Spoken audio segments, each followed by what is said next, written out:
Hello, this is a guy who likes fanfiction and is too lazy to read, so here is Focus, then Refocus in audio form. Check the description for the links to the author. Chapter 21. Sasuke makes it to the training ground where his genin should be. Barely. The pain he's been suppressing is starting to weigh on him. He truly feels as if he was crushed alongside Obito, the way his entire body aches. But the drive to see with his own eyes that his genin are okay overcomes the amount of pain he's feeling, and he forces through it, crutching along slowly. The genin aren't in sight when he arrives, and Sasuke sits against a tree, leaning back and breathing through the pain. He senses them before he sees them, bright and happy chakra signatures they're still too inexperienced to hide. Opening his eyes, Sasuke waits patiently for them to arrive. Shisui spots him first, and puts on a burst of speed, flying into the training ground and barely skidding to a stop in front of Sasuke. Sasuke-sensei. You're awake. Kotetsu and Izumo are close behind, and they are smiling and laughing. Sasuke is glad. Orochimaru, for all his complaining, must have taken care of them at least reasonably well. The three of them crowd close, asking several questions which all overlap. One at a time. I heard you saved Obito's life. Shisui exclaims immediately. You're back, so now we can train even more. Izumo layers over the top. Are you okay, Sasuke-sensei? Kotetsu adds, looking concerned. I did save Obito's life, in a way. Yes, we can train. And yes, I am alright. Sasuke answers each question in turn. My turn to ask a question. What have you been working on in my absence? Orochimaru had said he'd been unconscious for 5 full days. It had taken almost 3 to rescue Obito. That was quite a bit more time than Sasuke had anticipated leaving the genin with Orochimaru. It wouldn't do any good for Sasuke to start their training without a full report. He looks to Kotetsu first, mostly to bother Izumo, who is practically vibrating with excitement. Orochimaru-sensei helped me finish my first kata for the battle axe, and I'm working on the second one. He showed me how to use chakra to make my hands hurt less when I swing it, and how to land more softly when I jump off of things.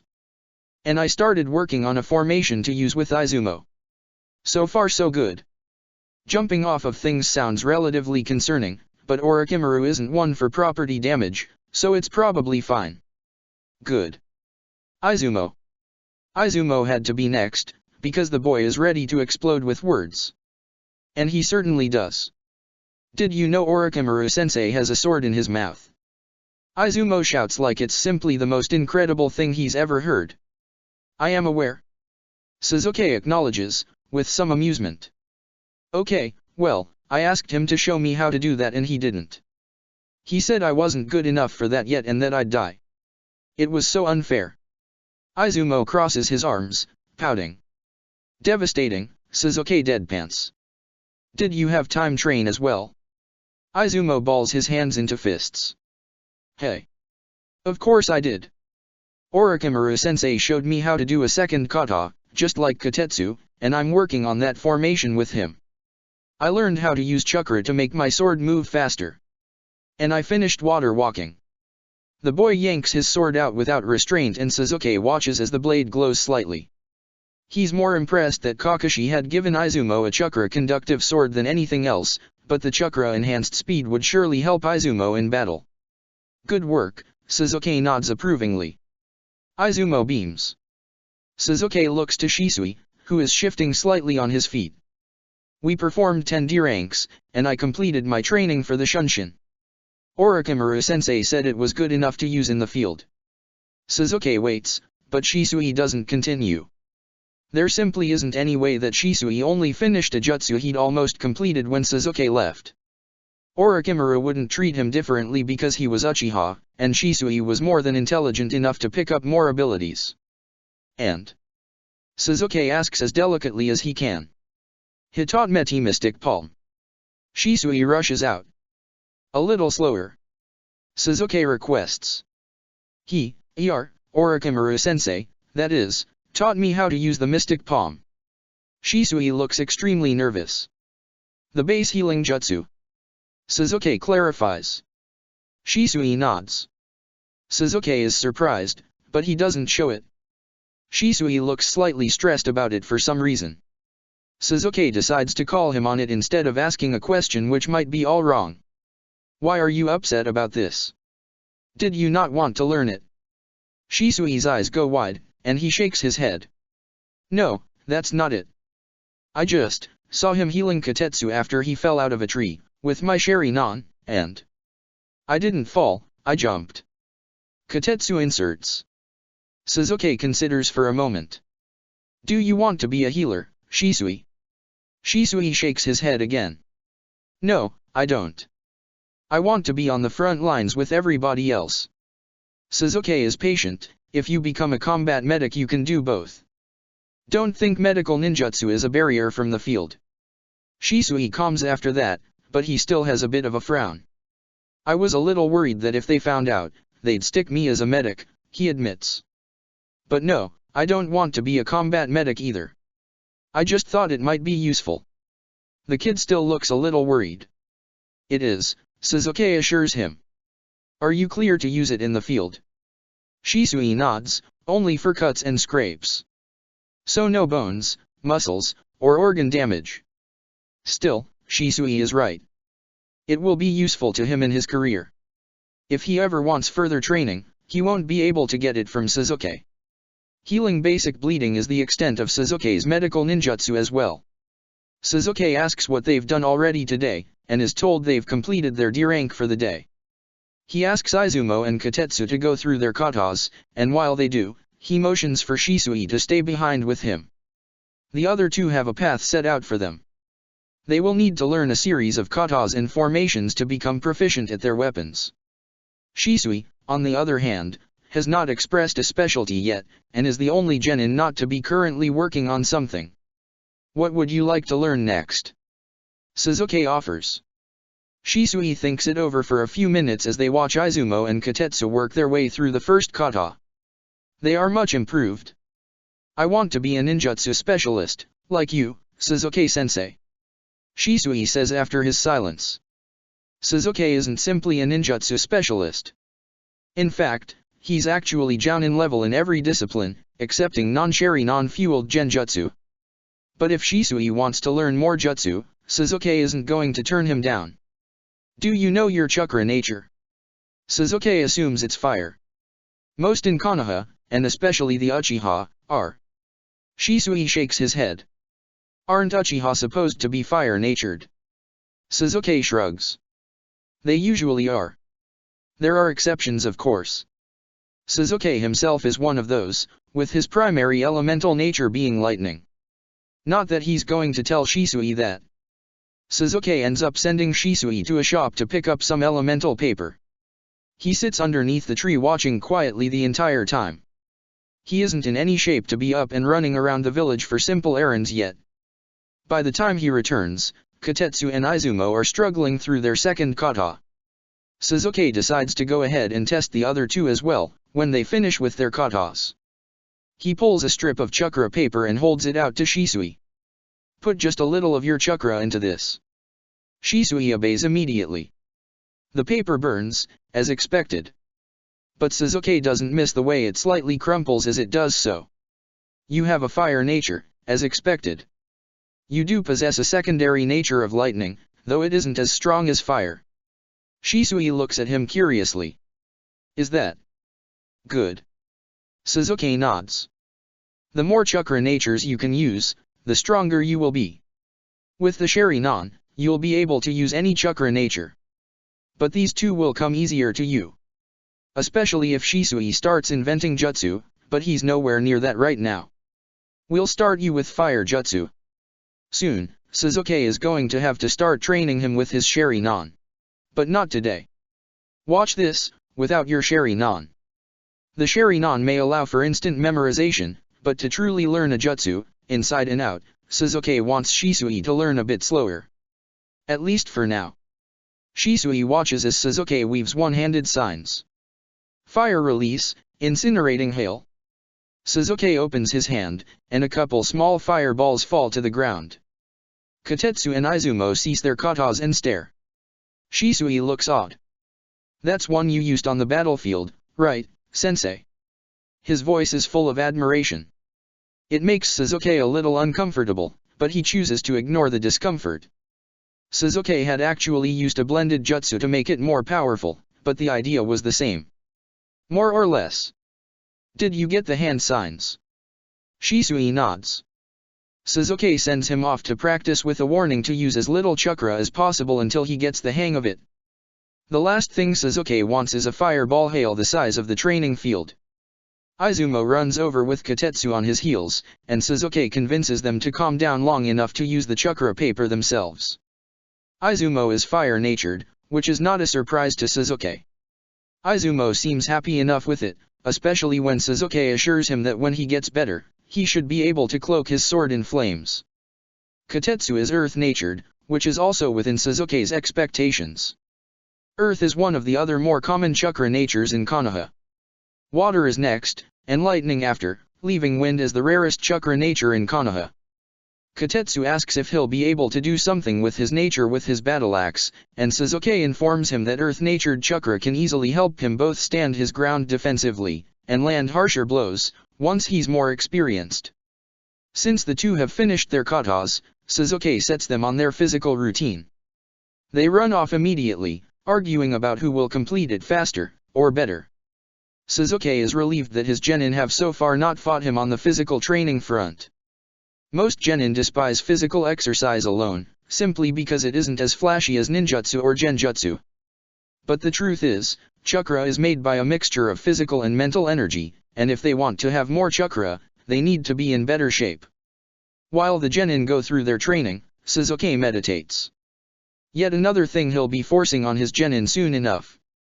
Meditation grows the available chakra pool, and strengthens a shinobi's connection to his or her chakra network. Suzuki doesn't need more chakra. But he does need to get readjusted to his body after throwing his entire chakra network through the ringer. This had been the only way Suzuki had been able to get rid of phantom itches and pains in his arm when he'd originally lost it. So he easily sinks into a meditative state, and starts working on himself from the inside out. After what must have been a long stretch of time, Suzuki opens his eyes to see all three of his genin flat on their backs, panting. He dismisses them, and they give exhausted salutes, and continue to lay on the ground. They must have gone all out on physical activity to have wiped themselves out like that. But no chakra flares had alarmed Suzuki enough to bring him out of his meditative state, so he's not particularly worried. The sun hangs low in the sky when Suzuki crutches up to the Haytake Manor. Kakashi has made food, which is excellent since Suzuki isn't sure he has the energy to cook. Kakashi looks like he used the last bit of his own energy to cook, and Suzuki reminds himself that Kakashi is still officially on bed rest. They eat together in exhausted silence, and go to bed immediately after. Suzuki has barely been asleep an hour when Kakashi starts screaming. He pulls himself out of bed and down the hall to Kakashi's room as quickly as he can, having forgotten his crutch in his rush to get to Kakashi. He flings Kakashi's door open, and Kakashi sits straight up in bed. The room is empty. A nightmare, then. Suzuki slumps, relieved. He isn't in much shape to fight anyone off right now. Neither is Kakashi. Kakashi's eyes are wide, and he's covered in sweat, panting. "Are you all right?" Suzuki offers. It's obvious that it's a nightmare, so he doesn't even mention it. Kakashi nods, still panting. Suzuki waits in the doorway until Kakashi evens out his breathing, and lays back down. Suzuki takes it as the sign that it is, and goes back to his own bed. An hour later, it happens again. And then the hour after that. Each time, Suzuki pulls himself down the hall. Each time, Kakashi sits up in a panic, chest heaving. And each time, Kakashi eventually calms down and lays back down. The fourth time, Suzuki isn't awoken by Kakashi crying out, but by his agitated and weak chakra in the doorway. Suzuki opens his eyes to see Kakashi leaning heavily on the doorway to Suzuki's room, watching Suzuki carefully. Suzuki pulls himself upright, blinking sleep from his eyes. He motions Kakashi over to sit on the bed, and Kakashi hesitates. "Do you want to talk about it?" Suzuki asks carefully. Kakashi shakes his head. Suzuki is unbothered by it. At Kakashi's age, Suzuki would never have as much as admitted he'd had a nightmare. He can't imagine he would have wanted to talk about it. But when he'd been very young, and had the usual childhood nightmares, Itaki had always told Suzuki to talk about it, and he'd sat with Suzuki and listened, no matter how silly Suzuki's nightmares had been. So Suzuki offers anyway. He sits in his bed, leaving a space for Kakashi to sit beside him, and breathes. Kakashi looks torn, but slowly makes his way over to Suzuki, and sits beside him. Up close, Kakashi looks even worse, even in the dark. His eyes are swollen, and his shirt is sticking to him with sweat. Suzuki makes no move, and says no words. All he does is breathe deliberately, in a pattern that, should Kakashi follow him, should calm his breathing down. It's so dark that Suzuki can't make out Kakashi's face perfectly. But he can make out the quiet heaving breaths just fine. You died, a whisper hangs in the air. Kakashi is stiff, but Suzuki can tell even in the dark that he's exhausted. Suzuki puts his hand on Kakashi's shoulder and leaves it there. Even Kakashi's shoulder is damp with sweat. The boy trembles slightly under his hand. Suzuki doesn't say anything, though. There really isn't anything to say. They both know it was a nightmare. Suzuki doesn't need to insult Kakashi's intelligence by repeating it. And my dad. And Obito. The confession slips out of Kakashi, seemingly against his will. It was my fault. It's always my fault. Kakashi breaths start to shake suspiciously like unshed tears. Suzuki does the only thing he can think to do. He grabs Kakashi by his far shoulder and pulls him into a half-hug. He's slow, giving Kakashi plenty of time to pull away. Kakashi doesn't. His exhaustion is written in every line of his body. Kakashi should be in the hospital, possibly still receiving fluids and sedation. Suzuki holds him tightly, as Kakashi shakes from exhaustion, and the toll of the nightmares. It's not your fault, Kakashi. It's never been your fault. To Suzuki's great surprise, Kakashi buries his face in Suzuki's shoulder, much like he did when he'd told Suzuki that Obito had died. Aside from those moments at the gate, Suzuki's not sure he's ever been so close to Kakashi, or perhaps any other person, ever. His family had not been a touching, feeling, family. Itaka came the closest, but his comfort was words, and a poke to the forehead, or the occasional piggyback ride. Suzuki had never in memory been held before, or held another person. Unless he counts Sakura dying in his arms. He shakes that thought. He wonders if Sakumo did this, when Kakashi was young, or if Kakashi's mother had. Suzuki wonders if he's comforting correctly. He has no idea. He wonders if Kakashi knows. If Kakashi can tell that Suzuki has never had either examples of comfort, or causes to comfort another. He hopes he's doing alright. Hopes that Kakashi understands that even if Suzuki has no idea what to say, that Suzuki cares. All he knows to do is to stay, and so stay he does. He lets Kakashi bury his face in Suzuki's shoulder. He holds him by the shoulder until Kakashi's breathing stops shaking, and starts evening out. Suzuki eventually realizes after far too long that Kakashi is asleep. On him. The next step is easy. Suzuki carefully lays Kakashi on the bed beside him. One of the things that had been drilled into Suzuki's head as an academy student was to never, ever separate teammates that had been through a traumatic mission. Even the hospital usually wouldn't, unless absolutely necessary. When shinobi went through a traumatic experience, it was supposed to be par for the course for them to only feel safe sleeping near a teammate. Every trauma Suzuki had ever experienced, he'd been alone. He doesn't want the same for Kakashi. So Suzuki lays down a respectable distance from Kakashi, and lets himself drift off beside him. He's awoken the next morning to Kakashi giving a very unshinobi-like shriek and falling off the bed. Suzuki jerks to alertness only to find that one of Orochimaru's snake summons had caused the alarm. Kakashi, it's fine. It's Orochimaru's. Suzuki shakes the sleep from his head. The small snake, a colorful one Suzuki hasn't seen before, relays its message. The boy should be waking soon. Then it dismisses itself. None of Orochimaru's summons were particularly chatty. Not that Suzuki would know how to hold a conversation with a snake, should they wish to have one. Sakura would have said Suzuki didn't know how to hold a conversation with a person either, and she might be right about that. Kakashi looks embarrassed to be caught off guard by a snake summon, but Suzuki doesn't make any comment about it. After he and Kakashi are both dressed, they limp their way together to Orochimaru's. Suzuki is sure they make quite the sight. With 3 crutches between them, they slowly work their way over to Orochimaru's home. Fortunately, it's not terribly far from the Haytake home. They arrive at the same time as Minato and Rin, who give them a nod and a wave respectively. Orochimaru lets them all in politely, and they file in one after another, and crowd into the room where Obito is laid. Suzuki inquires as to Kushina, and Minato informs him that Kushina has been spending a great amount of her time trying to get Yamato adjusted to the house. Evidently, the boy isn't talking yet, and had spent several days in sheer terror. Kushina had managed to get Yamato to trust her, and according to Minato, he clings to her everywhere she goes. Minato smiles fondly as he tells Suzuki, and Suzuki spares a moment to think that they would have made great parents to Naruto. They still will, if Suzuki has his way. Suzuki wishes Minato luck on getting Yamato to trust him as well, and Minato thanks Suzuki sincerely. Suzuki knows the thanks is for more than the well wishes. Suzuki knows that Minato is also talking about Obito. All the while, Rin is talking quietly under her breath to Kakashi, who nods along. Obito wakes up between 1 second and the next. Minato, Suzuki, and Orochimaru stand by the wall and watch as Rin and Kakashi rush to their teammates' side. Rin throws herself on Obito's shoulder and immediately begins crying.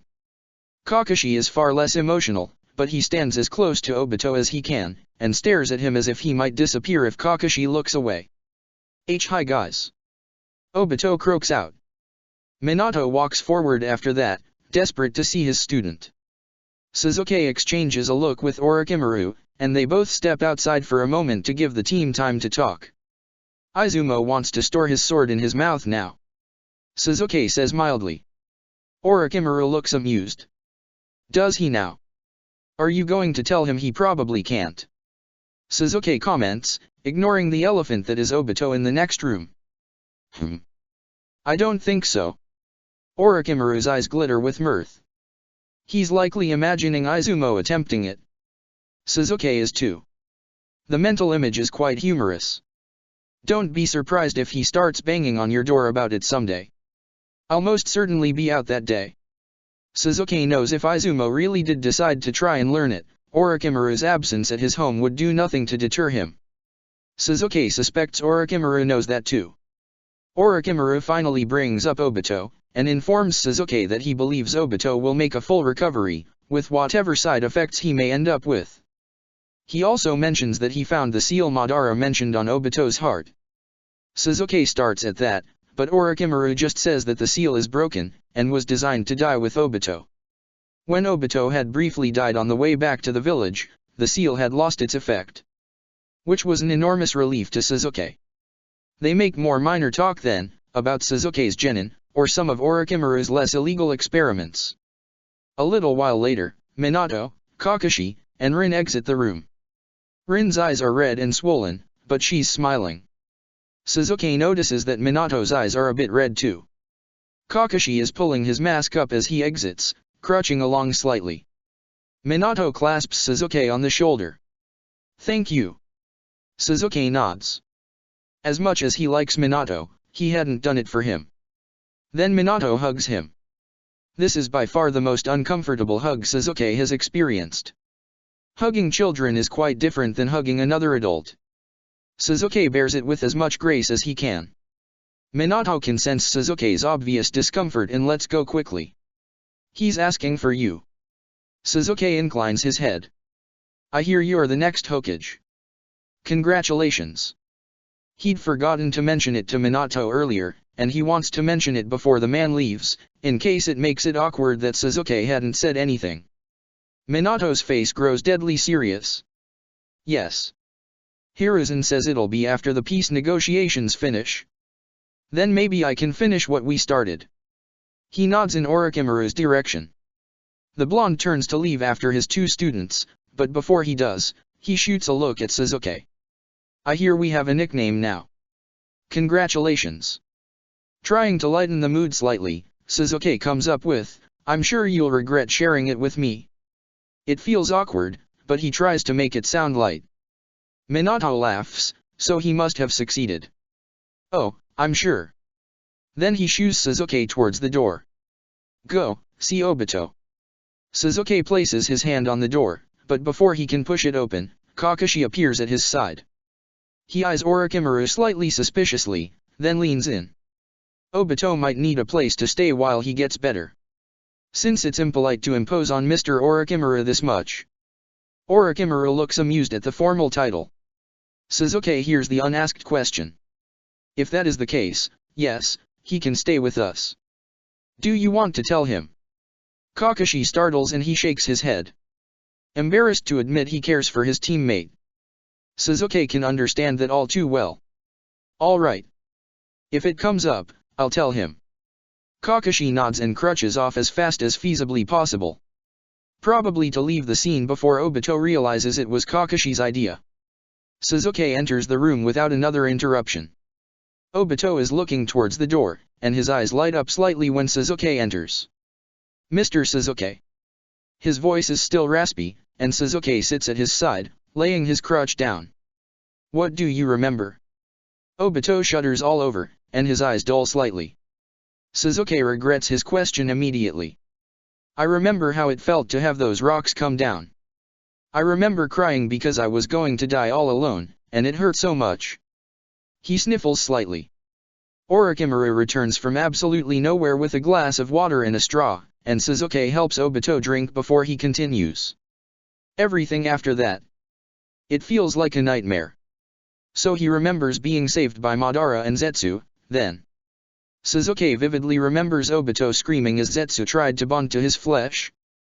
This thing, it was trying to. I don't know. It kept saying save. But it felt like torture. It was. Obito's voice breaks, and Suzuki helps him drink some more water. Kakashi told me you showed up to save me. He said the second you heard, you came after me. Obito struggles to turn himself fully to face Suzuki. That's right. Suzuki wonders if he's confirming Kakashi told the truth, or if he's going somewhere with this. I didn't think anyone would come back. I thought I was going to die, and it hurt so bad. By some miracle, Obito manages to force himself into more or less of a sitting position. I kept hoping you would come and save me, Mr. Suzuki. Tears are rolling down Obito's cheeks. Suzuki has no idea what to do. Is he supposed to say something? Hug Obito like he had Kakashi? Wouldn't that hurt Obito's injuries? Struggling with words, Suzuki comes up with, why me? The look Orochimaru shoots him behind Obito's back has so much, you are a moron, energy in it. Suzuki thinks if looks could deal psychic damage, Orochimaru would have just killed him. You're the first person who ever acknowledged me. Obito admits, and Suzuki is once again, speechless. Sure, Obito wasn't popular amongst the Uchiha, but surely he'd had some friends before being placed on Team Minato? You liked me because I was Obito, not cause you had to. I wished. Well, sometimes I wish you actually were my dad. The whole time I was there. I just kept trying to imagine you throwing all the boulders away, or killing that white man, and coming to save me. I never thought it might come true. I just thought I was going to die all alone. Suzuki is frozen, all the blood in his veins turned to ice. He can't process this, any of these words. He feels himself starting to shut down against his will, and struggles to stop himself from shutting off completely. Can I ask a question too? Obito looks at him. He gives his permission. Obito had never asked permission to ask questions before, he just blurted them out left and right and half the time didn't even wait for Suzuki to answer. Why did you come get me? Everyone thought I was dead. Obito asks him, covered in bandages, tears on his face. The words slipped out of Suzuki's mouth without his permission. There was never a question. They said you were dead. I had to come get you. It really hadn't required more thought than that. Suzuki isn't sure he'd actually had a clear line of throughout the whole rescue. It was, get Obito back at all costs. Nothing else had registered. Obito is crying more freely again. Suzuki wonders if he said the wrong thing. He isn't nearly as good with explaining himself as Obito is. Obito has also probably said double the words Sasuke has said in his entire life, so that could be part of it. Sasuke realizes he may be panicking. Kakashi said I died on the way back. Is that true? Orochimaru smoothly answers that one before Sasuke can decide whether or not he should lie to him. Yes, you did. This moron you call a father figure stitched his entire chakra network and life force into you to keep you alive until he could get you to me. On top of 2 forbidden jutsu. Obito's jaw drops and he looks to Sasuke for confirmation. Sasuke scratches at the back of his head awkwardly, trying to keep composure, and Obito takes that as confirmation enough. Obito turns back to Orochimaru. Is he okay? I okay. Orochimaru sighs. Aside from suffering from stupidity, Sasuke is fine. He took on some of your injuries, so he is recovering. As are you. However, I expect you'll both make more or less a full recovery because of it. Obito is more observant than he lets on, and he latches onto Orochimaru's hidden meaning immediately. More or less, what does that mean? Orochimaru looks pleased at Obito's deciphering. More or less because, a jutsu like that has never been cast before, and the consequences are yet to be seen. Sasuke is suffering some side effects in his Rinnegan, and I feel certain you'll likely have side effects as well, though I can't begin to guess at the nature of them. Additionally, after doing some more research, I have a theory. Oh great, another theory. Sasuke asks before Obito can, his voice a little tight as he tries to stay present. Well, what's your theory, then? I noticed when I helped separate your chakra networks. Which are still identical, by the way. I believe your life forces are still tied together. I can't test it without killing one of you, which is obviously not ideal. And if it is true, I can't do anything about it. Nor, I suspect, can you. Orochimaru smoothly rolls through it. Sasuke answers so Obito doesn't have to ask. He doesn't think he could handle whatever might come out of Obito's mouth. So if one of us dies, the other one probably will. Orochimaru nods. You aren't quite as dense as you've been acting lately. Sasuke wonders if Orochimaru is ever going to let this go. Probably not. Obito, however, goes completely white. Mr. Sasuke.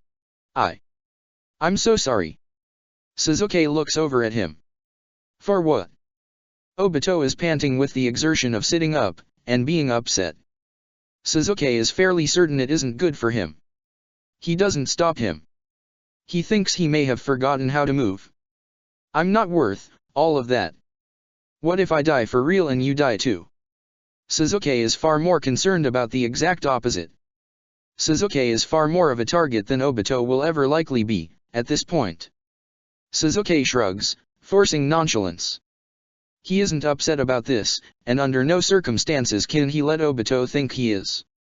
I have no regrets. Don't concern yourself with that. Obito is working himself up into a frenzy, and Sasuke has no idea what to do. Orochimaru is started to look concerned too. I ruined your life. You probably hate me. Sasuke grabs Obito's shoulder, where he's relatively sure Obito is uninjured. Stop. Breathe. Right now. Breathe. Obito does, but as his breaths wind down, he starts crying again. Sasuke has never seen a person cry this much, not even Sakura, and Sasuke had once been sure no one in the history of the world had cried more than Sakura. If I had the choice, I would do it again. Sasuke isn't sure if that's an appropriate response, because Obito does not slow down the crying whatsoever. At a loss, Sasuke looks to Orochimaru for help. The Sannin looks about as lost as he does, which is somewhat of a relief. Maybe Sasuke should apologize? He starts formulating an apology of some sort. He will have to be careful. One wrong word and Obito might think Sasuke actually does hate him. Sasuke is terrible at apologies. Orochimaru must feel about as awkward about the situation as Sasuke does, or he's aware Sasuke is a few seconds from losing it himself, because he actually ends up speaking first. Child, I don't believe hatred is something you should concern yourself with. Just a few moments ago, your teammate and Sasuke decided to take you with them to recover. If I know the two of them at all, they'd probably kidnap you from your own home if you tried to do otherwise. Suzuki flounders. Orochimaru throwing him and Kakashi under the bus together was not something he had anticipated. Suzuki had fully planned on swearing Obito to secrecy and saying the whole thing was Kakashi's idea. This is far too many emotions for Suzuki. He's started to get increasingly overwhelmed.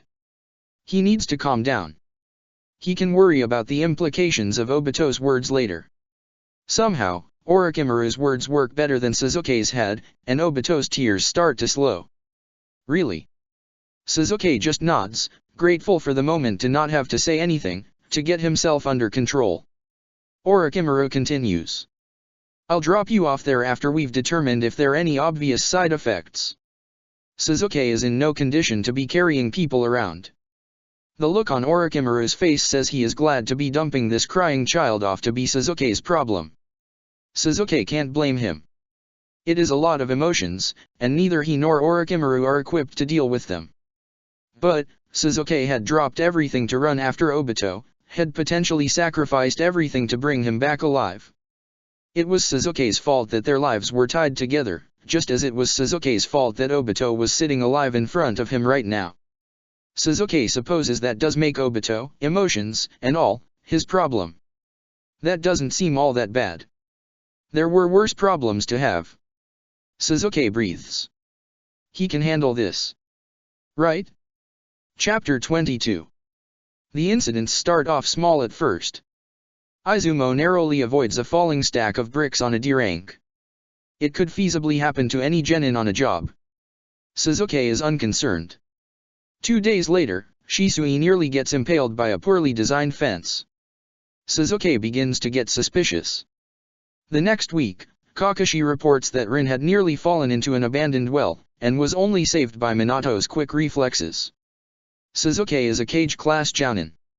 He doesn't believe in coincidences. The day Kakashi reports Rin's near miss, Suzuki allows his paranoia to come in full swing. He moves his bed, along with Obito's and Kakashi's, into the largest room in the Haytake house, far too paranoid to let them sleep unguarded. It has the unintended effect of severely lessening the amount of times Suzuki wakes up to one of the boys screaming. The next day, he acquires a wheelchair, and even though Obito is confined to bed rest, Suzuki starts wheeling him everywhere he goes, unwilling to leave him unattended for more than an hour at a time. He would have dragged Kakashi around as well, but Kakashi has been medically cleared for light training, and had immediately gone back to it. He makes a pact with a confused Minato and a fired-up Kushina to not let any of their students go anywhere by themselves. Even Kakashi, who technically shares their rank. Minato clearly thinks Suzuki is paranoid. Kushina is much more on board, agreeing immediately, as though she isn't already bringing Yamato along with her every second of every day. He even checks in on Orochimaru every single day, which leaves the Sannin both bewildered and somewhat amused. But in Suzuki's experience, paranoia is a necessity. The near misses start to come more frequently. A genin team is warned to clear out a threat that turns out to be Katetsu practicing his meditation. Kakashi has a C rank that turns out to be multiple missing nin from sand. Kushina reports that Yamato had nearly eaten poisoned rice that had accidentally made its way into their home. Minato has a worrying number of people try and convince him that someone needs help and to follow them immediately. Alone, each incident could be chalked up to a simple mistake. Except, there were far too many. And they were happening far too close together. Suzuki had seriously considered demanding Katetsu and Izumo move in as well, and is only deterred by Minato telling Suzuki they needed to keep a low profile. The future Hokage's opinion was that as long as they pretended not to notice the continual accidents, they were less likely to escalate into direct attacks. On one hand, Suzuki agreed. On the other hand, he told Minato if one of his genin died because of this, Suzuki would never forgive him. Minato had agreed to it. The blonde clearly had connections, because Suzuki started to see Umbu adding the civilian district where Izumo and Katetsu resided to their guard rotation. And Suzuki had checked out every Umbu mask to be certain they were all trustworthy. From what he could tell, they probably were. He'd analyzed every mask he'd found, and none had quite put off root sort of chakra, yet. Obito, for his part, seems to be loving the attention from Suzuki's genin team. Minato, Rin, and Kakashi continued to get assigned missions, taking them out of the village frequently. Obito, however, is confined to the wheelchair for the near future. The damage to his chest and legs had been catastrophic. The boulders may have missed his face and arms for the most part, but more than made up for it in the mess that was the rest of him. Obito attended regular healing sessions with Orochimaru, trying to repair everything that had gone wrong. Orochimaru had pulled Sasuke aside at one point and confided that, had Sasuke not taken on some of Obito's injuries, or rebuilt his chakra network with Sasuke's own, Obito would have had no chance of being a shinobi. As it was, Obito was essentially having his entire body from the chest down rebuilt from nearly scratch. Sasuke had actually had to strap Obito upright in the wheelchair the first few days, as he hadn't recovered enough to handle even sitting upright for more than a few minutes at a time. Orochimaru must have written to Tsunade for advice, because soon after Orochimaru comes up with a treatment plan, Obito gets a letter from Shizuan. Sasuke hadn't read it, but it had made Obito smile for real for the first time in days. And he'd quickly written back. That had no effect on the amount of talking Obito was able to do. It was astounding how many words the Uchiha could get out in a single day. Chatterbox didn't even begin to cover it. And he talked about everything. If there wasn't anything in particular on his mind, he would simply narrate whatever Sasuke's genin team was up to. Sasuke would have been frustrated to the point of despair except for one thing: every time Obito wasn't talking, he'd get this serious, mournful, heartbroken look on his face. Whenever Sasuke saw it, he didn't mind the talking as much. A couple weeks in, Sasuke realizes Obito must be talking to distract himself from whatever is actually going on in his head. The revelation surprised him, and Sasuke began to wonder if that was why Naruto had never been silent. Sasuke has no idea if he's supposed to do something about it or not, so he does the only thing he knows. He goes to the library, and checks out every book available to him on guiding children through trauma. He isn't sure if Obito still counts as a child, seeing as he's both a chunin and a teenager.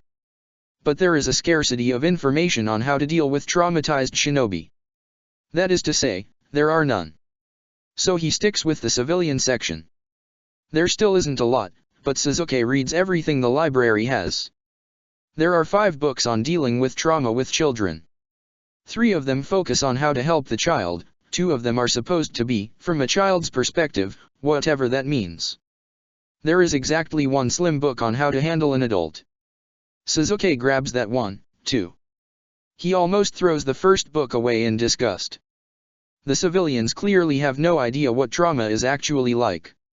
All of their so-called symptoms and signs of PTSD, which Sasuke learns is similar to a well-known shinobi ailment of battle fatigue, are things that every shinobi Sasuke has ever known well exhibits. Sasuke had done most of the things the civilians listed as warning signs to watch out for himself as a genin, and Sasuke thought, all things considered, he'd been a very well-adjusted child. A little angry, and a lot lonely, but overall, adjusted. He doesn't throw the book away. Because that very same day, he notices Obito staring off into the distance, watching the genin spar, and the broken look on his face makes Sasuke pick the book back up and continue reading. By the end of the second book, Sasuke starts to wonder if he had been one of these traumatized children, and no one, including himself, had noticed. Nearing the end of the final book, Sasuke wonders if he is the only person who hadn't noticed this about himself. Even worse, Sasuke realizes he'd been using Kakashi, Itachi, and Naruto as standards for normal. And, if these books have any truth in them, well, everyone Sasuke had used as a measuring stick of regular behavior was actually a mess. The only person Sasuke can even think of that doesn't fit most of the criteria is Sakura. Had she really been the only normal person on Team 7? Had she really been the only well-adjusted person Sasuke had ever known? Sasuke does admit to himself that Minato and Kushina are on par for normal, as well. The revelation astounds him so greatly Sasuke almost forgets to speak for 2 entire days. The only reason he'd answered anything at all was because his genin were asking him direct, easy questions. The accidents do not reduce in frequency, but just like Minato had said, they don't escalate either. After a week of thought, in which his entire worldview upends, Sasuke goes back to the library and checks out every book on shinobi psychology he can find. And the shinobi books back up the civilian ones, with some small changes necessary considering the lifestyle shinobi lead. When Minato gets back from a diplomacy mission to help negotiations start, Sasuke straight up asks the blonde about his findings.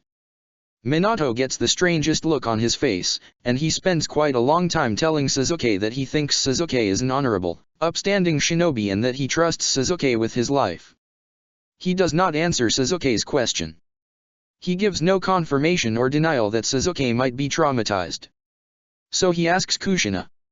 She laughs directly in his face, so long and hard that she starts crying. After she picks herself off the floor, and wipes the tears out of her eyes, she realizes Sasuke is serious. And she gives him a straight answer. Yeah, think. He asks her what to do. She sobers, and looks softly at Yamato. The boy has started speaking, incredibly softly, and usually only to Kushina. You already made it through the dark part, yeah no? You've already learned to live with it. All you need to do is help Obito learn how to live with it too. He hadn't said anything about Obito. Kushina somehow always knew. That's why he'd asked Minato first, as unhelpful as the blonde had been. Sasuke returns the books on shinobi psychology, and rereads every book on how to handle trauma. This time, he pays actual attention to how to process it. It apparently involves talking about your feelings to find peace. It seems promising, since Obito likes to talk so much. It sounds like going to hell, for Sasuke personally. But, Sasuke doesn't think advising Obito to take his particular path to where Sasuke is now. Sasuke thinks on it for a while, and decides Kushina is right. He is, more or less, at peace. He'd thought peace would be a little calmer, and would involve less paranoia and weight on his shoulders. But, it's been a long time since Sasuke could only think of revenge. He's left the revenge behind. Killing his brother, trying to eliminate the Leaf Village as a whole, trying to drag Naruto down with him. All of that was over. Even Danzo was no longer revenge. Danzo needed to be killed for the future of the village. Sasuke decides that doing a job that needs to be done for the peace and safety of his precious people doesn't count as revenge.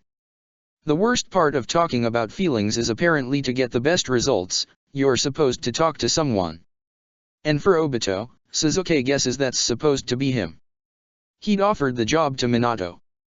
Minato had just smiled, clapped Sasuke on the shoulder and wished him luck before disappearing. Sasuke wonders what he ever did to Minato to deserve this fate. The thing is, Sasuke just isn't ready to talk about it, yet. So, he waits. Time passes. The accidents continue, and so far, no one has gotten seriously hurt.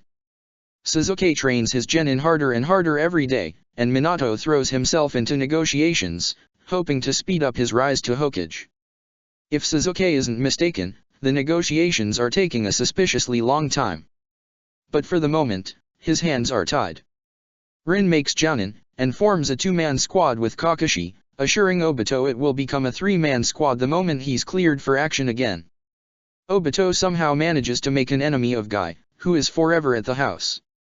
Sasuke has no idea how, as both Guy and Obito are among the friendliest shinobi he knows. The house is often full of passionate arguments, that Kakashi bears and Sasuke ignores. Once Obito gets back on his feet, he and Guy are either going to get along like a house on fire, or they might kill each other. It's still up in the air. Obito and Shizune become written correspondents, exchanging letters every other week. Itaki is enrolled in the academy. Sasuke manages to somehow not break down Fugaku's door, and is only slightly relieved to hear Itaki is not on track to graduate in merely a year. Perhaps Fugaku isn't too out of his mind. When Shisui informs him that Itaki has developed the Sharingan, Sasuke breaks a training field, and not Fugaku's home. He considers that a personal win. If the training field was obviously devastated by Sasuke, and happened to be between the academy and the Uchiha compound, that's no fault of Sasuke's. Shisui learns an impressive arsenal of fire techniques, enough to rival a rookie Jounin, and Sasuke starts him on lightning techniques. His Shunshin is nearly the fastest Sasuke has seen. Soon, he'll be able to rival his future self. Kotetsu is able to manage his war axe well enough to earn proficiency in Suzuki's book. He is working on mastery, and ironing out an earth jutsu that will allow him to stand his ground. Izumo attains proficiency in his sword, and like Kotetsu, elects to keep the same weapon and work for mastery. Unlike Kotetsu, Izumo is working on weaving flames into his blade. They are all 3 Chunin level, and Suzuki knows it. When Obito stands for the first time, after months of healing, and the broken look on his face hasn't faded, Suzuki comes to terms with it. He has to talk to Obito, even if he has no idea how to broach it. His opportunity comes in the form of the Chunin exams, which are being held in Suna. His genin are more than ready for it, and even though Suzuki is insanely paranoid, and loath to let them out of his sight for the length the exams might take, he agrees to sign them up for it. He asks Kushina if she would be willing to look out for Obito during their absence. She sighs, and turns him down. Apparently she's accepted a C-rank escort mission, with Yamato, who she'd apprenticed to keep close to her. Suzuki had been slightly alarmed to hear that Kushina had accepted a C-rank, with Yamato only just recently deciding to go into the shinobi arts. Kushina confides that it's actually a D rank, but the length of the mission alone bumps it up to a C. Suzuki supposes Yamato could hardly be safer than beside the Nine-Tails Jinchuriki, so he lets it go. He asks Minato next, only to find the man isn't even in town, he's on yet another negotiation mission with Stone. Kakashi and Rin are on some sort of assassination A rank, so Suzuki doesn't bother asking them. When he asks Orochimaru finally, Orochimaru chuckles, and politely tells Suzuki good luck and shuts the door in his face. Suzuki decides to take Obito with them. Obito insists he can be left alone, but Suzuki sees the loneliness creep into the boy's eyes, and Suzuki decides the risks of Obito meeting an unfortunate end while he's away cannot be ignored, and informs Obito to pack anyway. He puts up a token protest, but the tension leaves his shoulders, so Suzuki doesn't feel all that bad about it. He had worried some about the massive amount of time Obito was spending with his genin team. But his worries were for nothing. His genin love Obito. They adopted him quickly as some sort of big brother, or maybe a mascot. They all ran to Obito to make sure he saw them when they succeeded, and Obito reassured them when they failed. It's even gone so far as the genin all calling Obito Aniki. They are likewise thrilled when Suzuki shows up to the gate with Obito. Suzuki checks their packs, and makes sure they are sufficiently packed for Suna, and then off they go. Obito is still in his wheelchair, though Orochimaru had enclosed instructions on standing and walking exercises for Obito to undergo when they arrived. The trip goes slowly, but smoothly, and soon enough, Suzuki is sending his genin off to the first round. He isn't too worried about the first round, it's nearly always written, from what Suzuki has heard. At least if it's a written exam, the odds of death are far lower. Afterwards, well, anything could happen. Suna is currently attempting to be a neutral territory, meaning that there are ninja from 4 of the 5 villages present. IWA had declined to attend out of fury over negotiations with Konoha, citing a mistrust of Leaf Shinobi. Considering that Suzuki and Minato had wiped out a large number of them, Suzuki isn't surprised. Unfortunately, Kyumo hadn't felt the same, and they were attending in force. Probably hoping to kill as many Leaf hopefuls as possible. Suzuki is trying not to think about that. He couldn't exactly deny his genin the chance. The next exams wouldn't be held for 6 months, in mist. No, Suzuki needed to show faith in his genin, so he just waited and worried. With time to spare, Suzuki decides to finally broach the subject of feelings with Obito. He waits until Obito spaces out. When he spaces back in, Suzuki asks as nonchalantly as possible. When you stare into the distance, what are you thinking of? Obito looks surprised. Perhaps he thought Suzuki didn't notice, since Suzuki hadn't brought it up yet. He'd be wrong. Of course, he'd noticed. He'd have to be blind not to. A lot of things. Obito makes an attempt to derail the conversation, but Suzuki refuses to be deterred. He's been working up to this for weeks. Like what? He presses, staying calm. The books had mentioned staying calm no matter what. Obito glances at him curiously. You really want to know? Suzuki is suddenly not all that sure that he does. Of course. Obito visibly gathers his thoughts. Or maybe his courage. I think about how Kakashi and Rin are both jounin, and are probably moving on without me. They say they aren't, but there's no way it's not happening even a little. I can't even walk.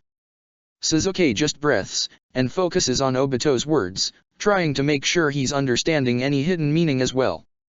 I think about how I might never be a great ninja after this. I'm happy to be alive, I am, he reassures quickly. It's just. Yeah. And I think about what a burden I am to you. It takes a good deal of fighting to fight down the urge to contradict Obito immediately, but Sasuke does so. Listening is supposed to be very important. He can refute later. I just keep waiting for you to hate me. For you to decide all this work isn't worth it anymore. I know your eye and missing arm are messed up a little. I wasn't supposed to hear, but I did. You don't complain about it, but you don't complain about anything. Sasuke wonders if that's supposed to be an insult. It's not like complaining had ever helped Sasuke before. You're all going to hate me or give up on me someday. I just don't know when. But it always happens. I'm too much of a screw-up. Sooner or later, it'll happen. It's not your fault, so don't worry. There he goes again, reassuring Sasuke. Not that anything he's saying is reassuring in the least. Anyway, that's it. Sasuke knows innately that this is not even close to the depths of being it. He should probably work with what Obito presented him with first. The next step is supposed to be reassurance. What happens if I don't? Sasuke offers it casually. Obito looks confused. He's probably right to be. Sasuke wasn't very clear. Don't what? See you as a burden, or dislike you. There, that was much clearer. Obito scoffs. No offense, Mr. Sasuke, but I can't see how you couldn't. I've told you before, it's just Sasuke. Sasuke corrects. Formality has its purposes, but one of them is distance. So Sasuke had gone on a not-so-silent campaign to get Obito to stop calling him Mr. Sasuke. It largely had not worked. Obito, I don't think I could hate you if I wanted to, which I do not. Perhaps that isn't the most delicate way to put it, but it's the truth. Even if Obito goes on to commit every atrocity he had in Sasuke's time, Sasuke doesn't think at this point he could ever hate Obito for it. He knows him far too well, now. You're stuck with me forever though. Just cause I was so slow I got captured, and you had to save me. Sasuke had really thought they'd resolved this when Obito woke up, but he supposes not. He'll have to make himself a little more clear. Obito, I'm not sure if you know this, but the first forbidden jutsu I used, when you temporarily died, had a cost to it.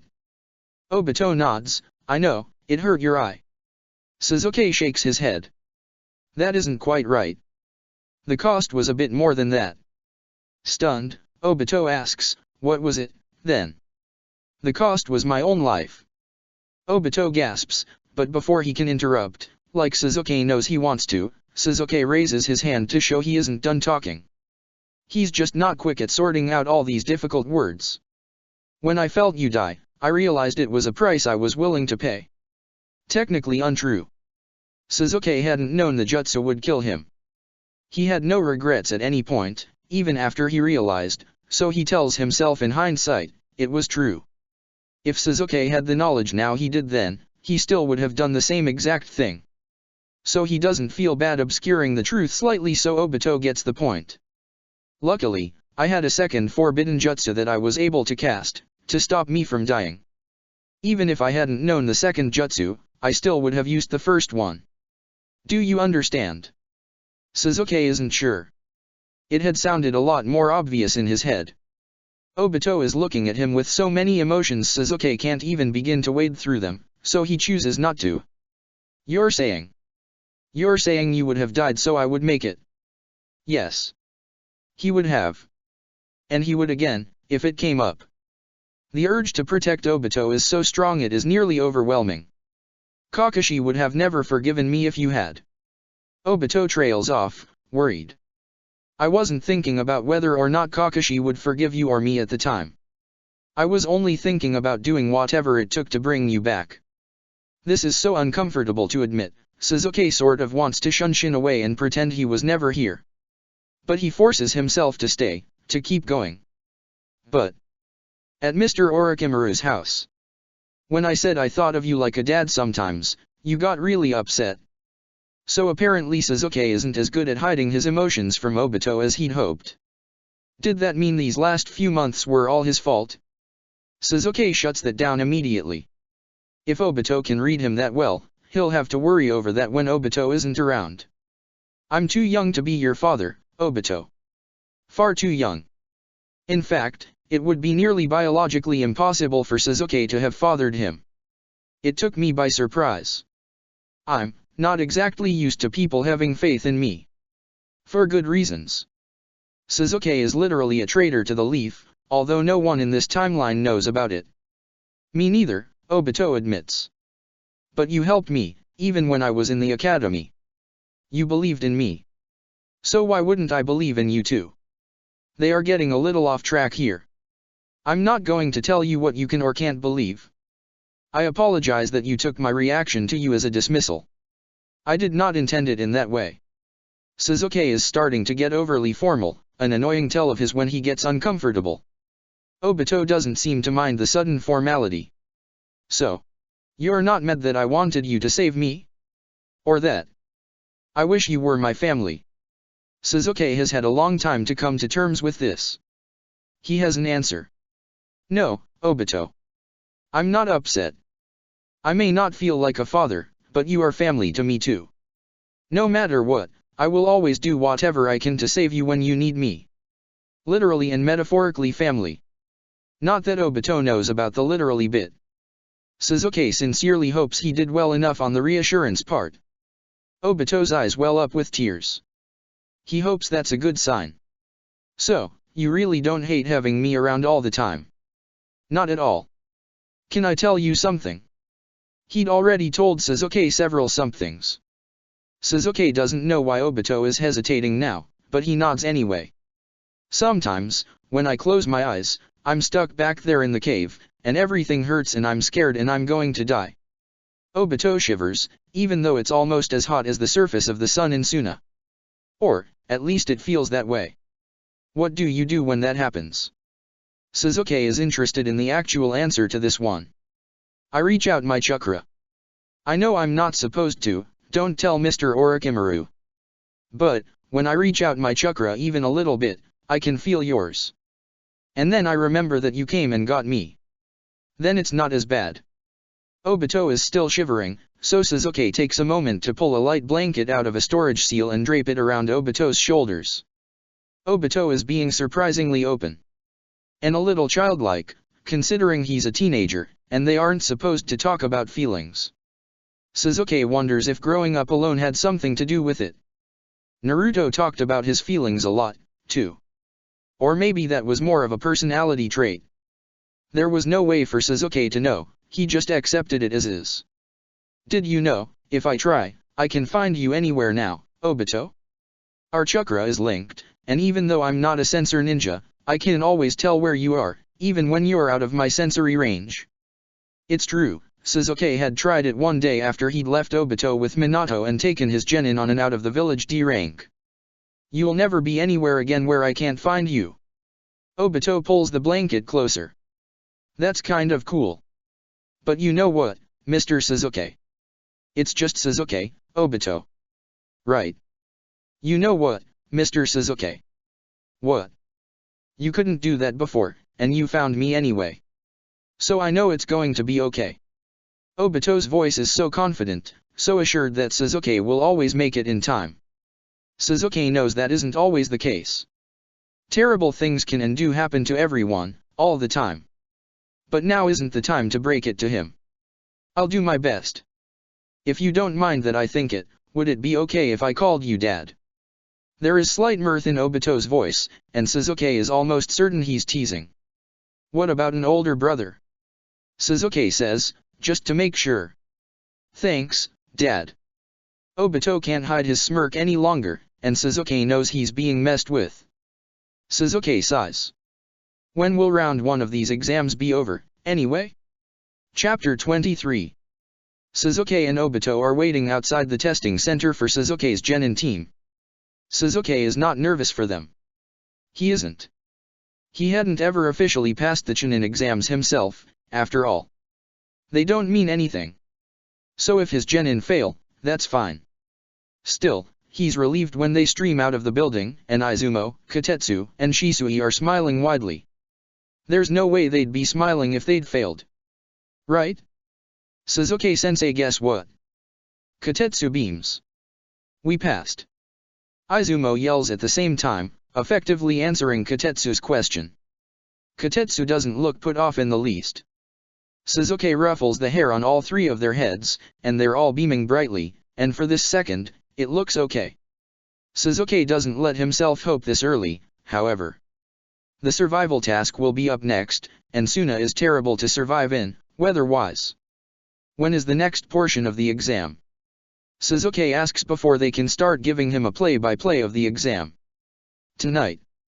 They chorus at him, smiling. He almost grimaces, but doesn't. The desert is freezing at night. More than cold enough to make up for the heat of the day.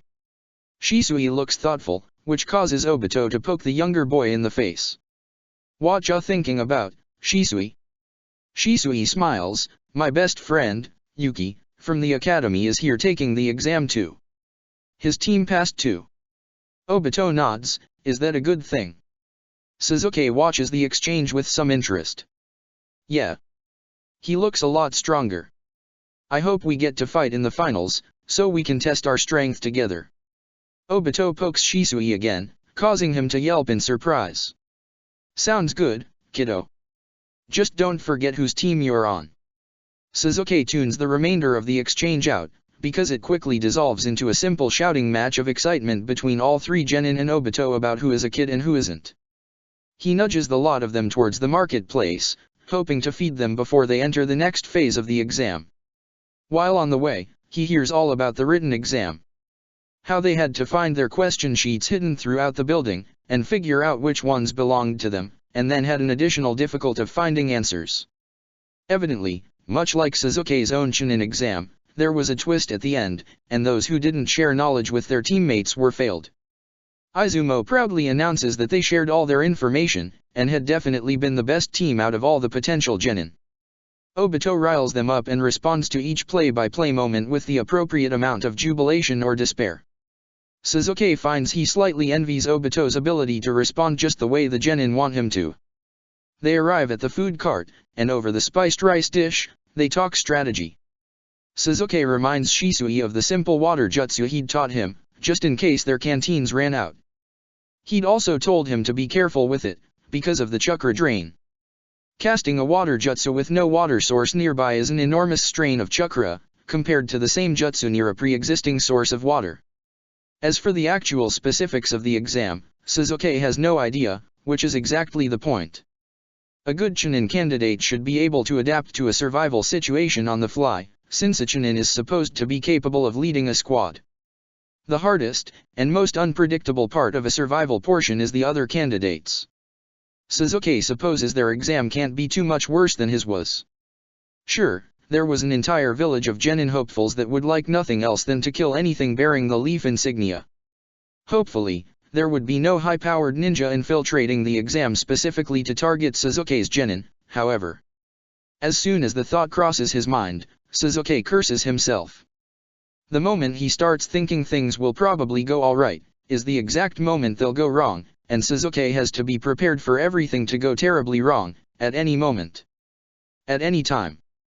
It'd be just his luck for Shimura Danzo himself to pop out of the sand like some demented trick and go after Suzuki's team the second they're out of sight. He shudders at the mental image.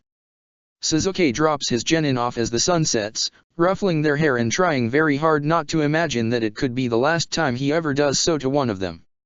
He leaves them with the command to look out for each other no matter what. 3 little heads of dark hair, bearing the leaf headband, walk off into the sand. They're so young, Suzuki says, mostly to himself. They'll make it. They are strong, Obito assures him. Suzuki looks down at Obito, who is strangely calm throughout this. Suzuki isn't sure if it's because of the talk they'd had earlier or if Obito just possesses a level of optimism that Suzuki will never understand. We shouldn't let Genin graduate this young. Suzuki suddenly feels about 100 years old. He tenses minutely, expecting Obito to tease him about it. Maybe in the future, they won't have to. Obito says instead. Suzuki wants to say that the peaceful future built on the backs of small child soldiers like this might not be a future he wants. But he doesn't. There really isn't anything he can do about it.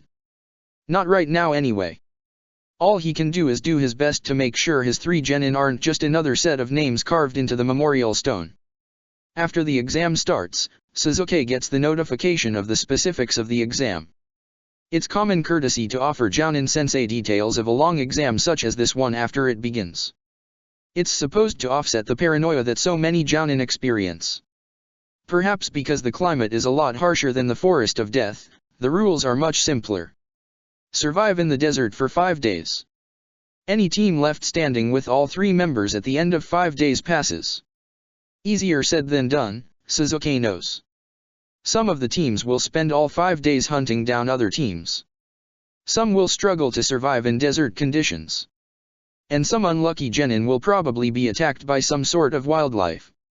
Suzuki can't think of a single desert-dwelling animal that isn't poisonous or otherwise deadly.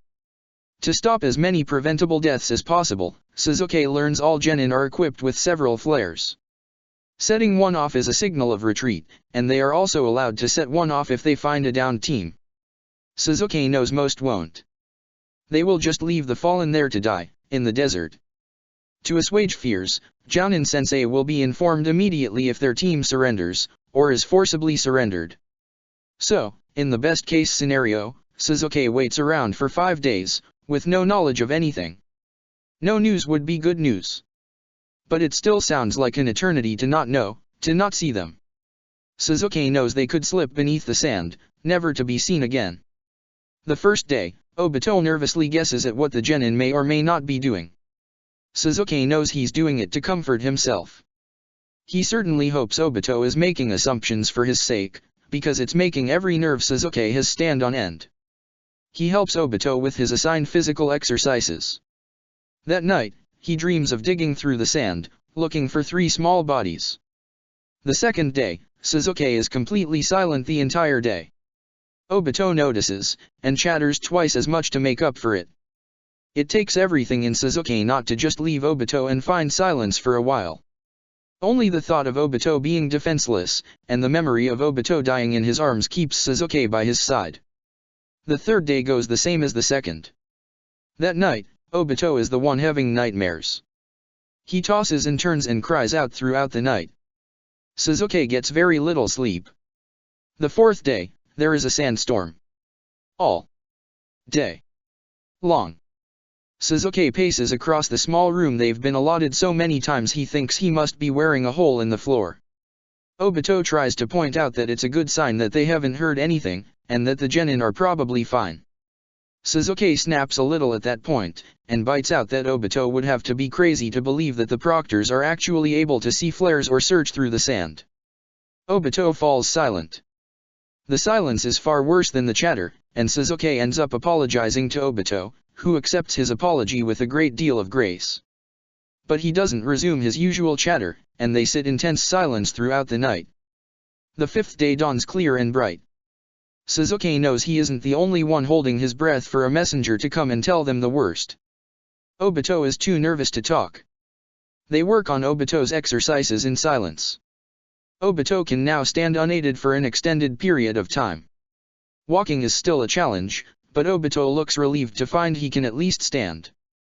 The sun gets low in the sky, and Suzuki and Obito go out to where they'd left the genin 5 days before. The sun sets, and it begins to get cold. A few genin start appearing. Far less than went in, Suzuki notes. But no sign of his team. Not yet. He sees one Kiri team. And about as many Suna teams as he remembers seeing go in. He's not surprised. Home village advantage is real. Unfortunately for Suna, they are a tiny village, and only had 3 teams enter. After the second Kumo team exits, Obito looks at Suzuki nervously. Suzuki refuses to look back. The other teams have already left. The only two Jounin sensei left are Suzuki and another Leaf Ninja he should probably know by now but doesn't. The other Leaf Jounin must be a censor type, because he soon sags with relief, even with no visible team on the horizon. Suzuki's anxiety shoots upward. If his team isn't with them, he plans to run out into the sand and not stop until he finds each and every one of them. Over the crest of a sand dune, 6 heads appear. Obito crows out a victory sound that Suzuki is sure the genin heard. Probably the entire village heard. It is quite late in the evening, and the chill has set in. Shisui and a girl Suzuki does not know are supporting a boy that can only be Yuki in the middle. Izumo and Kotetsu are flanking Shisui on the right, and another girl is flanking her teammates on the left. All 3 of Suzuki's genin appear to be walking under their own power, and he lets out a breath he thinks he might have been holding for 5 days. As they get closer, Suzuki can see them more closely. They look rough. Their clothes are torn, and all 3 are covered in nicks and cuts. Kotetsu has a half-healed slash wound on his forearm. Izumo has what appears to be a swipe from a kunai on his cheek. Some of Shisui's hair is singed. All in all, Suzuki is relieved. Both teams walk towards the other Leaf Jounin, probably to drop off the injured Yuki, and Suzuki and Obito walk forward to join them. The Leaf Jounin says something Suzuki doesn't quite catch, and the girl holding Yuki answers immediately. We got attacked by a Kumo team, sensei.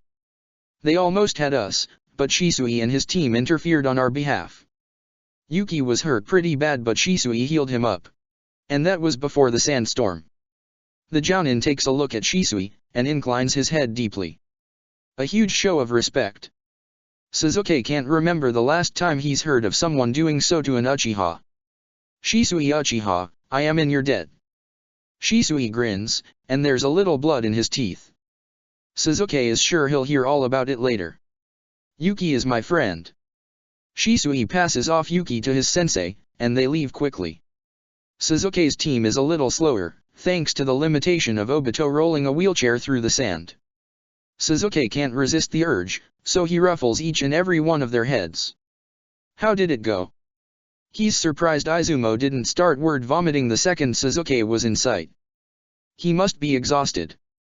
In fact, they all look exhausted. Kotetsu answers as they trudge along. We made it through to the finals, sensei. They're in a week.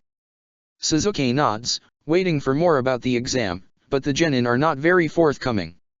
Obito tries to break their silence next.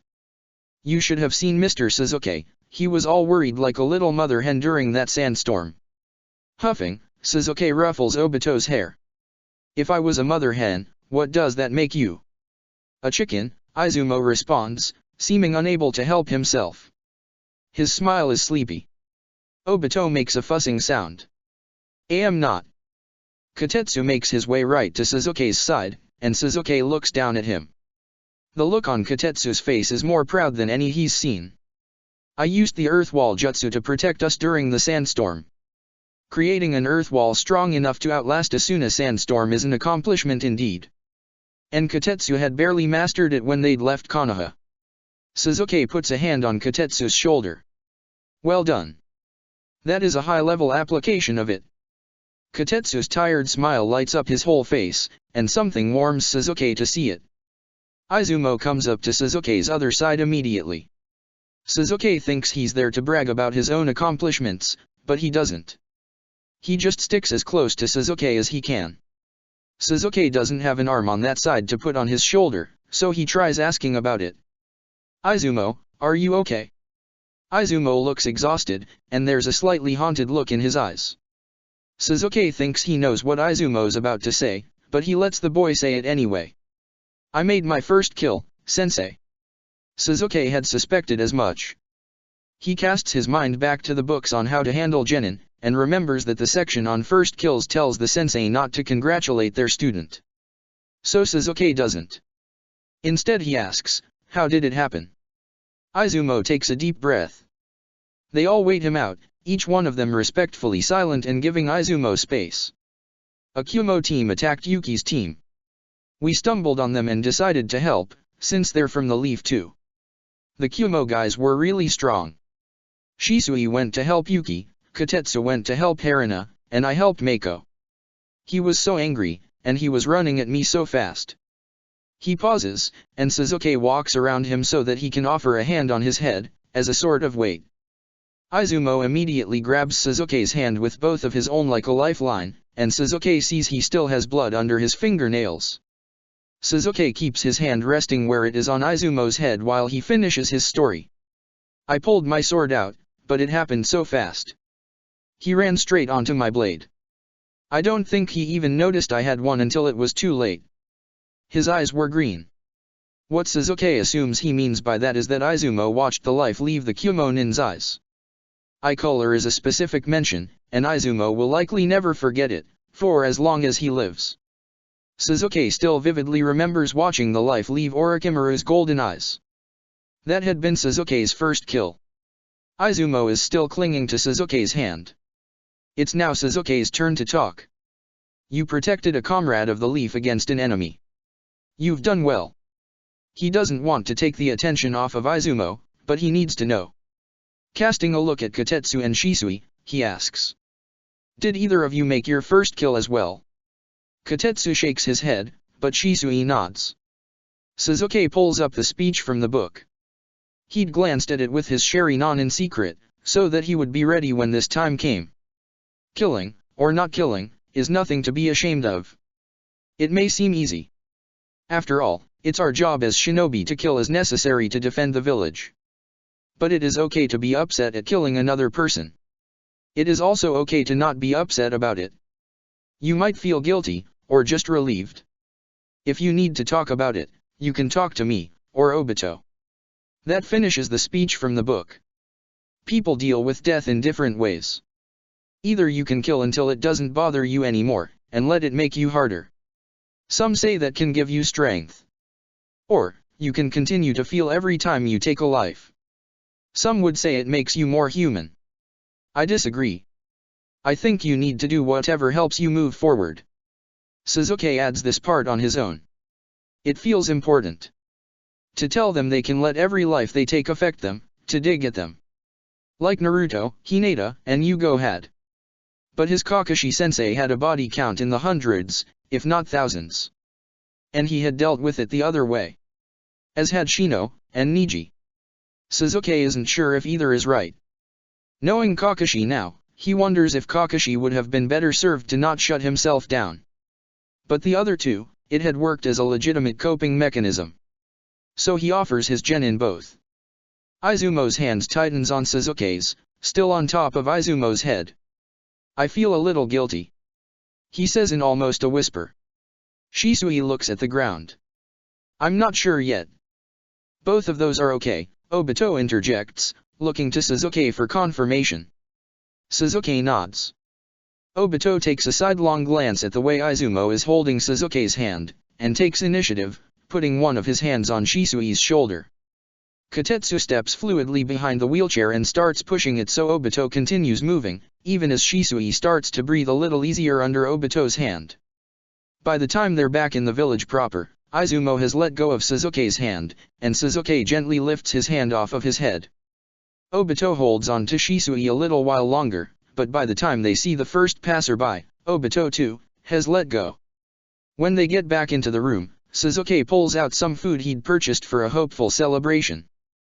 They eat less quietly than they'd walked. They start talking about the task in more detail while Sasuke and Obito nod along. Obito throwing in some light commentary here and there. Sasuke had been right. The Kumo teams had hunted down as many leaf shinobi as possible. Kotetsu describes seeing at least one other leaf team, dead in the sand. The look of death has started to leave their eyes, though some seriousness remains, along with the clear exhaustion. Sasuke feels a slight twinge when he realizes that they've truly experienced what it's like to be a shinobi, now. They've been to war, yes. But the only combat they'd ever experienced up until now, Sasuke had been there, a clear protector, making sure nothing too serious would happen to them. But in this exam, they'd experienced full combat. No sensei to hide behind, or to make sure they all made it out. Just the three of them, and a team they didn't know well, against three people with a vendetta against them. Every move, every moment, had been life or death. And some of their innocence is gone forever. But, he tells himself, they're all here, and they're all alive. They'll be okay. This is part of shinobi life. And whatever Sasuke thinks about their age, having their first serious combat experience not end in any allied deaths or dismemberment was an excellent start. After they eat, they all roll out their bedrolls and the genin pass out almost immediately. Obito waits until their breathing starts to slow in earnest, then whispers across the room to Sasuke. Did I do okay? I didn't know all that stuff about your first kill.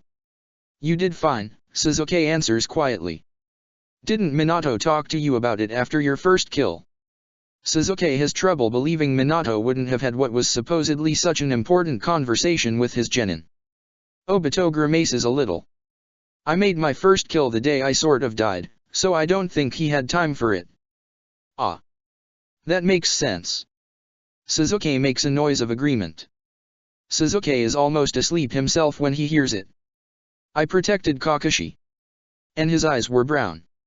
Obito likely needs verbal confirmation at the least that Sasuke has heard him, so he repeats what he said to Izumo. You protected a comrade. You did well. Silence. Then. I don't feel guilty about it at all. That's really okay. Sasuke hums. Yes. Obito sighs, okay. Okay, that's good. Good night, Sasuke. It's the first time Obito has ever managed to not call him Mr. excepting the few teasing times he's thrown a dad at him. Good night, Obito. To Sasuke's surprise, he isn't woken by any nightmares from any of the genin. He'd anticipated it. The book said so. But he rises the next morning, not having heard a single nightmare. When he gets out of his bedroll, he sees why, and sighs fondly. Obito is laying in the middle of the floor, on two bedrolls pushed together. And all three genin are laying on top of him. Obito looks far more peaceful than Sasuke has seen him in a long time, so he takes care not to wake them. They can sleep in this one day. For passing the exam. Besides, they'll have to train, or at least do some conditioning, for the finals in a week. They'll be prepared. Sasuke will make sure of it. Chapter 24. The week leading up to the finals passes in the blink of an eye. Sasuke and Obito work with the three genin, running through not only taijutsu, ninjutsu, and kenjutsu, but also strategy. Sasuke makes 2 shadow clones of himself each day, and assigns each a fighting style the genin might encounter. Then he spars with them. One clone might be a weapons user, another might be a ninjutsu only. Sasuke limits himself to mid-chunin level each time. By the end of the week, all three genin have faced a Sasuke clone for each elemental style of ninjutsu, one taijutsu style, and one kenjutsu. He doesn't bother with genjutsu simply because his genin already know how to break most low-level genjutsu, and most genin are incapable of casting powerful ones. He knows it's a weak spot, but with only one carry team left, the odds of genjutsu are exceptionally low. On the day of the finals, Sasuke decides that the three are as ready as they're going to be. Izumo is unable to beat water-style or earth-style opponents, which is unsettling for obvious reasons. Katetsu struggles with taijutsu and wind-style opponents, which would put him at odds with most sand shinobi. Shisui can handle any opponent, as long as they don't have an above-average level of stamina, which some of the older genin likely do. In a fair exam, the proctor will pull them or declare them the loser before they die. In an emergency, Sasuke is absolutely prepared to rush the arena. Regardless of how they do in these exams, and whether or not they make chunin, Sasuke has a much better idea of what to work with in the future. And he admits to himself, he is proud of them. Dropping them off at the entrance to the arena provokes a lot of stares. Mostly directed at Obito. Sasuke supposes it is unusual to bring an active ninja who is currently wheelchair-bound to a foreign country. They've received a lot of stares throughout the week, some of them nasty enough to ensure Sasuke never strays too far from Obito's side. Obito wishes the genin a cheery good luck, and they make their way up to the arena seating. There is a small assigned section for sensei and other visitors to Suna. Which, is to say, it's full of Jounin sensei and Obito. Sasuke doesn't see a single other observer. The Suna sections are of course packed with civilian and shinobi alike.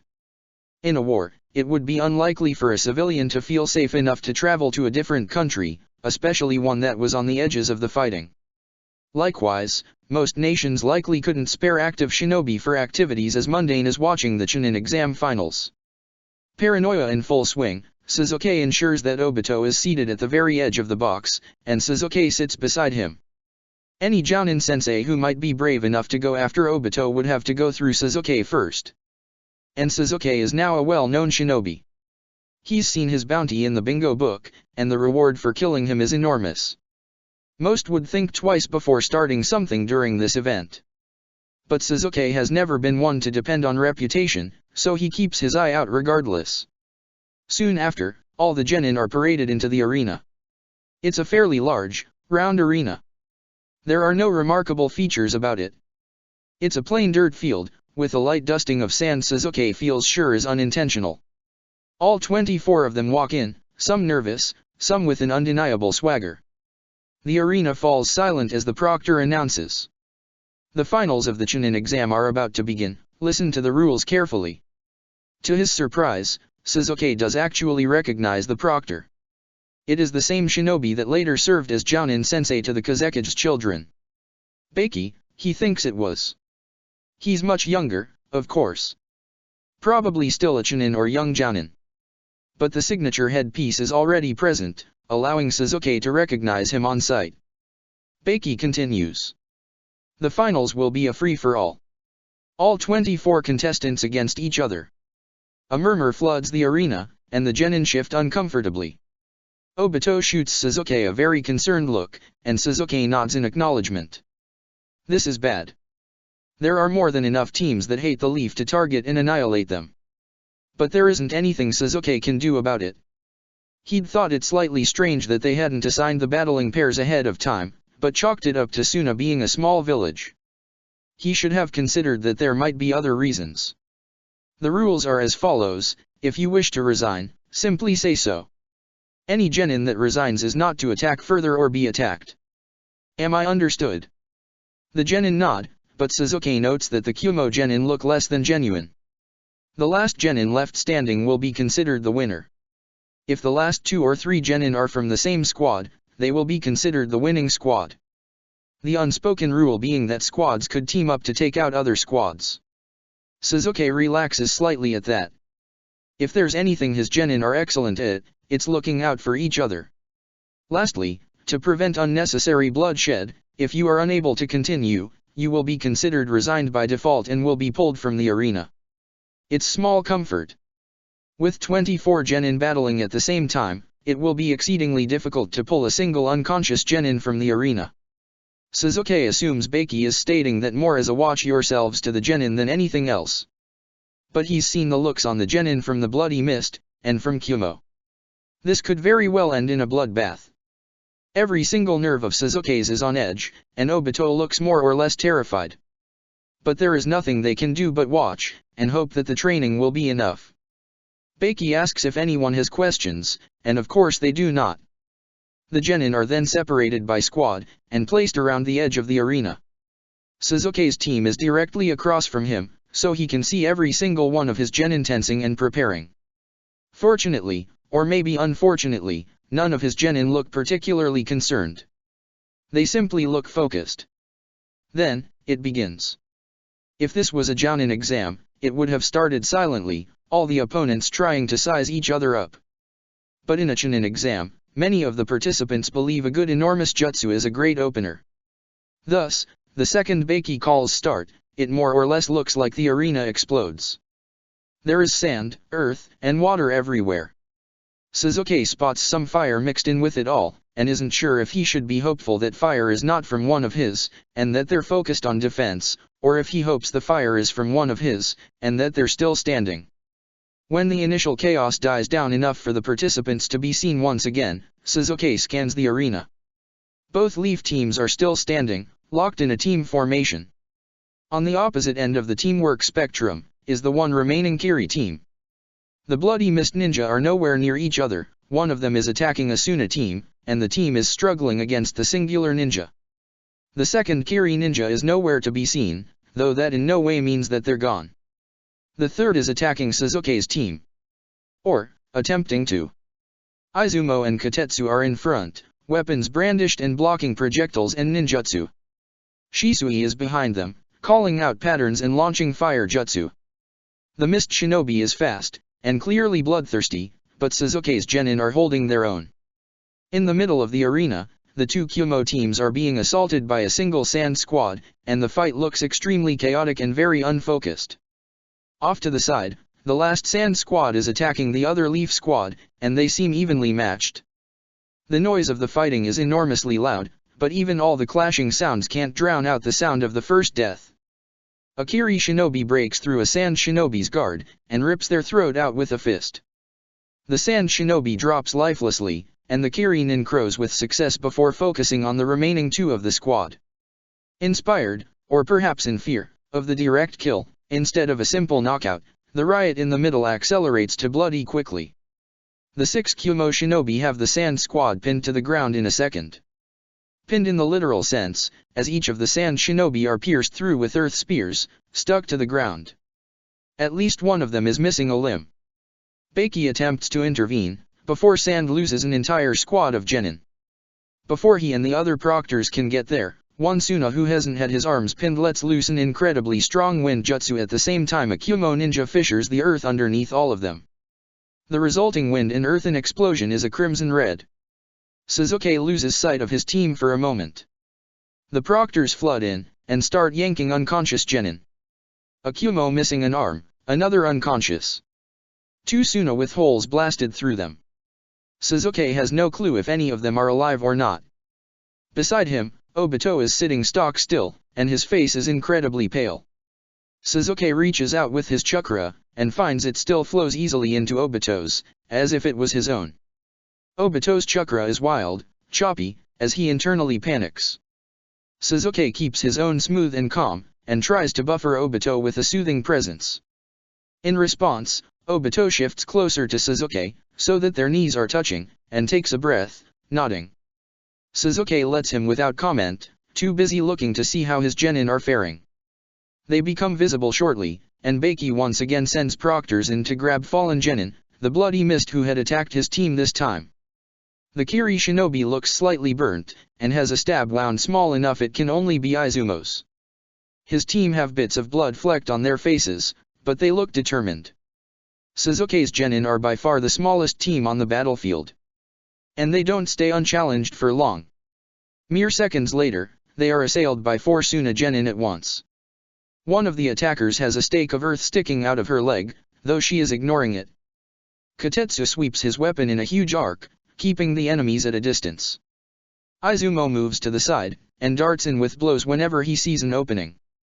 Behind Kotetsu, Shisui continues to call out patterns, and throws kunao, shuriken, and fire in equal measure. The synchronized teamwork throws the Suna genin slightly, making them less organized. They throw weapons back, mixed with wind jutsu. Kotetsu has wrapped his feet with earth, stabilizing him against the bursts of wind, though cuts start to appear on his face with the brutality of the wind. Izumo drops his first sand shinobi, going after the girl who has already been impaled. A good choice, since she's favoring the leg. Izumo darts in, and cuts the back of her remaining knee, dropping her to the ground. She struggles to regain her feet for a moment, but the blood pouring out of her leg is getting concerning. And mere seconds later, she resigns. The 3 remaining close rank, and they start getting smarter. The mood in the arena changes in the blink of an eye. The Kyumo genin seem to come to some sort of agreement, and they swarm the other leaf team. Part of a sand squad stands in their way, and the Kyumo genin plow through them like they're nothing. The whole arena is down to these 2 fights. 2 leaf teams, Suzuki's fighting sand, and the other fighting Kyumo. There is still a Kiri genin unaccounted for. Of the 2, Suzuki is enormously glad his team is facing off against sand. The Kyumo are fighting what is clearly a grudge match against the leaf. There is no shoei jutsu, or light-hearted sparring. Just cold, calculated, ruthless attacks. A shrill cry sounds through the air, audible even to Suzuki on the other side of the arena. Shisui. All eyes snap to the second leaf team.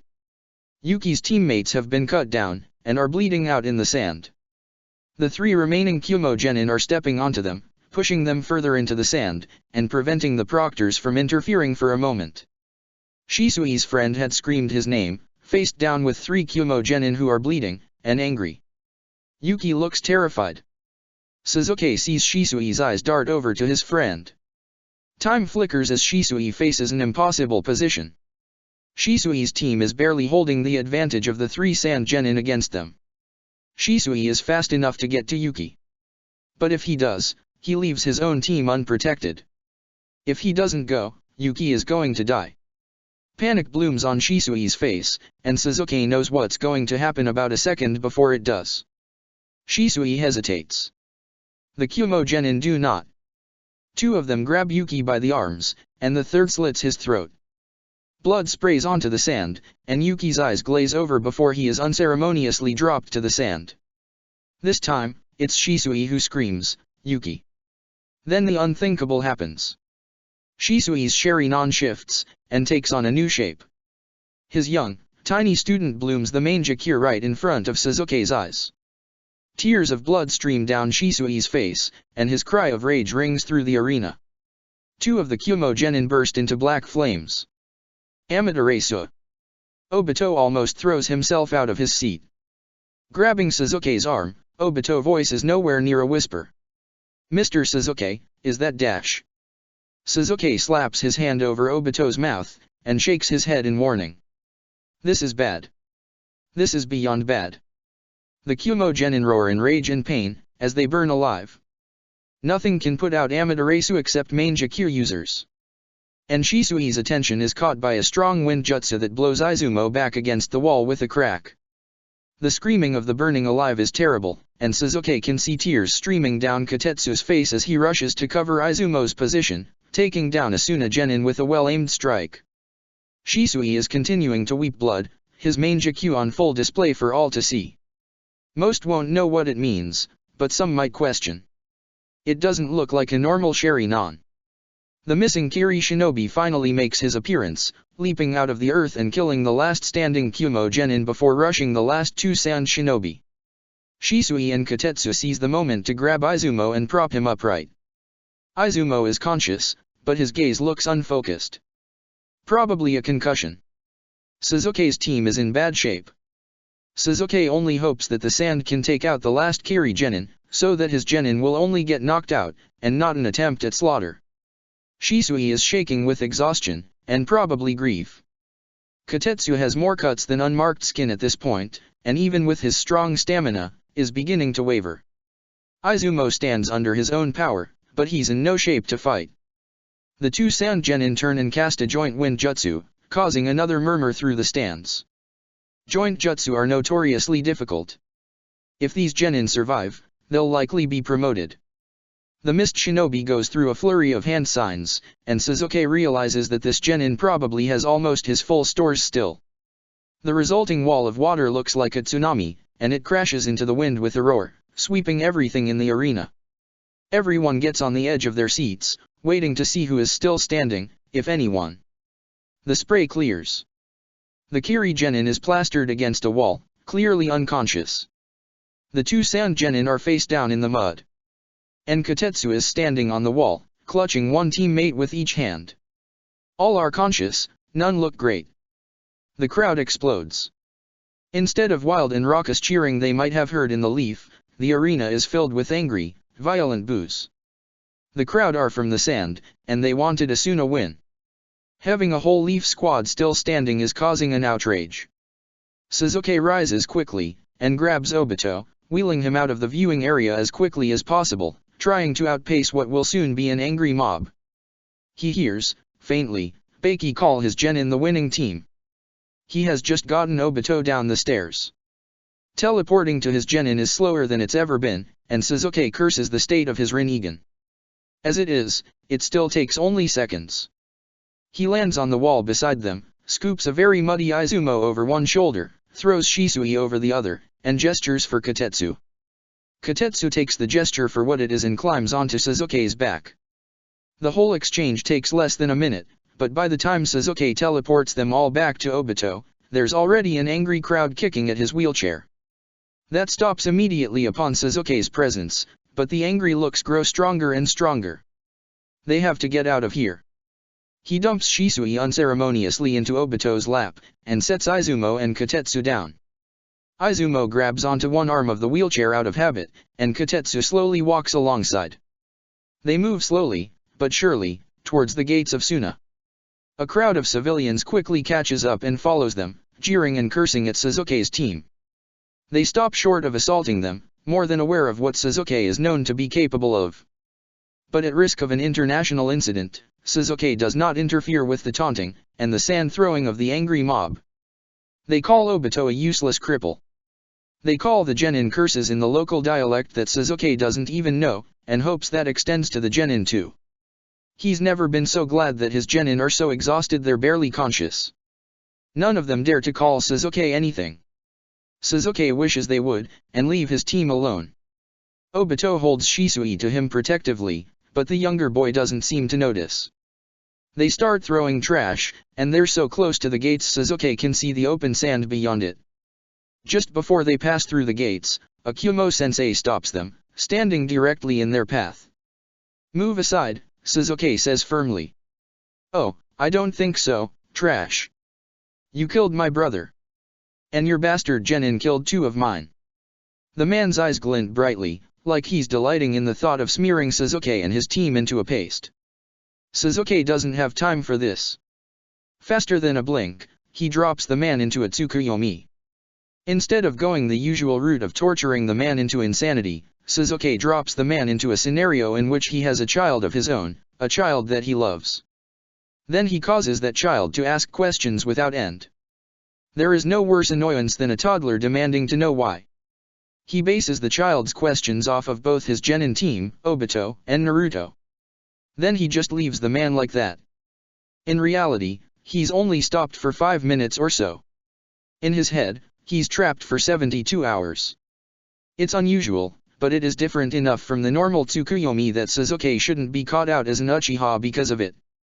Not that all that many even know what it is, but Sasuke is careful. Always careful. He pushes Obito's wheelchair past the gate, and they're successfully out into the sand. Sasuke feels a twinge of sorrow for the other Leaf Sensei, still behind in sand. Yuki had died, that was not in question. Either of the girls could be alive, but Sasuke seriously doubts it. He'd left the other man alone to mourn his whole genin team in an increasingly hostile village. Sasuke's loyalty has to be with his genin first. And his genin are absolutely a target. He makes them walk until the walls of Suna shrink into the distance, until Izumo begins to fumble while walking, his eyes still slightly glazed. Kotetsu too is barely keeping his feet in the sand. Sasuke knows they're exhausted. But he pushes them until they cannot go on any farther. A quick earth jutsu later, they're seated on a small earth platform, surrounded on 3 sides by sturdy earth walls.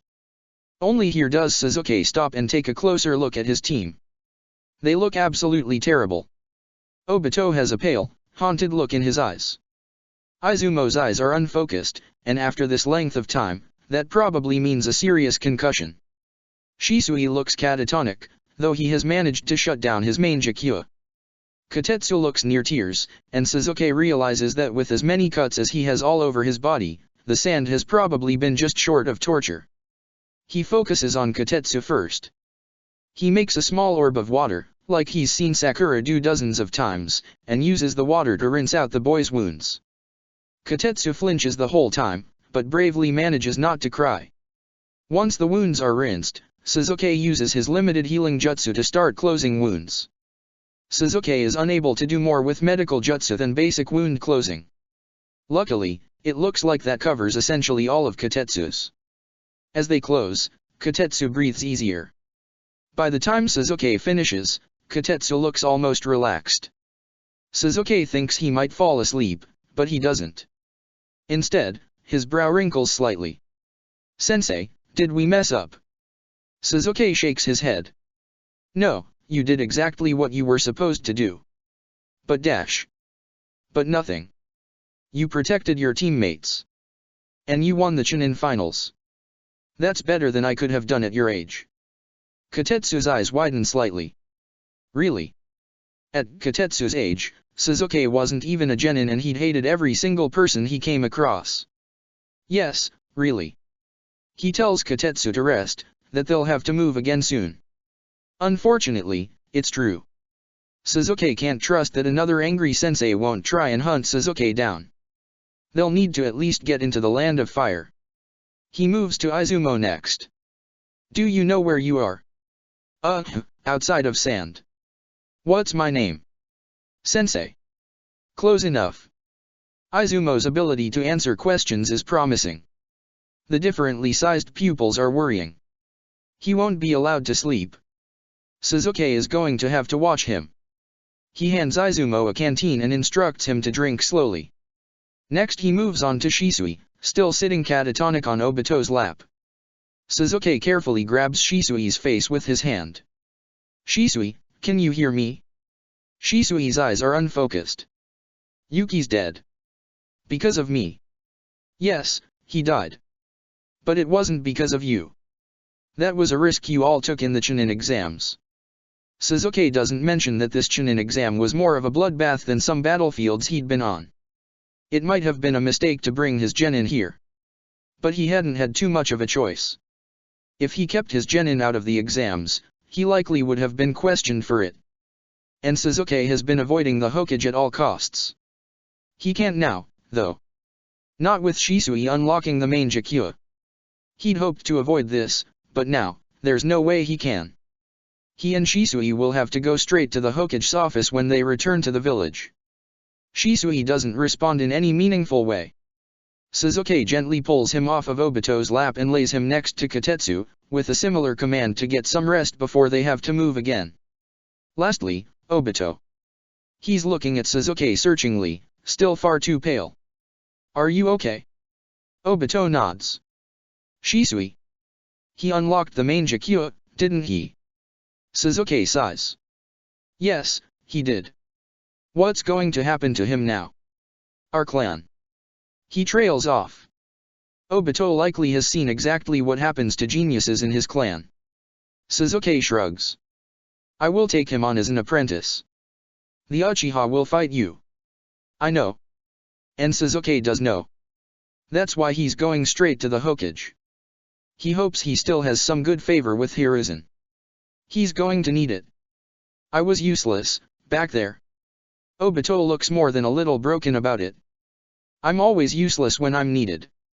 The only good thing I've ever done was save Rin, and I screwed that up too. I can't even help Shisui with our clan. Nobody listens to me there. No one even likes me. Sasuke knows that Obito has the potential to become one of the most powerful Uchiha to ever live. He wishes he could tell him that. That doesn't make you useless. And you're getting better. Soon, you can train again. Obito sighs deeply. When I saw all that blood and the earth jutsu, I remembered. I remembered being trapped in that cave. And I froze up. What kind of ninja does that? All of the good ones. Sasuke tells him honestly. If I had been fighting I would have died. Obito leaves his hands in his lap, and he looks at them with disgust. That's why we work in a team. Besides, it'll get easier with time. Sasuke tries to be reassuring. Obito half nods, and lapses into silence. Sasuke decides to give him a task, to keep his mind off of things. I need your help, Obito. Obito looks slightly suspicious. Are you just saying that to make me feel better? Yes. No. I need to keep all of my focus on getting us to the land of fire. Can you monitor Izumo, check that he doesn't get worse? Right now, he's unfocused but able to answer. He can't fall asleep, and if he stops being able to answer questions, he's in trouble. That's the truth. Someone does need to keep their eye on Izumo. Sasuke could probably do it himself, yes. But he'd prefer not to keep his eyes out for enemies. Obito looks at Izumo, who takes that moment to smile lopsidedly at Obito. Obito nods. Yeah, okay. Sasuke gives them another few moments to rest. Then he wakes Kotetsu and Shisui. And they all start walking. He'd run them if he could, but none of the genin have the energy. He does force Izumo to ride in the wheelchair with Obito. He doesn't know all that much about concussions, but he's pretty sure he shouldn't exert himself. And so Sasuke starts his genin team off towards home. Chapter 25. The first thing they do back in the Leaf Village is drop Izumo off at the hospital. Kotetsu, of course, refuses to leave Izumo's side. Obito wheels away to show Orochimaru his progress, and Sasuke takes Shisui to the Hokage Tower. The young Uchiha looks increasingly nervous with each step they climb, even though Sasuke assures him that it's the Hokage's job to have the interests of his shinobi in mind. Sasuke doesn't actually agree with that necessarily. A Hokage should have his shinobi's best interests at heart, but Sasuke also remembers that Hiruzen had left Kakashi, Naruto, and himself to fend for themselves at a young age. Shisui shouldn't have to know that. Not yet. Not if Sasuke has anything to do with it. Sasuke politely requests an audience with the Hokage, and within moments, they are admitted into the office. Hiruzen sits behind his desk, smoking his pipe as usual. Every time Sasuke sees him, it looks like the man ages a decade. He puts on his grandfatherly face and smiles at Shisui. I heard your team won the finals of the Chunin exams. Congratulations. Shisui looks entirely unfazed by the kindly look, which Sasuke is glad for. It bodes well for his career as a ninja to see underneath the underneath. Thank you, sir. Sasuke clears his throat. We're here to request apprenticeship forms. It's an outdated practice, but currently, all apprenticeships have to be approved by the Hokage. It's probably a clan politics thing, but Sasuke had never apprenticed in his own time, so he doesn't really know all that much about the reasonings behind it all. Sarutobi looks firmly at Sasuke, meeting his eyes for the first time since they've entered the office.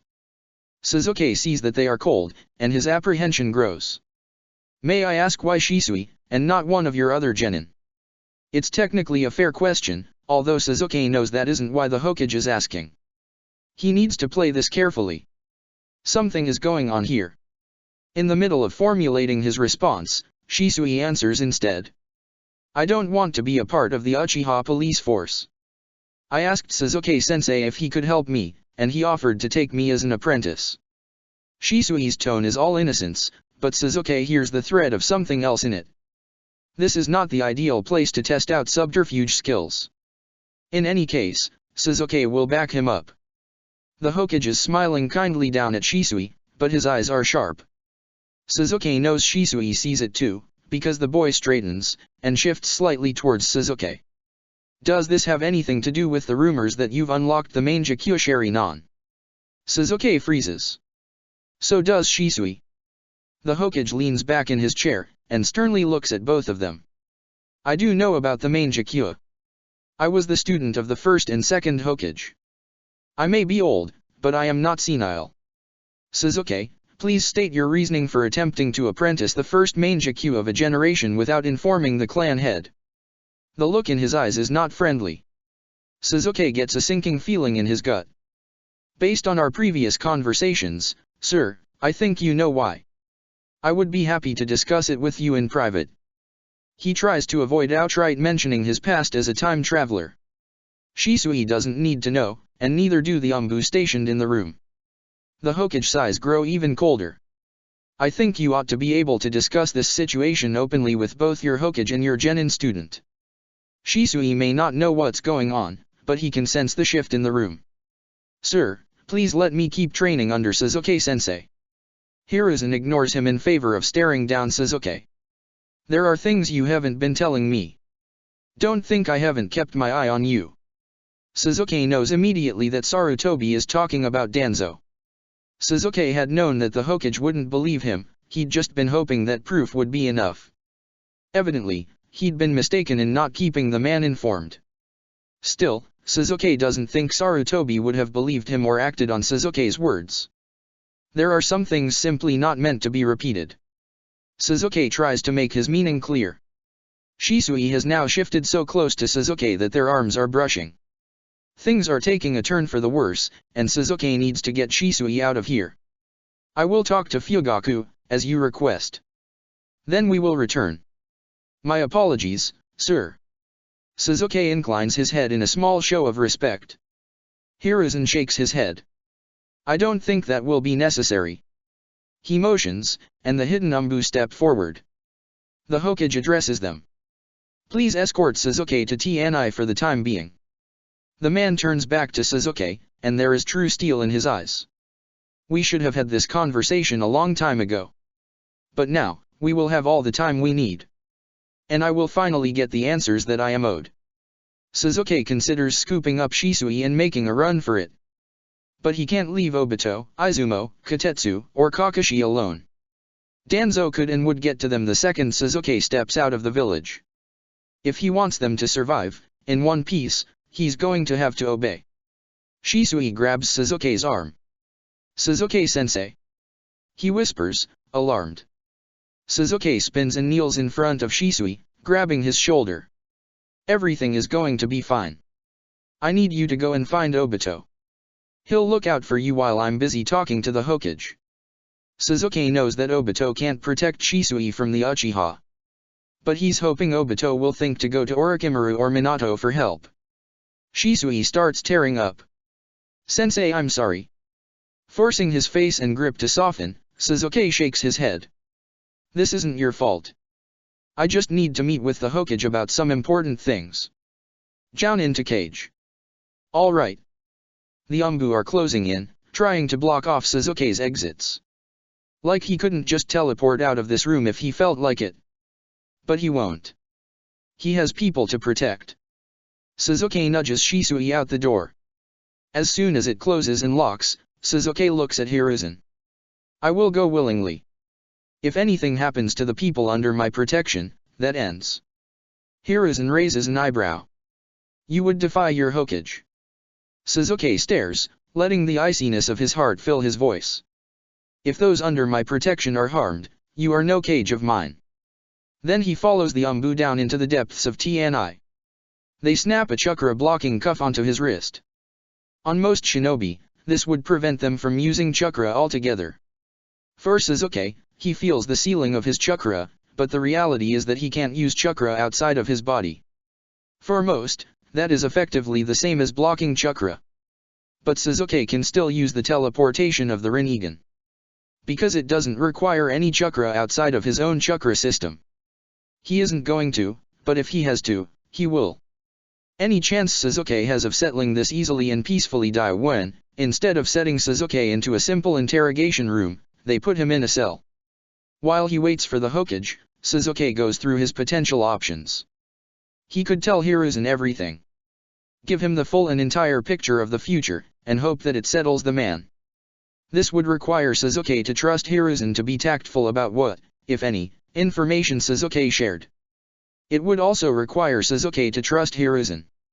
Sasuke casts this aside almost immediately. At this point, he will never trust Hiruzen enough to reveal the future. He could reveal more but not all of the future, and hope that Hiruzen accepts it for what it is. This is tricky, because Sasuke has no way of knowing what other knowledge Hiruzen might glean out of a simple memory. And at this point, the memories Hiruzen likely wants the most are those of Danzo. If a Yamanaka is employed to help sort through Sasuke's memories, Sasuke likely won't be able to stop them from seeing that he was the one to kill Danzo, and his deep well of rage towards the man. That won't buy him any forgiveness from the Hokage.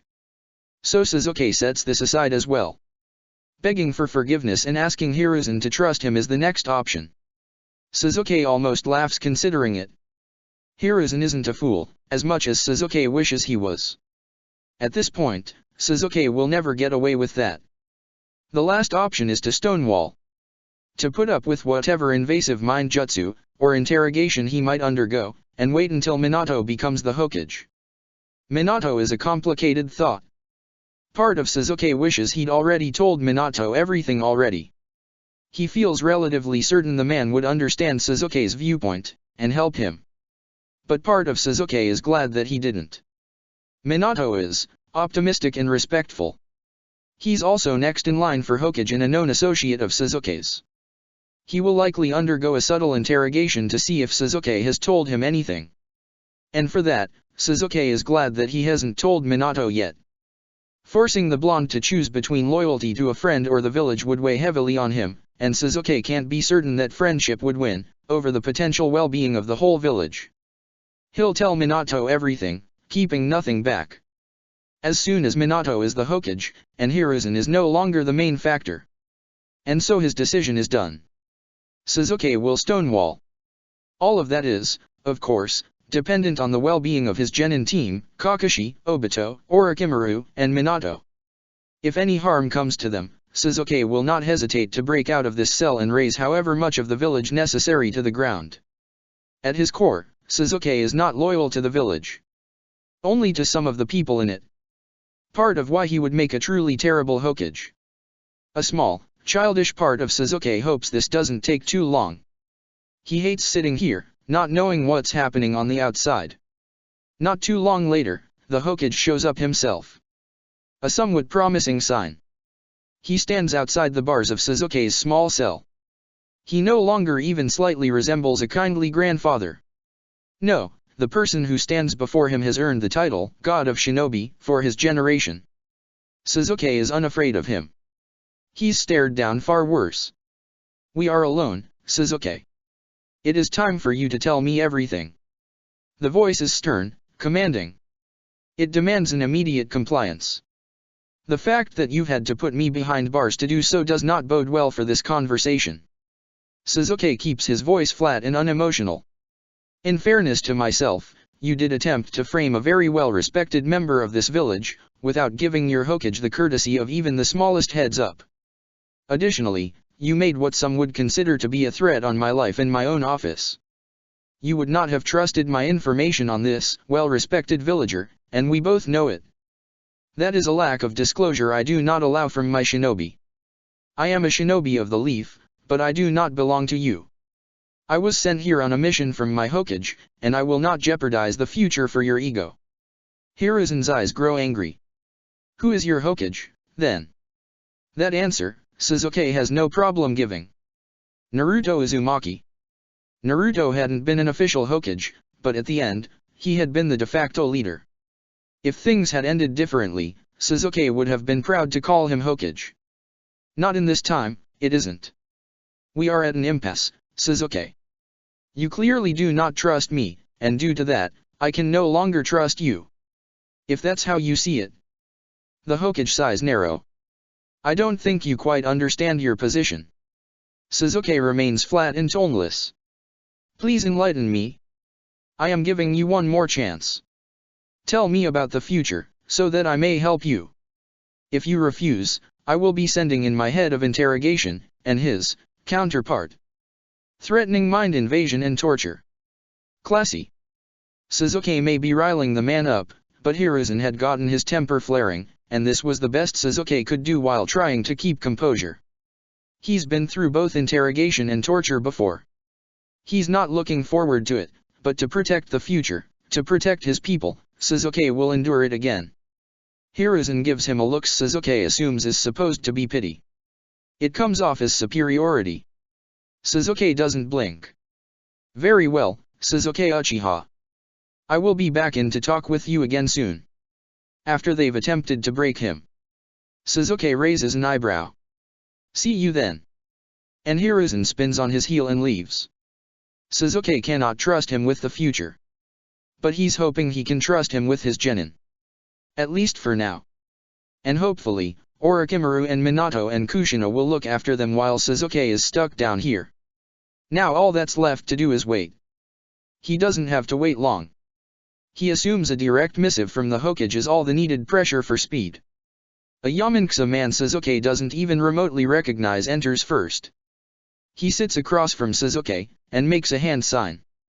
Then he's in Sasuke's head. Time blurs. Days or weeks pass. Sasuke isn't sure. The thing about a person entering your mind is, you can't hide everything from them. In fact, trying to do so will be your undoing.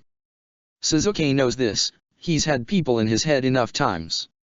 The secret is not to hide everything. It's not to remain so mentally strong no one can break through. These jutsu are designed for that. No, the secret to surviving a mind jutsu, is to hide very little, and show the rest. So Sasuke carefully tucks his memories of Danzo, of Minato, of Orochimaru, of all the things he can't afford to see the light of day, far back into his mind. Folds them up into a dark corner. and then lets the Yamanaka peruse through the rest as he wishes. Sasuke leaves almost all the memories since he's jumped back through time, except for a few sensitive conversations here and there. He lets the Yamanaka have access to nearly every memory of the aftermath of battles in the Fourth Great Ninja War. Leaves the dead faces, the broken bodies, the despair, out on display. The other secret to having someone root through your brain, is leaving out memories that you enjoy. That way, when the intruder pokes through them, you experience the memories that remind you why you're holding on so hard. For that reason, Sasuke leaves almost all of his memories of Team 7. He has to assume that the Hokage has given this Yamanaka clearance to whatever future knowledge he might find. So Sasuke leaves his memories of Naruto, Sakura, and Kakashi-sensei open for reading. The Yamanaka does his job well, Sasuke can give him that. He sorts through all the memories Sasuke has left in the open, quickly sorting through them, filing them as useful and not useful. He discards memories of putting his genin through D ranks, of throwing Kunao with Obito. Soon enough, the Yamanaka has dismissed all of Sasuke's memories since landing here. And Sasuke finds out that what he'd thought would be memories to hold onto, are now his greatest torture. His intruder digs into Sasuke's memories of Team 7, watching for any weaknesses he can use to delve into the shuttered parts of Sasuke's mind. He watches the bodies from the war. Yes, Sasuke can feel him carefully cataloging all the faces, all the destruction. But Sasuke's strongest emotions are tied to memories of Team 7. Sasuke had genuinely thought he would enjoy, or at least, not hate, watching and rewatching his genin days. And at first, he really doesn't. Naruto is just as annoying as he remembers, Sakura is an insane fangirl, and Kakashi-sensei is, well, it's still Kakashi-sensei. But the more he is forced to rewatch them, the more he sees. Naruto gets less annoying, and Sasuke starts seeing the quiet desperation to be seen behind his actions. Every time he'd tried to get someone's attention, tried to make people see him, and not the beast inside him, or nothing at all. Seeing Naruto starts to become not a fond memory, but a growing ache. Naruto had been hurting, nearly as bad as Sasuke, the whole time. And Sasuke had never known. But he sees it now, and it's far, far too late. Sasuke is just forced to watch over and over as Naruto practically begs someone, anyone, to love him. Kakashi-sensei's little eccentricities, that Sasuke had written off as a child as Kakashi just being weird, start taking on a new tone. He starts seeing the pain in his eyes when Naruto smiles in a way that's perfectly Minato. The way Kakashi flinches when Naruto says something that might as well have come straight through Kushina's mouth. Sasuke hadn't known them then, but he does now. And he sees the agony it causes Kakashi. He also sees the way Kakashi-sensei looks at him, like Sasuke is his chance at redemption, and his growing desperation to save Sasuke. And Sasuke knows that Kakashi-sensei will fail. He sees it in Kakashi's eyes too, the recognition that he won't be enough to stop Sasuke. And it burns. He starts seeing little Kakashi's face superimposed over Kakashi-sensei's, begging Sasuke to stay, begging him to care. But Sasuke never does. By far the worst is Sakura. It's obvious now, with the benefit of years, to see that her silly crush had quickly faded into genuine affection and respect. Sasuke watches as she grows to love him, and he hurts her, over and over again. His control slips a little, because as he sees it, he wants more context for himself. So he lets memories of the war, at least those of Sakura, slip through. He quickly wishes he hadn't. The Yamanaka replays the memory of him putting his fist through Sakura's chest over and over. She'd truly loved him, Sasuke can see that, now. He wonders why he never did before. He sees all the memories after that, too. Them sitting side by side at a campfire, talking over the battles of the day, some nonsense thing Naruto or Kakashi-sensei had said. He sees the memories of himself fighting at her side, not as a boy obsessed with rage and a silly fangirl, but as equals, as teammates. As friends. The Yamanaka senses his emotions surrounding Sakura, and presses the memories harder, looking for an advantage. He sees them over and over again. Him rejecting her as a genin, her fighting beside him in a war for their lives. And Sasuke begins to see something that he never wanted to think about, never wanted to process. Sakura had stood by his side, fighting for him, cheering for him, always. She had never abandoned him, never given up on him. Once her crush faded, and genuine feelings had grown, she'd supported him, listened to him, healed his wounds, and challenged him. She'd grown so strong that she could fight by his side, and he could no longer ignore the person she had become. He had grown to depend on her, to protect her, even though she was more than capable of protecting herself. He had let her be a rock for him, alongside Team 7. He had noticed when she forgot to eat, held her up while she healed her own wounds that no one else could touch. Watched over her when she cried over losing yet another patient under her hands.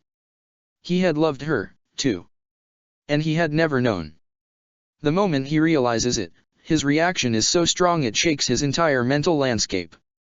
Trying to seize the opening, the Yamanaka dives deeper. And Sasuke watches Sakura die for real, in his arms. Over and over. The look in her eyes is a torment. Kind, and sad, and warm. Sasuke has lost track of the amount of times he's been forced to watch this agonizing death, when he figures out that Sakura had known Sasuke had loved her. And she had never said anything. Never pushed him. Just let him love her in his own way, never asking anything from him. The wave of grief Sasuke experiences is strong enough to throw the Yamanaka out of his mind entirely. When the physical torture starts, it's almost a relief. He loses himself in it. The cycle of pain, as they cut him, waterboard him, electrocute him, sleep deprive him, beat him. And then heal him up so they can do it all again. At times, the Yamanaka attempts to return to Sasuke's head. But Sasuke's head is on fire, burning from his soul through every cell in his body. And the Yamanaka can't stay. Through the haze of it all, Sasuke sees the interrogation expert writhe in pain when he tries to navigate Sasuke's mindscape, until he leaves. Over and over. As for Sasuke, the pain does not cease, does not lessen.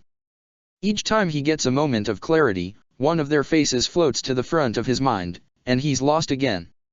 Finding pieces of Kakashi scattered over a battlefield, abandoned by Sasuke even in death. Watching Naruto fade out, never telling him that he was Sasuke's best friend, that Sasuke had noticed him, had loved him. Sakura smiling at him as she died, when she held all the knowledge in the world, and Sasuke had never seen her for what she was. Sasuke is drowning, and nothing they do to him can pull him above the water. It cycles on and on into eternity. Even though he's burning alive on the inside, even though they're doing their best to destroy his will on the outside, Sasuke never gives up a single drop of information that he doesn't want to. This burning, unceasing flame that Sasuke feels is love. And that love, that had belonged to Sakura, and Naruto, and Kakashi-sensei.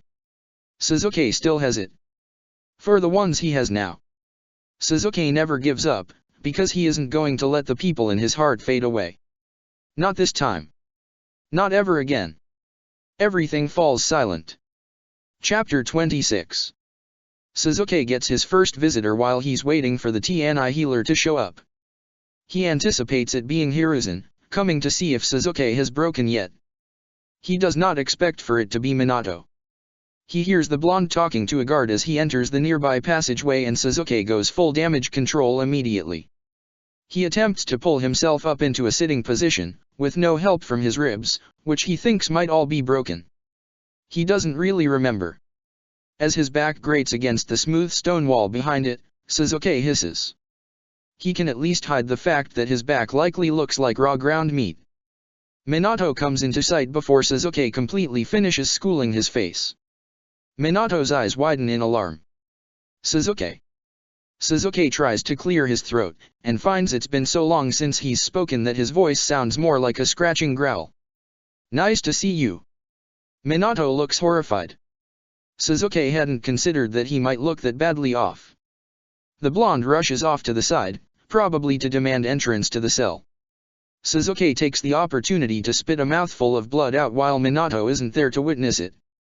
Whatever reason Minato is here for, Sasuke has to convince him that everything is fine, and that he has it under control.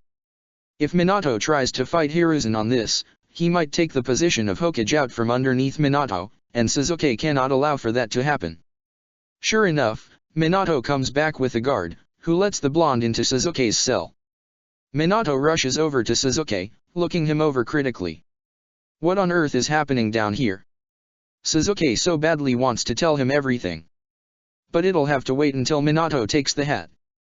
Sasuke can't take any chances. He clears his throat again. A mistake, because the next mouthful of blood he spits out is in full view of Minato. Just a small disagreement between the Hokage and I. Minato looks absolutely incredulous. His hands hover, as if he wants to help Sasuke but isn't exactly sure what to do. A small disagreement? Sasuke, this is terrible. This is wrong. There's a growing fire behind Minato's eyes that would be comforting to Sasuke if he wasn't unsettled by the implications of it. Meaning the trouble Minato looks like he wants to start the second he leaves. Sasuke tries to play off his injuries. You know, I've heard there's going to be a new Hokage soon. I'm hoping to get along better with him. His play at nonchalance is slightly ruined by the fact he coughs up blood after. He thinks one of those broken ribs might have punctured a lung. Annoying. Minato grabs Sasuke's hand in his own.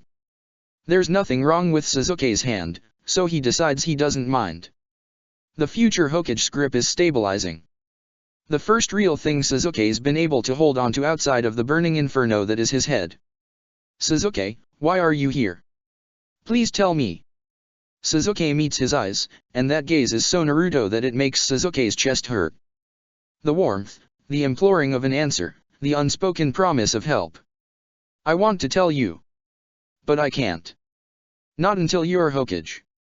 Minato flinches, and looks slightly hurt. Sasuke doesn't know why. He wishes he could take his words back and figure out what he did. You don't trust me? Sasuke squeezes Minato's hand, and shakes his head a little more violently than he intended, and he spews another mouthful of blood before he can speak. No. That's not it at all, Sasuke gasps, trying to speak between coughs. I've got to, he wheezes, keep you safe too. The blonde straightens, and squares his shoulders while Sasuke finishes his coughing fit. Okay. That's what I'll do then. I'll become Hokage. That sounds suspiciously like Minato is about to go make trouble. Don't rush on my account. Minato lets go of his hand, and grabs Sasuke's face with both of his hands. Look at me, like Sasuke can do anything but, the man has a hold of his face. I am not leaving you here. Hang in there. I'll be back soon. And the blonde sweeps out of the cell, looking every bit the Hokage he'd always heard about. There's nothing Sasuke can do to help him or protect him right now. He and Hiruzen have a tenuous agreement, after all. As long as Sasuke stays here, nothing will happen to his kids. Sasuke doesn't want to jeopardize any of them. Not for anything. More than ever, Sasuke starts to worry about what's going on outside. Is everyone okay? Sasuke hadn't even asked about them when Minato had visited, and he regrets it every second. He knows that they're all physically fine, but that's not everything. Danzo could be pulling all kind of political strings to hurt his kids in other ways. The anxiety of it all makes his need to run start to grow. But he won't. He won't leave and give even a second's chance to any of them being harmed, or get in Minato's way of becoming Hokage. Sasuke desperately needs a cage on his side. If he leaves due to his own worries, he could ruin the future. Minato's visit had done one thing, it had brought Sasuke some clarity of mind. But all that left was more concerns. How long had he been down here? He'd been healed enough times to lose count, which probably meant more than a week. How much longer than a week? A month, more? Sasuke should have asked. And now he's stuck with no answers. Only able to hold on to Minato's promise to be back soon. Sasuke worries himself into a stupor, and he has no idea how much time passes before he hears the hallway door swing open again. He's hoping it's the medic. The punctured lung is really starting to become obnoxious. It's disgusting down here. That's Obito's voice. Oh no. The last thing he wants is for Obito to see him like this. Obito's face swings into view before Sasuke can do even as much as lever himself into a better sitting position. Orochimaru is with him. Mr. Sasuke. Obito cries out in alarm. Sasuke notices that he's walking, and not having too much trouble with it. Orochimaru makes a displeased sking noise. You are so much work. That's probably as close to alarm as Suzuki will ever see from Orochimaru, and he takes it for the concern it is. You're walking again. Congratulations. Suzuki has 100 questions, but that seems the most pressing comment right now. He has to let Obito know he's proud of him. Obito is somehow already crying. His ability to dissolve into tears is almost impressive. Suzuki idly wonders if it can be weaponized somehow. Mr. Suzuki, what happened to you? You look so bad.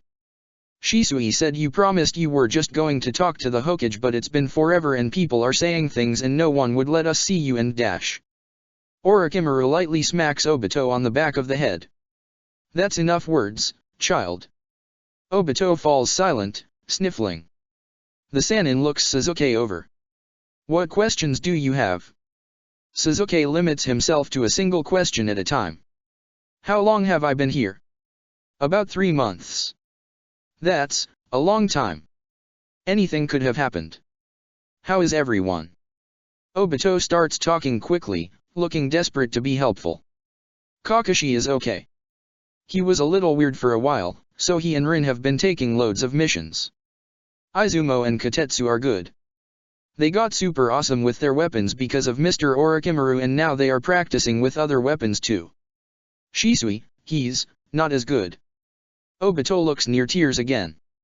Suzuki hadn't noticed that he'd stopped crying the first time. Perhaps he's a little more out of it than he thought. Is he alright? Obito shakes his head. The clan has been really mean. I tried to stand up for him, like you asked me to. I did, I promise.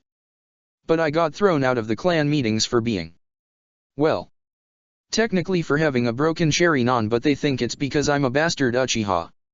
I don't know what goes on in them anymore, but Shisui looks sad every time they meet. Suzuki asks before Obito can continue. Your Sharingan is broken. Suzuki had never heard of such a thing and he's pretty sure it can't actually happen. Obito nods and activates his eyes without being asked. The right one looks normal. Blood red, with 2 tomo in it. The left one isn't. It's pale, so pale it's hardly pink. There are 2 tomo in it as well, and they are dark black, as usual. Does it work? Suzuki asks. Obito nods, as far as I can tell. It just looks weird. Suzuki looks to Orochimaru to see if he has a theory. Orochimaru always has a theory. Orochimaru blinks, unfazed. I'm fairly certain it's due to your interference. That's a discussion for a different time, however. Minato is staging a coup, and I think it's safe to say it's your doing. Suzuki startles, shifting his injuries. He's doing what? He gasps. Why aren't you stopping him? Orochimaru shrugs, pushing his hair behind his shoulder. He's doing it in the legal way, by using clan heads. He plans to pass a motion to force Sensei into retirement and be instated as Hokage effective immediately. Since I am not a clan head, I don't feel that's any of my business to intercede. A thought comes to Suzuki so violently he nearly falls off the narrow bench he's sitting on. Wait, if Minato is staging a coup and you're here, where are my genin? Is anyone watching them? If Danzo knows that his time with free reign is coming to an end, he could and would attack any one of Suzuki or Minato's precious people the second he can. Sensing Suzuki's rising panic, Orochimaru holds up his hand. On it is a clearly written seal. Calm yourself. They're in Namikaze's house. It's sealed with such strong wards no one can get in, and the seal will burn if one of them tries to leave. They're safe. Suzuki doesn't believe that for a single second, but if Orochimaru does, he'll give the Sannin the benefit of the doubt. He takes a few deep breaths, some to settle his mind, the others trying to push the pain out of his body. Obito winces watching him, and Suzuki tries to get himself under control. How exactly does one start a legal coup? Suzuki manages. Orochimaru looks more than happy to inform him. Since Konoha has been a gathering of shinobi clans since the beginning, there is a council of clan heads. They make all kinds of decisions, and they have the power to overturn the position of Hokage. There is a token non-clan member, but usually said person is a personal friend of the Hokage. It used to be Danzo, but recently Minato was elected, as part of his training to take over as Hokage. Aside from that, a clan head can make the motion, and if enough clans vote for it, the motion will pass. Minato has a strong position, as the publicly claimed future Hokage. Not that he didn't stack the deck in his favor anyways. Stack the deck? Luckily, Sasuke doesn't have to ask. Obito answers for him. Yeah. Minato-sensei convinced Bakushi to take up his seat as the head of the Heitake. And Kushina is the head of the Uzumaki, and he even found some paperwork that said since Lady Tsunade isn't in the village, Yamato can sit in on her behalf. That is quite the stacked deck. The Uchiha will likely vote in Minato's favor, due to Mikoto and Kushina's close friendship.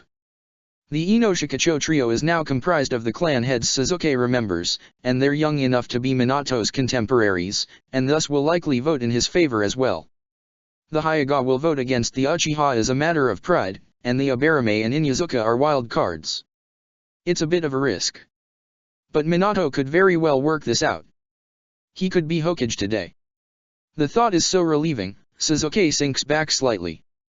We are here, unconventionally, Orochimaru begins, which tells Sasuke they somehow broke in. I am unable to enter the cell. However, if you are able to make your way here, I can heal some of your injuries. You have a punctured lung. Sasuke coughs, yeah, I know. He swings his legs off of the bench, and pain rips through him, causing another coughing fit. Obito winces in sympathy, watching him. Sasuke really wishes he didn't have to see Sasuke like this. A sizzling sound that has nothing to do with Sasuke sounds, and he looks up, confused. Orochimaru grows slightly pale. It seems one of your little students has left the safe house. Sasuke knows what that means instantly. Danzo. And he's pretty sure he knows which one of them left. Which entrance? Orochimaru furrows his brow. The front entrance is most likely, I suppose, but why dash? Before he can finish, Sasuke is gone. He ignites his teleportation and rips himself out from under the chakra ceiling cuff. He lands in Minato's front yard. Danzo has Shisui pinned against the wall of the house. Sasuke recovers just in time to see Danzo's arm shooting towards Shisui's terrified face, reaching for his student's eye. Sasuke acts on instinct, and he teleports again, activating Chidori at the same time, since he has no other blade. He lands directly in front of Shisui, almost standing on the boy's feet.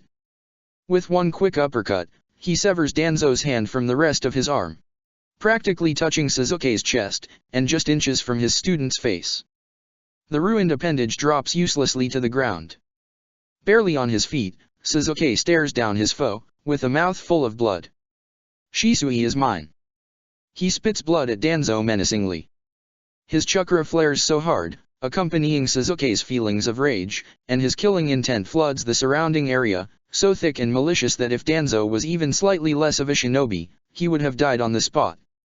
And with it, storm clouds that block out the sun. The air is charged with static as Sasuke bristles. Danzo's bandaged face scowls in agony and rage, and more than a little fear. Good. Danzo clutches his stump arm to his chest.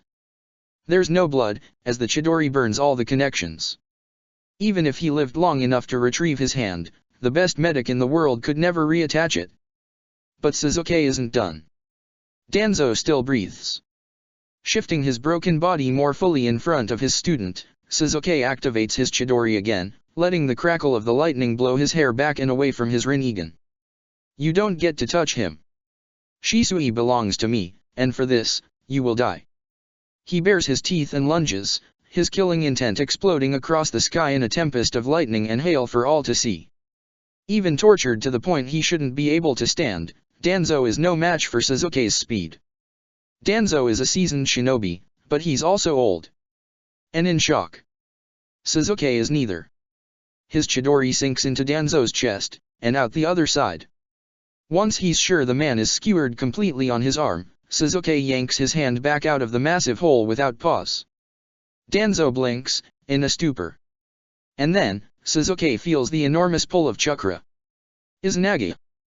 The bandages over Danzo's eye glows red, and the hole Sasuke just made in the man fills in before his eyes. Somehow, Danzo has already acquired a Sharingan. Sasuke has no idea who it's from. He'll think about that later.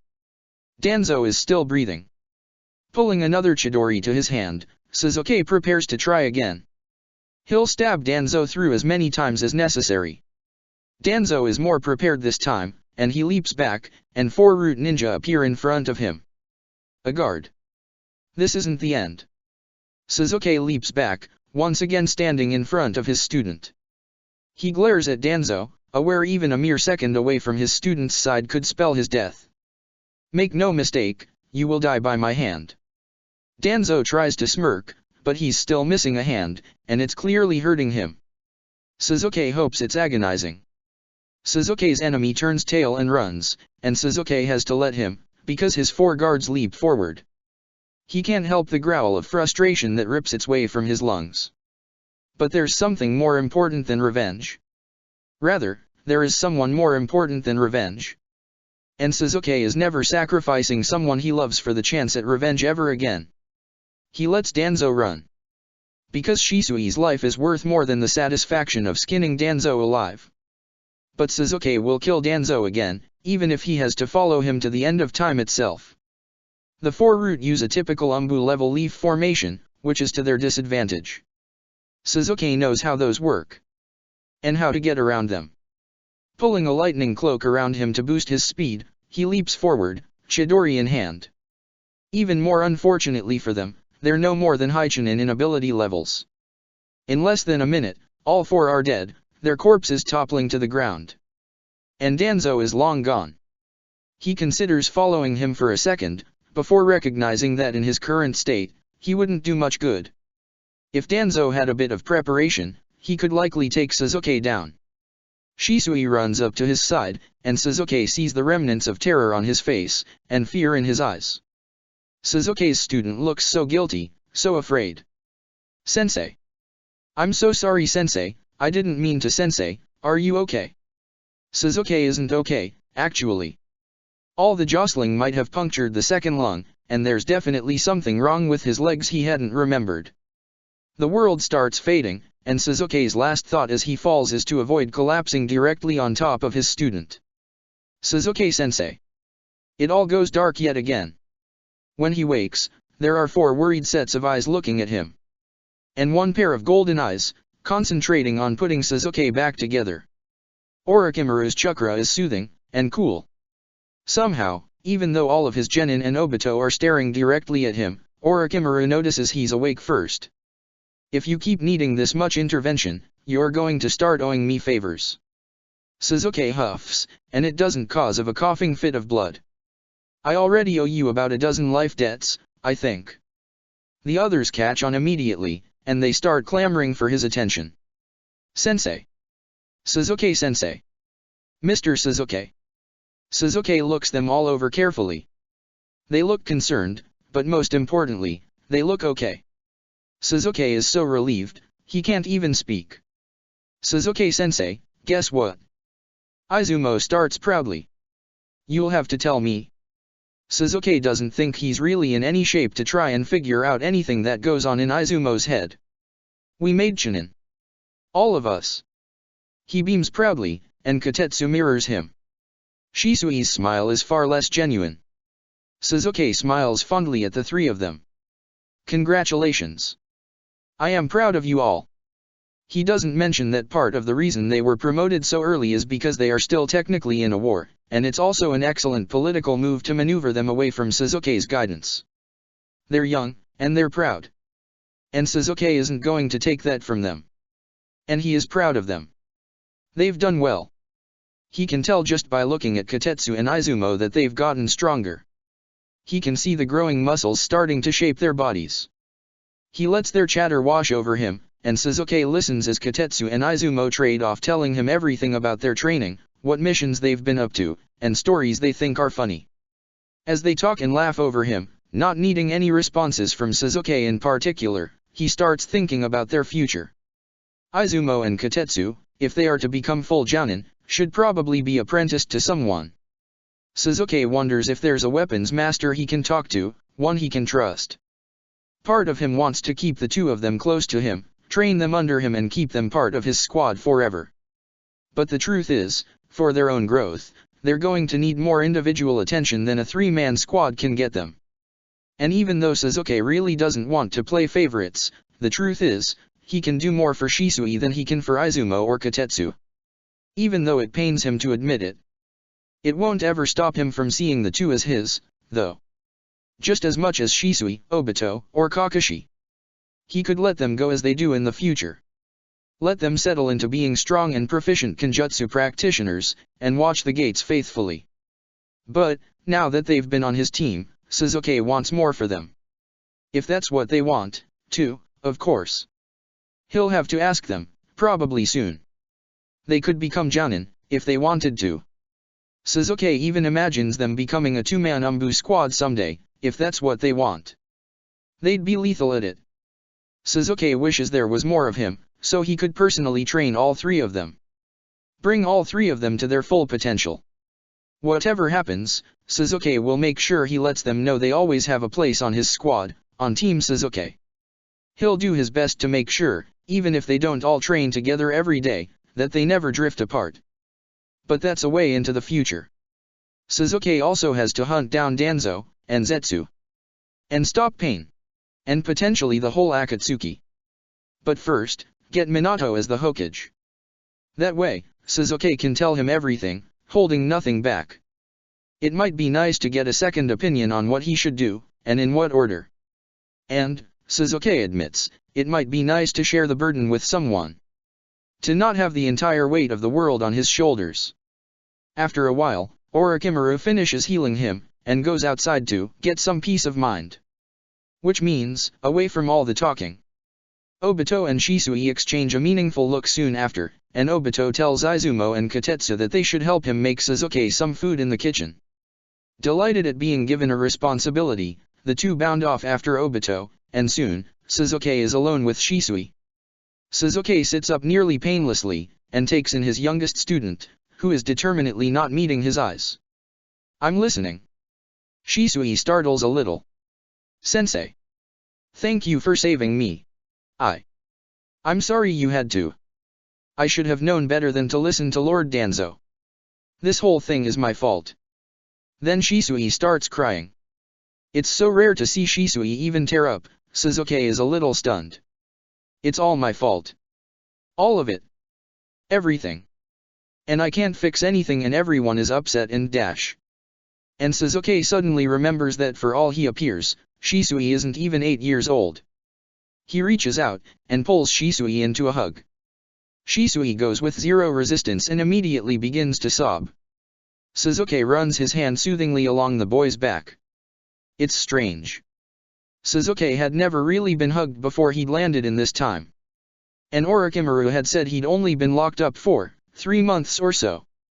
But in those short 3 months, Sasuke had actually missed human contact. Hugging Shisui isn't all that uncomfortable. Secretly, it's a little comforting. Obito must have broken him. It's not your job to fix everything. It's Sasuke's job. And soon, his and Minato's. And I'm not upset. But Anaki said you were tortured. Shisui's voice sounds a little strangled, and he doesn't leave Sasuke's arm. Sasuke doesn't mind that Obito told them. They would have found out anyway. Yes, I was. So why don't you hate me like everyone else does? Sasuke assumes at this point Shisui is just talking about the Uchiha. There's no way Izumo, Kotetsu, or Obito hate him. None of them are any good at concealing emotions, and even as tired as Sasuke is, he's sure he would have noticed. It wasn't your fault. You always say that, but some stuff is my fault. Shisui pulls back out of Sasuke's grip, and his eyes are swollen and puffy. The clan hates Obito now because he tried to help me, that's my fault. You went to the Hokage because I told you I didn't want to be in the police, and you got arrested. That's my fault. I listened to Lord Danzo even though Mr. Orochimaru told us not to leave the house, that's my fault. The clan hated Obito before he tried to help you, too. Sasuke says calmly. Shisui looks stricken. It's true. You can ask him if you want. I would have gone to the Hokage at some point and gotten arrested anyway. You just happened to be there. Shisui looks ready to argue Sasuke on that point, but Sasuke shakes his head. I can't tell you why, it's classified. And Danzo was a leader of the village. You are not at fault for listening to his orders. Sasuke or Orochimaru maybe could have mentioned not to listen to Danzo by name. But that could have caused far worse problems if it had gotten out. Shisui sniffles slightly, wiping at his eyes. But you had to save me. Sasuke sees all his dead precious people in his mind's eye. And that gives him the push he needs to go forward. I'm your sensei, it's my job to help you. Even more than that, you are important to me. Even if you weren't my student, I would have done everything possible to help you. Shisui stops, then blurts, why? Sasuke decides he doesn't think he can answer this in a meaningful enough way. It's just a little too much for him to deal with right now. It's time to redirect this heavy conversation. He already knows the one with Minato is going to knock him off his feet. So he reaches out and ruffles Shisui's hair. I'm sorry, that's classified. Shisui fusses with his hair, even though it's a mess every single day anyway. Really? The reason you like me is classified. Sasuke huffs, amused. No. Then why? Sasuke pretends to think for a second. Because I said so. Shisui groans. Ugh. Sensei. Sasuke feels Minato's chakra coming towards the door to the house. He's about to find out if Minato made it to Hokage or not. Before the conversation ends, Sasuke pokes Shisui's forehead gently. If you still want to be my apprentice, I will make it happen. Shisui's eyes light up. Really? Sasuke nods. And Minato opens the door. Hey guys, I'm back. You'll never believe what happened, Ak. Is there a hand on my doorstep? Chapter 27. Minato had, in fact, been made Hokage. His first official act was to send a huge swathe of Umbu to gather all records from Danzo's home and root office. Sasuke had thought Root would be more discreet, as he remembered it. Apparently the third had been aware of it all along, and had even funded it. Which explained a lot about Hiruzen's non-reaction to Sasuke, Kushina, and Orochimaru attempting to uncover it. It did make finding the office easier, however. Danzo had fled the village in a hurry, leaving enormous amounts of documentation left behind. The man had probably thought he had more time. Sasuke was not involved in the finding process at all, and instead had insisted upon meeting with Minato in his office immediately. Minato had agreed, on two conditions. The first was that Kushina hear whatever Sasuke was going to tell him. Sasuke had tried to argue it and Minato had just told him it would be better for Kushina to hear it firsthand rather than when Minato returned home and told her everything. Sasuke had warned that his news would likely make Kushina murderous, and Minato had accepted that with ease. Sasuke had folded rather quickly. The second condition was more of Kushina's. She insisted upon Sasuke having a huge mug of tea and being wrapped in an enormous blanket even though it was the middle of summer. In the Hokage's office.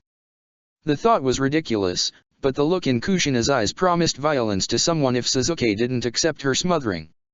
So Sasuke finds himself in the Hokage's office, sitting in front of the fourth Hokage, while Kushina wraps him in the most ridiculously large and fluffy blanket Sasuke has ever seen.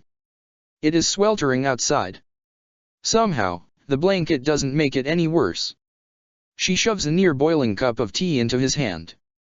The aroma is soothing, Sasuke has to admit. Not out loud, of course. He can also smell that she's left it unsweetened. Somehow, Kushina knowing he doesn't like sweet things is enough to make Sasuke's throat close up a little. Which he ignores. He does not need to be smothered.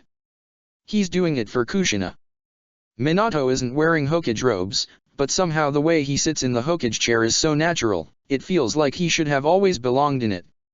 Sasuke must be tired from his lengthy TNI stay, because the image of Minato sitting in the chair, looking slightly concerned at Sasuke, keeps flickering between Minato and Naruto. His chest clenches when he remembers that his Naruto is gone, and hadn't even had a Konoha to return to, much less run. He tries to distract himself from those thoughts by taking a drink of tea, and letting the scorching of his tongue ground him in the present. Minato leans forward. Okay, I'm the Hokage now. You can tell me whatever you want. But, Sasuke, you don't really look so well. Are you sure you don't want to go home and rest? This can absolutely wait. Sasuke doesn't even attempt to straighten his spine. The effect would be lost in this enormous blanket. So he just blinks calmly. I've had worse. This needs to happen now. He doesn't say that if he can't tell Minato now, he may never be able to bring it up again. Minato squints suspiciously at him, and Kushina is doing a very poor job of pretending she isn't about to spring to her feet and start hovering. The new Hokage pulls some papers out of his desk. You've had worse? It says here that you had a Yamanaka invade your mind, and a top-classified torturer working on you, and that you've been regularly healed and forced into a medical coma during the intermission. Medical coma. That explains why it had felt more like a single month than 3. Perhaps his waking hours were closer to a month or so. Sasuke files that information away, feeling strangely comforted by the fact his internal clock hadn't slipped too badly. He had still been in control of that, at least. Orochimaru healed the damage, I'm fine. Kushina doesn't jump to her feet, but it's a close thing. You're not fine, yeah no. I can see the look on your face the same way Minato can. You shouldn't be here yet at all, you should be resting. Hanging out with your kids, yeah no. Her fiery explosion is suddenly pink, and Sasuke sees Sakura yelling at him instead. He almost doesn't want to blink the image of her away. She fades anyway, back into Kushina. You and Orochimaru are all the same, yeah no. Sasuke blinks uncertainly. Had he missed part of the conversation? How so? That is hopefully still on topic. Kushina shakes her head, sinking back into her seat. While you were gone, Minato was out on a diplomatic mission, yeah no? And they kept giving him extensions, so he couldn't come back to the village. This is only his second day back. Anyway, I spent a lot of time plotting your escape with Orochimaru, yeah no? And do you know what he did? He set an extra place out for you during tea, every single day. I asked him if he was okay, but he was all, I am of course, fine, and all that. Kushina's impression of Orochimaru is terrible. She plows on. But he wasn't fine at all. We're both the village monsters, so nobody trusts either of us or would listen to a word we said. There was no way we could get you out without becoming missing nin. Which we did consider, yeah no. Once we figured we had to wait for Minato, or the kids would be in jeopardy, he spent like all day every day training your kids, yeah no? I've never seen him so focused. And here you are, missing and tortured for forever, and you're just the same, yeah no? You aren't fine. Get over it. She seems finished. Sasuke looks to Minato for confirmation, and the blonde nods.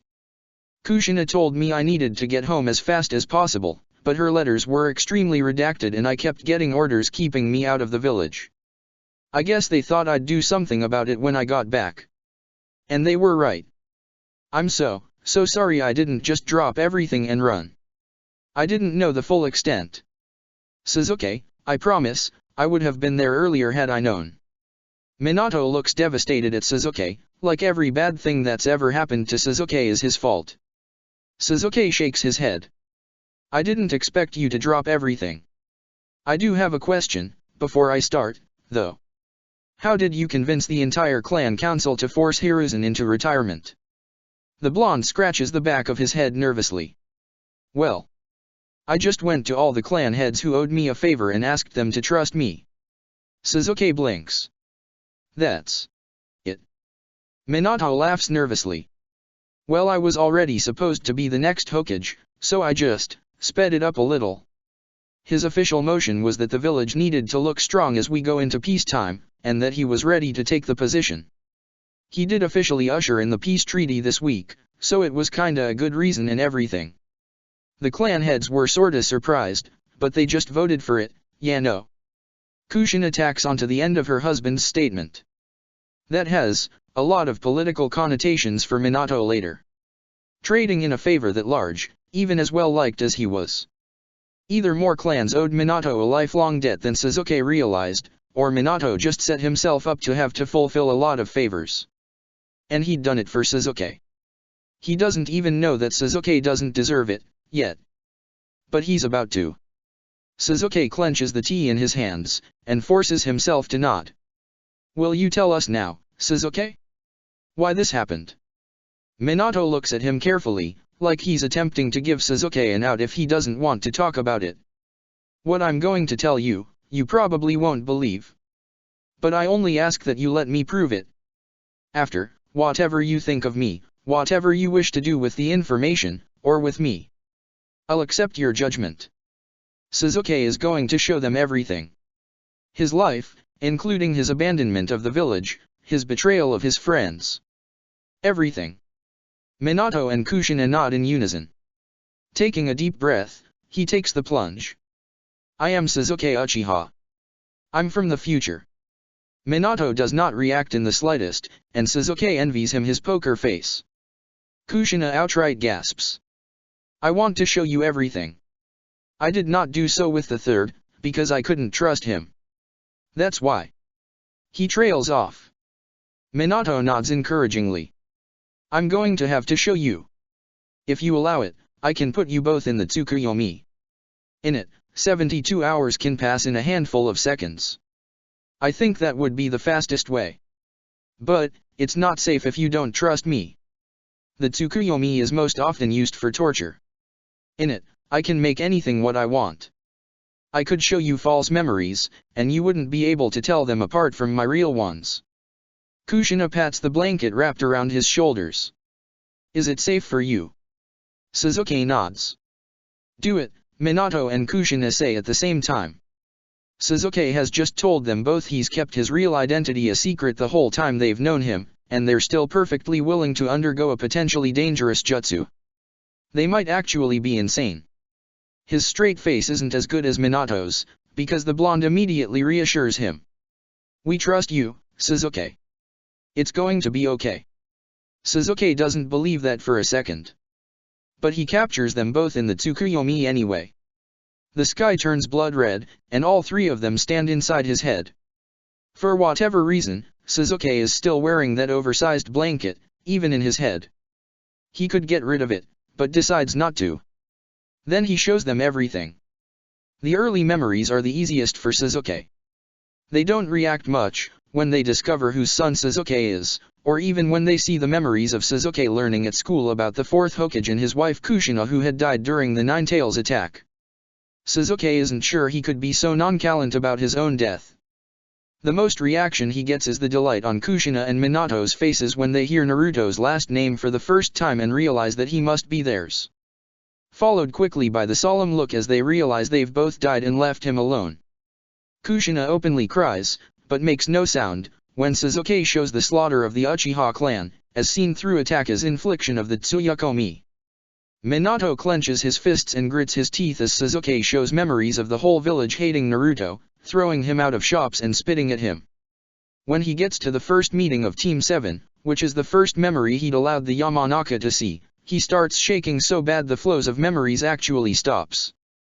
Kushina walks over, and sits down with Sasuke, right in the red sky of the Tsukuyomi, and holds his hand. Minato follows her, and sits on his other side. Somehow, it helps give Sasuke the strength to go on. But he doesn't stop shaking. He makes sure not to look at them when he gets to the part where he abandons the village, and lays Sakura down on a bench to join Orochimaru. He doesn't want to see the horror on their faces. He skips over most of his time with Orochimaru, since almost all of it is irrelevant. He shows the hunt and eventual killing of Itachi, and all the secrets that Obito as Madara had spilled to him. Then he shows the war. The memories get hard again here, and Sasuke feels like choking. But if he loses control in the Tsukuyomi, he'll hurt Minato and Kushina, so he keeps an iron fist on his memories and emotions. He shows every relevant second of the war he can. All the fireside talking about what had gone on in Konoha in Sasuke's absence. All the members of the Akatsuki, including Pain's invasion of the village. All the fighting. All the deaths, though that's his closest to losing it, is seeing dead Sakura yet again, picking up a piece of Kakashi off the ground. He finally gets to the end, showing as much of Naruto's hard seal work as he can, knowing that it was a masterpiece and that Kushina would likely be proud of Naruto for it. Once he's done, he ends the Tsukuyomi immediately, feeling like he's wrung himself inside out. Minato looks stunned. Kushina is not immediately rushing out the door to kill someone, or many someones, so Sasuke assumes she's stunned into silence as well. He thinks wrong, and a second later, a weight is laying almost entirely across him and his blanket. It takes him far too long to realize what it is. Kushina is hugging him. The haunted, empty feeling starts to recede slightly, and Kushina doesn't let go. Sasuke doesn't make her, either. When he starts breathing normally again, even though he can't remember when he stopped, Kushina pulls away and sits back in her seat. Her face is blotchy and her eyes are swollen with tears. Sasuke hadn't even felt her crying, through the blanket. Minato is leaning forward onto the desk, and there is absolute murder on his face. Sasuke isn't sure if it's aimed at him or not. For letting Kushina hug him, maybe? For all the crimes and betrayal he just watched Sasuke commit? Minato blinks, and clears his throat. Right. Well, I think I'm going to go and kill my predecessor. Kushina pins him with a stare. Don't you dare. If I don't get to kill Jiraiya, and I know you won't let me, then you don't get to kill Sarutobi. All that death and destruction, and they're met on behalf of a child they don't have, for a childhood that hasn't happened yet. They'll be dedicated parents, Sasuke knows that for sure. Minato shakes his head. I just can't believe it. I don't blame you, Sasuke offers hoarsely. Twitching, Minato shakes his head more violently. No, not that. Of course I believe you. I just can't believe you've been trying to prevent all of that yourself. Are you insane? Sasuke is pretty sure this isn't a question he's supposed to answer, so he doesn't. Kushina pats him heavily through the blanket again. You've done a good job already, no? I can't see Kashi or Orochimaru ever ending up like that now, and Obito. I don't even have words for what happened to him, and you stopped it. And that's awesome, no? Sasuke shakes his head slightly. I've been here for years, and I have only succeeded in killing Madara. Danzo is still out there, along with Zetsu, and the Akatsuki. Minato walks around his desk, and crouches in front of Sasuke. All the same, this village owes you a debt. One I'm sure we'll never be able to repay. Sasuke feels his chest clench and his throat tighten. Minato is just so wrong. He's not a hero. Sasuke must have shown the memories wrong, making himself look better by mistake. You saw what I did. I owe this and more to, he chokes on Naruto's name. To all the people I betrayed. Kushina joins Minato on the floor in front of Sasuke's chair. She reaches up and pats the side of Sasuke's face. He doesn't hate it. You mean all the people you loved. And you lost. Don't think I didn't notice, no. You loved that girl. And Kakashi. And my son. I'm so sorry that you lost them. I'm even more sorry you've been carrying them all alone. No one should have to do that, no. He sees the tears in Kushina's eyes, and realizes, she does know. She lost her entire clan, an entire village, wiped off the map. She's the only one left. And she's carrying her dead with her, the same as Sasuke is. These last few years, Sasuke has kept his dead to himself. No one else had known them, or mourned their passing. Only Sasuke was left to remember them. And carry their will with him. But now, he isn't the only person who knows their stories. What they lived for. What they died for. Kushina and Minato have seen. And the way Kushina is looking at him now, her own grief present in her eyes. She understands. A single tear rolls down Sasuke's face, before he can stop it. Then another. It's the first he can remember crying an actual tear since the day his parents died. Then they come in a flood, water flowing down his face. He doesn't shake, he doesn't sob. His insides howl with emptiness, with aching, but not a muscle twitches on the outside. He's a trained shinobi, he's better than that. But he can't stop the tears from flowing in twin tracks down his face. He cries for Naruto, and Kakashi, and Itachi, and his parents, and Sakura. He aches for every person whose memory he's been carrying, all of their hopes and dreams that never came to pass. All the memories they never made, and never will. Kushina is crying too, and somehow, Sasuke knows she isn't crying for him, She's crying for her own people. He stares into her eyes and doesn't look away, comforted in a strange way by the depth of her grief, mirroring his own. It makes it better, somehow. To not have her pity. To share their grief together in this moment. His tears stop as suddenly as they started. He doesn't feel better, necessarily. But he does feel a little less like he's burning alive from the inside out. Once both he and Kushina have recovered, Minato speaks. You're not alone in this anymore. Kushina and I will help you. We'll get this done. Sasuke nods, unable to speak. He's exhausted, and he suddenly feels it.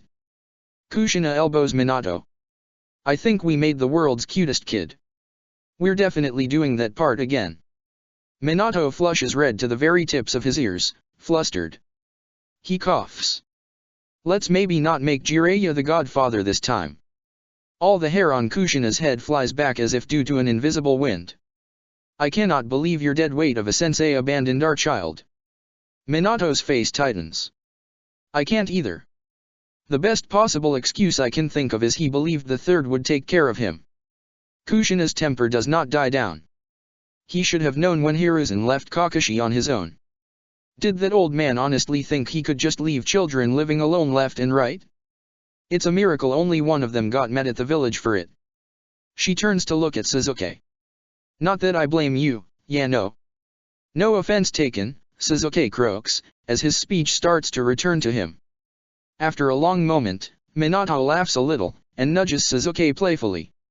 I can't believe you rehabilitated Orochimaru. How did you even speak to him after all of that? Sasuke shrugs. He's not the same person. I've considered that lengthy exposure to Danzo's seal might have done something to him. Minato nods thoughtfully. That's why you were so antsy to get it off of him. All Sasuke can do is nod. It's the truth. Kushina looks at him critically for a second, then nods, as if she discovered something just by looking at him. You're exhausted. You need to go and rest. Minato and me will talk this through, and we might have more questions later. Is that okay? Sleeping sounds like the best idea Sasuke's heard all day. That's fine.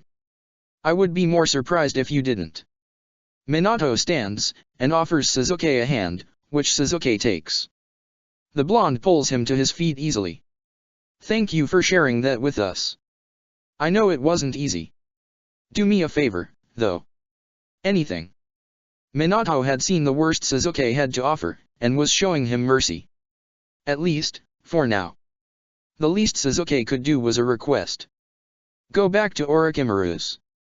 Kushina's right, he won't admit it, but Orochimaru's been about as worried as a mother hen.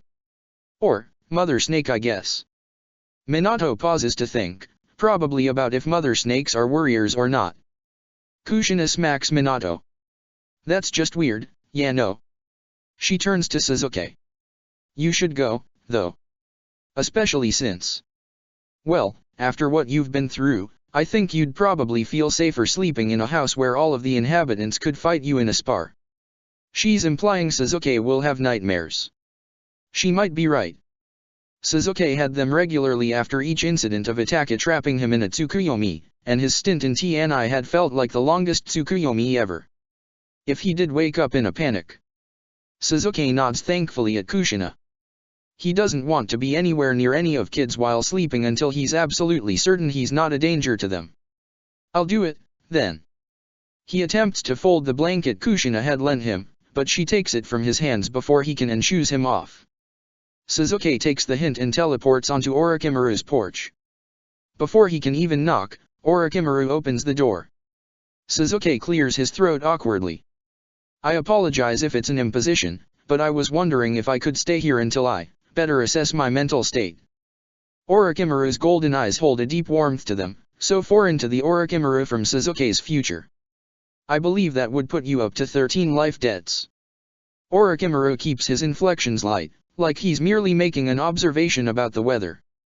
Like he couldn't care less. His table is already set for 2. Chapter 28.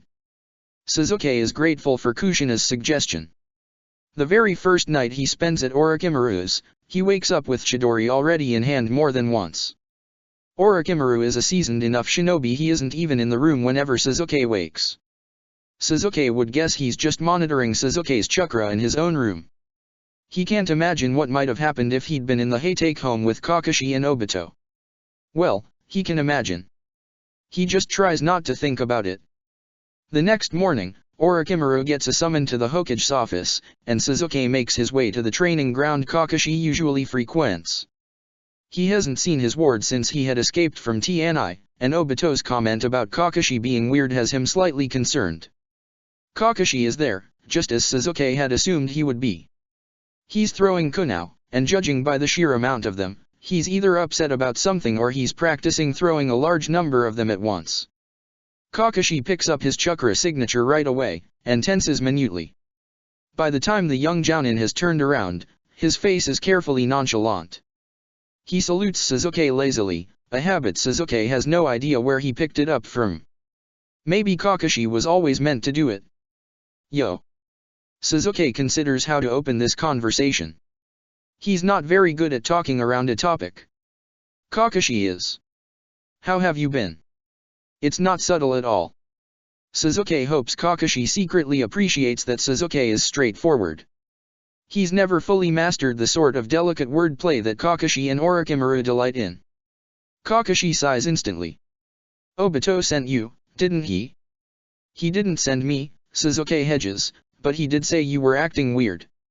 I have no idea what that is supposed to mean. Kakashi looks critically at him. So you just decided to corner me and ask me about it? Like I'm supposed to know why Obito thinks anything is weird. Sasuke shrugs. Pretty much. And Obito was the one who was weird.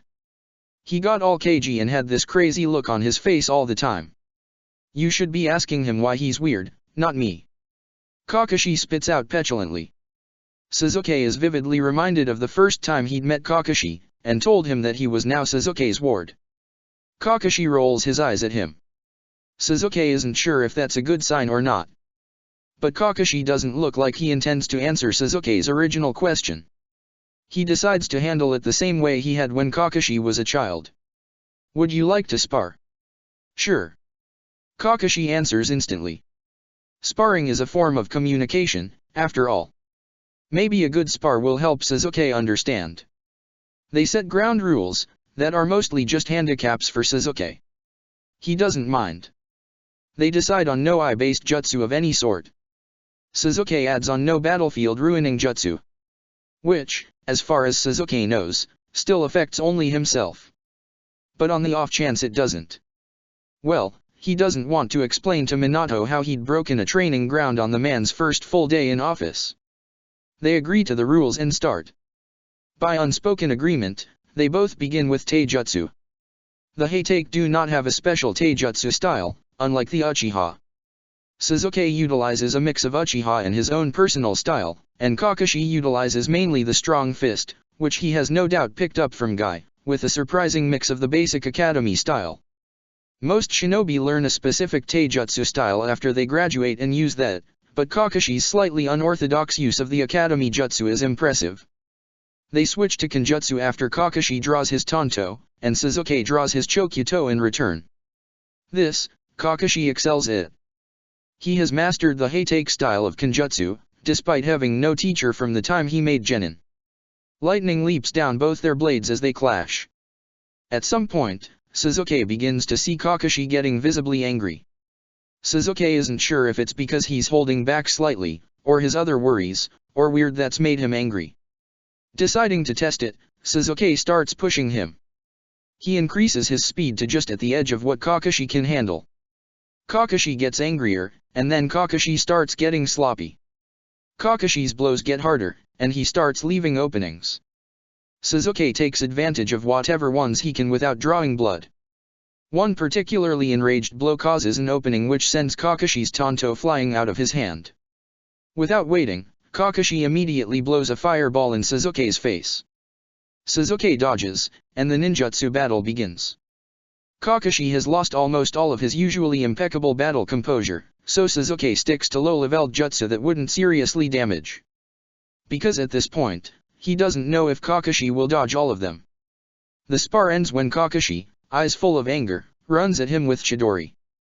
Sasuke knocks it aside, and flips Kakashi onto his back. Yield. Sasuke has a knee on Kakashi's chest, effectively pinning him to the ground. Kakashi's face, so full of rage, melts away into an easily visible despair, even through his mask. He looks away. I yield. Sasuke pulls Kakashi to his feet. I thought I was stronger than this. Kakashi mutters, mostly to himself. You'll get there. Sasuke says with sincerity. He knows exactly what kind of shinobi Kakashi can become. Frustration coloring his tone, Kakashi bites back, I needed to be stronger now. Do you even know what people are calling you? Sasuke pauses, confused. Is this still about the spar? They called you a traitor to the village. Everyone was saying you got arrested because you betrayed the Hokage. Kakashi raises his voice. This is definitely not about the spar. This is about the weird Obito was talking about. Sasuke tries to reassure Kakashi. I don't mind what the villagers think of me. It seems to have the opposite effect. Kakashi explodes. You should care. You should care what kind of reputation you have. It reflects on the whole village. Sasuke considers for a moment. He has no idea where this is stemming from. He's totally lost. As he's grasping for words, Kakashi follows it up with, it reflects on me too, you know. Kakashi takes a breath, then, looking shifty, hastily adds on, and Obito and Yurchinin. Oh, Sasuke thinks he might understand now. Did someone say something to you, Kakashi? Kakashi averts his eyes and crosses his arms. Textbook avoidance behavior. Kakashi should know that by now, he is a Jounin. Nothing I hadn't heard before, no. Right. Sasuke had almost forgotten that Sakumo had been considered a traitor as well before he took his life. Sasuke wonders if Kakashi is worried about him doing the same. I'm not going anywhere, Kakashi. Whether they call me a traitor or not. Kakashi huffs.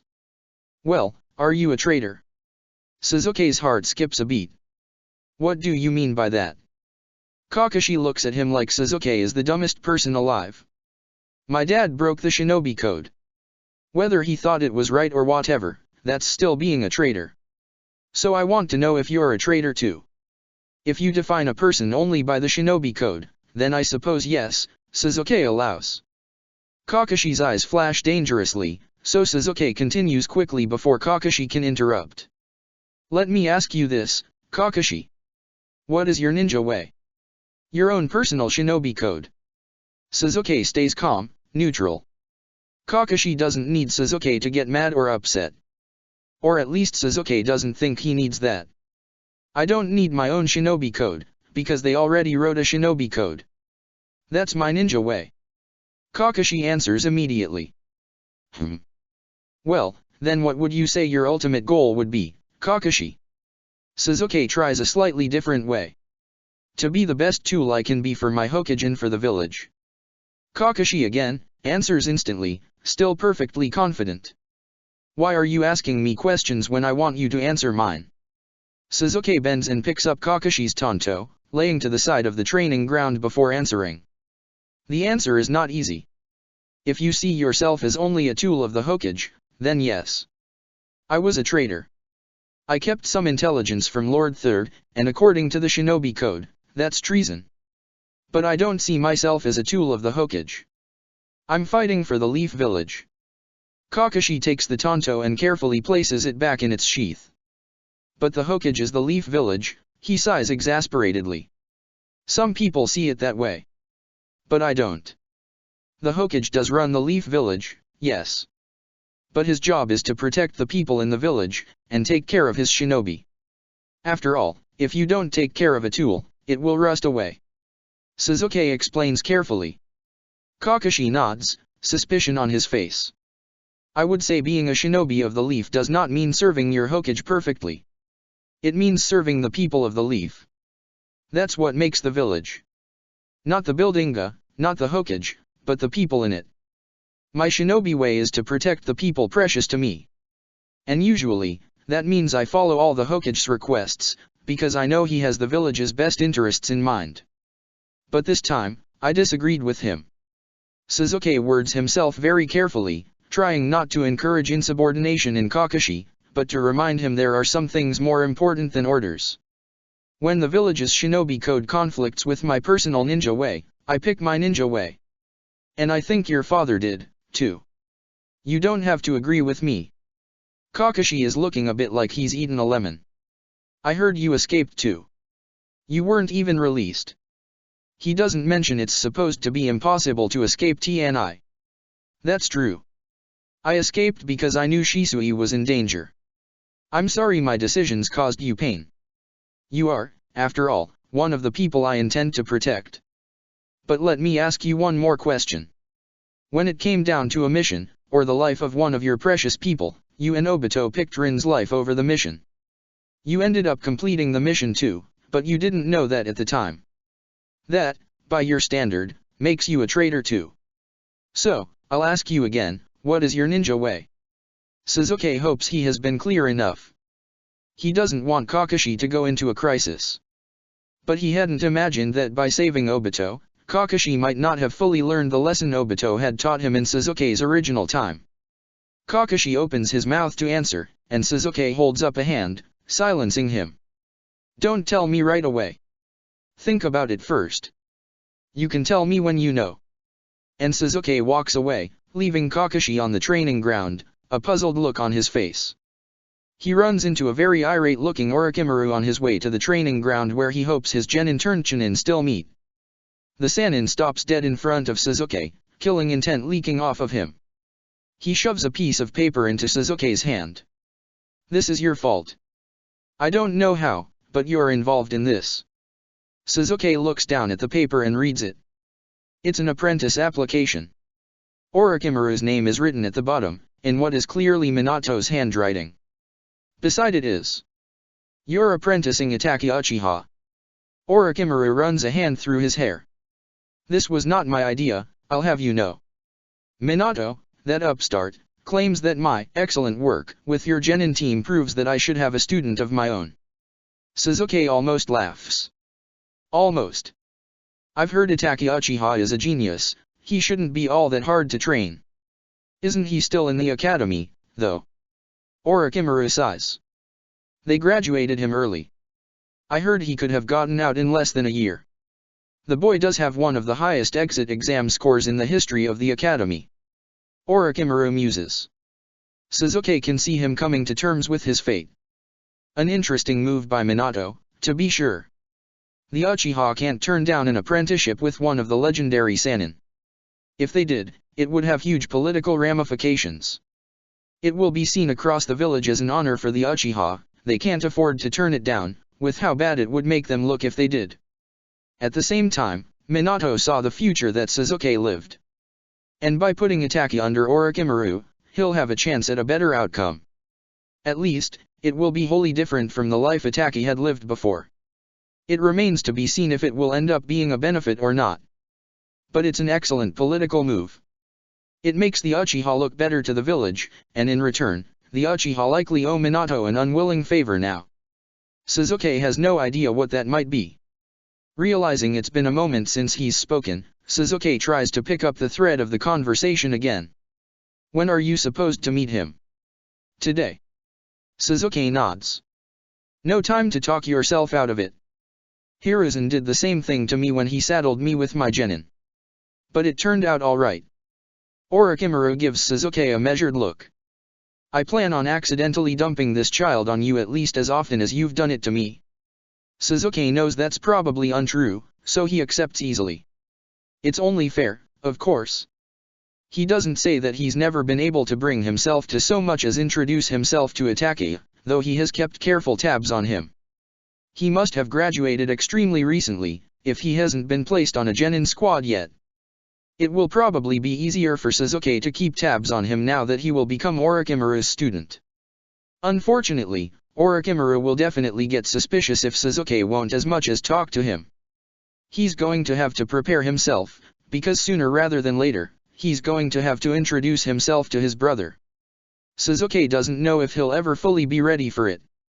But Orochimaru can't know this. So Suzuki tucks away all of his complicated feelings about Itake, and puts a humorous smirk on his face instead. With a teasing good luck from Suzuki, Orochimaru goes on his way to meet his new apprentice, quietly cursing Suzuki's name under his breath. Suzuki knows he doesn't mean it. His newly minted Chunin are, in fact, waiting for him at the training field. The second they see him, they ask if he's healed. When Suzuki agrees that he is, they all three challenge him to a spar. The three of them versus Suzuki. Suzuki accepts easily. Since they're Chunin now, they should probably given less gentle handling. Or at least that's what Suzuki tells himself as he easily and efficiently takes all three of them out in under 5 minutes. The only reason it'd taken 5 minutes is because once they realized Suzuki was just toying with them, they ran in 3 directions at once and he'd limited himself to no enhanced speed. While they're all breathing hard, Suzuki decides it's time to talk to them about their futures. Or, specifically, Izumo and Katetsu's. Now that the three of you are Chunin, what would you like to do with the rest of your career? You could stay career Chunin, and become a teacher at the academy, or guard the gates to the village, or any number of other professions. You can even become a specialized Chunin, and become an expert at one specific allocation, such as tracker, heavy combat, genjutsu, or so on. Or, you can try for Jounin, which means you will not only need a specialty, but you will have to be well-rounded. Izumo and Katetsu look at each other and nod. That tells Suzuki that they've already been thinking about this. That's good. Suzuki waits for their answers. Sensei, Izumo and I would like to try for Jounin, with our specialties in Kenjutsu. We want to be a 2-man Umbu squad. Izumo nods along with Katetsu's words. Suzuki is slightly surprised. After all, neither of them make it past Chunin in Suzuki's original time. But he nods. They could make it, if they tried. Suzuki finds he believes in them wholeheartedly. To become Jounin, you'll need lots of mission experience. It will also benefit you to have an apprenticeship with someone in your chosen specialty. Because of your age, I wouldn't anticipate becoming Jounin for a few years. It is possible to make Jounin without an apprenticeship. But without the support of a clan, it's much harder to the point of near impossibility. Izumo nods, then freezes. Wait. Can't a shinobi only have one apprentice at a time? Katetsu jerks to look at Suzuki. That's true, isn't it, sensei? Yes, it's true, Suzuki agrees.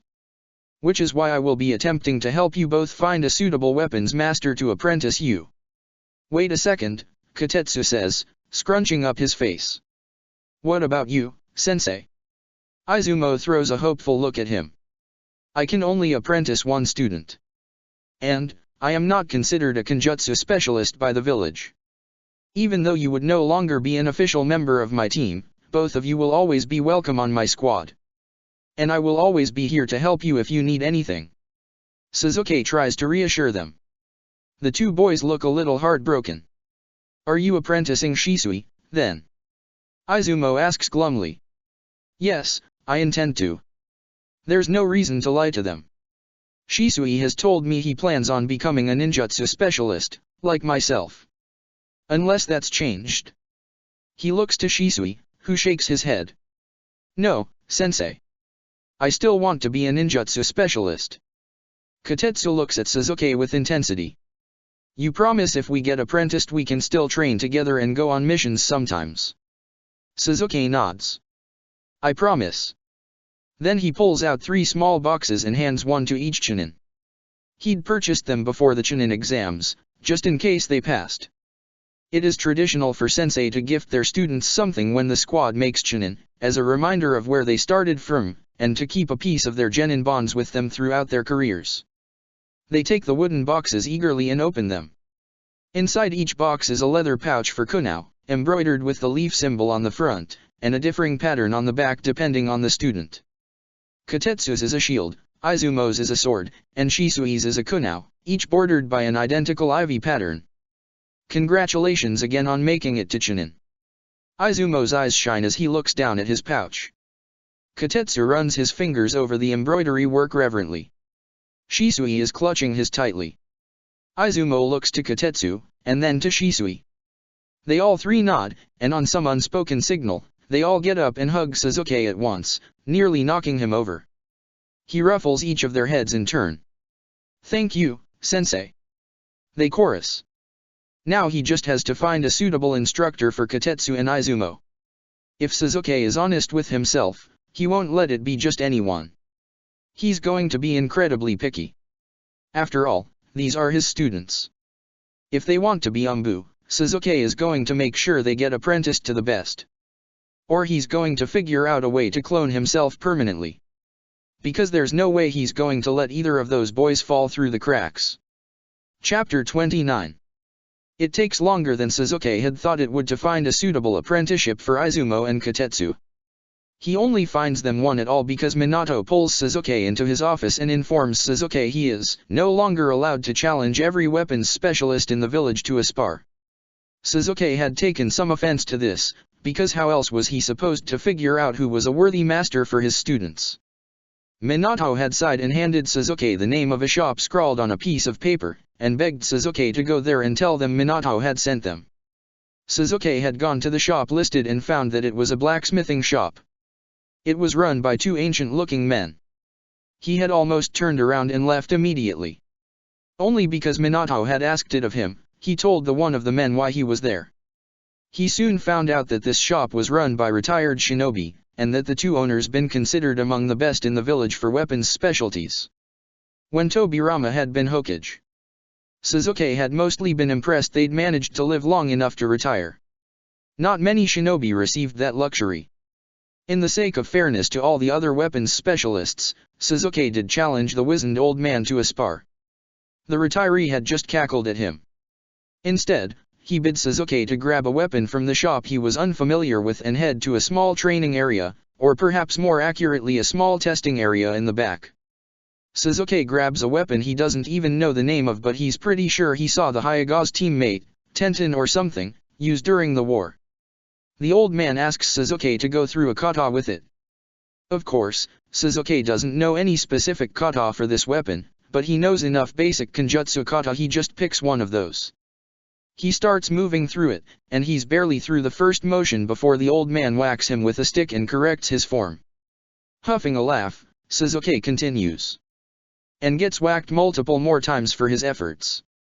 The retiree doesn't look quick, but his corrections are likely accurate, and he's able to swat the offending appendage of Sasuke's with incredible ease and speed. Sasuke sees his point.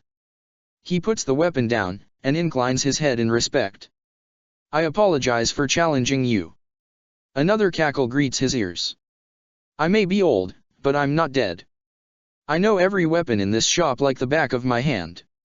"You said you had students." "I do," Sasuke confirms. "Two of them, both wanting to be weapons specialists. I'm looking to apprentice them." "Clanless, are they?" The old man has to look up quite a distance to meet Sasuke's eye. "They are." Sasuke hopes this doesn't count against them. "Good for them," the man nods at Sasuke, "less expectations that way." "All right, my partner and I will take them on. If you promise not to come in here every day and watch them. The last thing we need is some worried mother hen jounin looking over our shoulders all the time." Sasuke signs two of his chunin up for apprenticeships. Izumo and Kotetsu had been delighted when they'd heard. Sasuke made them promise that if things went badly that they would let him know. It was a huge dishonor to quit an apprenticeship.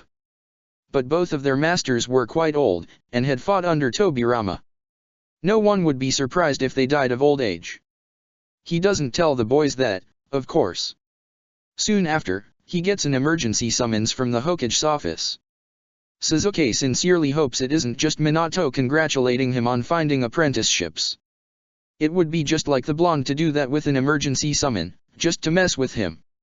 On the off chance it isn't, Sasuke dashes into the tower and climbs through the window. To his great surprise, Tsunade's in the office, Shizune in tow. She looks incredibly impatient.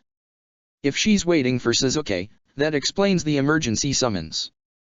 Tsunade is hard to deal with in a good mood, in a bad mood she's absolutely unbearable. Shutting the window behind him, Sasuke moves around to the front of the desk and bows deeply. "Hokage-sama." Minato looks pained at the gesture. "I told you to stop doing that." This is of course, exactly why Suzuki has continued to do so. Minato twitching uncomfortably is one of Suzuki's favorite sights. When caused by himself, of course. My apologies. He makes no effort to sound sorry at all. He dodges a blow from Tsunade. Are you done, brat? Minato holds up his hands. Okay, alright. Let's get down to it, then. I received the results from all the paperwork Umbu was able to salvage from Danzo's office and home. And there's some things I think you both should hear. I'm glad you answered my summons, Lady Tsunade. Tsunade huffs. Of course I answered. You made it sound like it was a matter of life or death. Is it, or are you wasting my time? She narrows her eyes. Minato swallows nervously. It's something like that. But, are you sure this is something you want your student hearing? It's quite the news. Suzuki fully anticipates Tsunade insisting Shizune hear it just so Minato will get on with it. But she looks down at Shizune, who is clearly not listening to a word anyone is saying, shifting on her feet. Tsunade flicks her to get her attention. It must have been gentle, or Shizune is more alert than Suzuki gave her credit for, because Shizune only sways slightly under the blow. Go find that little penpal of yours. I'm sure he's in the village somewhere. Shizune flushes. Oh. Well, I don't know where to look. Suzuki decides to rescue Shizune before they get too far off track. Obito usually trains on Field 26. It's near the river. And also the field where Suzuki's students usually are these days. Shizune spins around to face him, still flushing, and inclines her head. Thank you, Mr. Suzuki. And with that, she practically flees the room. Tsunade has a small smirk on her face. Minato is shuffling papers nervously, which instantly causes Tsunade to drop the smirk and get irritated again. She's gone. Tell me. Now. Minato straightens the paper in front of him. The team recovered a lot of information, some of which is heinous enough to ruin Danzo's name permanently in this village. His words sound practiced, like he's been rehearsing them. He probably has. I will be publishing some of his deeds, as proof of your innocence, Suzuki, and to assuage the clan heads on why it was vital for me to take the Hokage hat while I am still able. What we found was dash. Tsunade stamps her foot impatiently. Would you get on with it? Minato nods solemnly. Danzo has been systematically ensuring that all serious candidates for Hokage have, well, been taken out of the running in one way or another. For years. I can only assume so either Hiruzen or himself can stay in power. I assume Hiruzen didn't know about this, because some of these candidates were endorsed by Hiruzen himself. Tsunade's fist clenches. What are you trying to say? Deep sorrow is etched across Minato's face, and Suzuki realizes whatever he's about to say, learning it hurt him deeply. Dan's death wasn't an accident. What? Tsunade shrieks, and the walls shake, and the floor rumbles.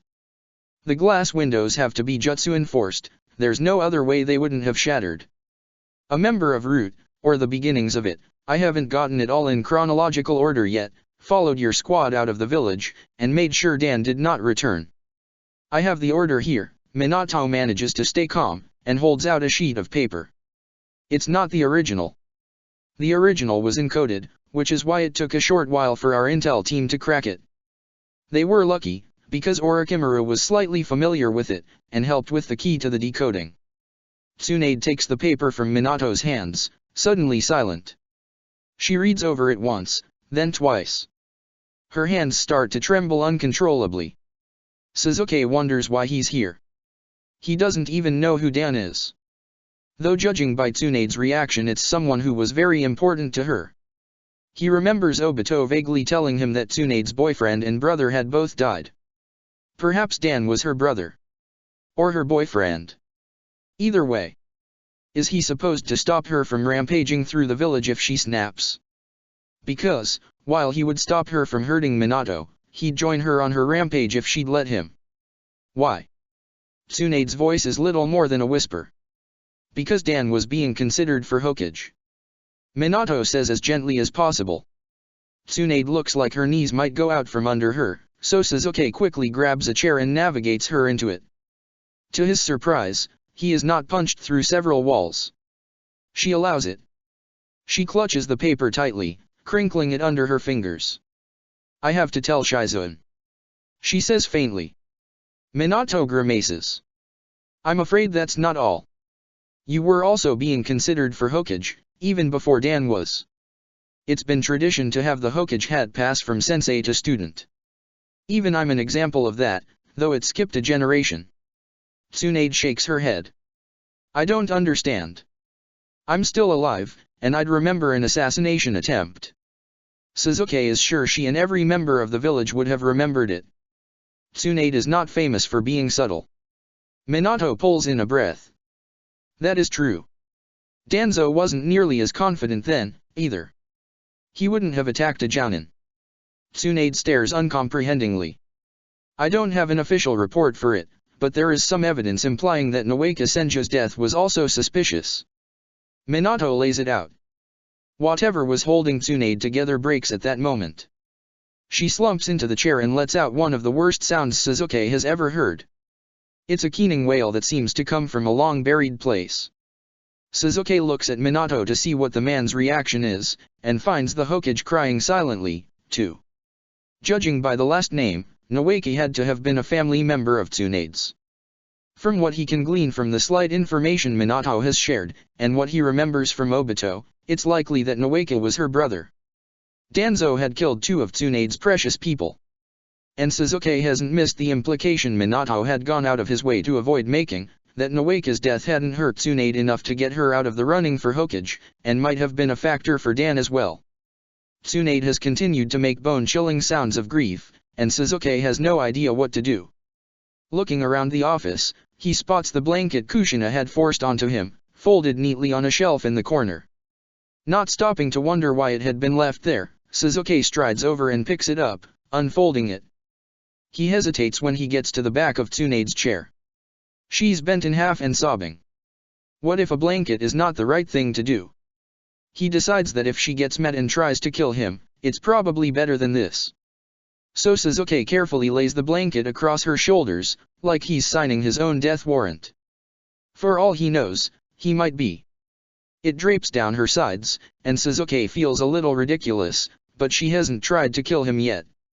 Her fingers loosen from where she's grabbed herself, and she grabs the edges of the blanket instead, wrapping it around herself in a half-confused, half-sobbing state. She looks at Suzuki, and her gaze is broken and confused, all at once. "Why?" she seems to ask him, silently. Why did Danzo kill people on the off chance they might make it to Hokage? Because he's a strategic genius and a nightmare of a person. Why did he give her a blanket? He has no idea. She's been looking at Suzuki so long it's becoming awkward that he hasn't said anything. He clears his throat. "I'm sorry for your loss."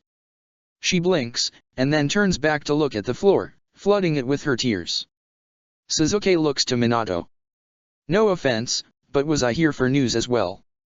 Minato still has tears silently streaming down his face, but he nods. "Yes, I do have something for you as well.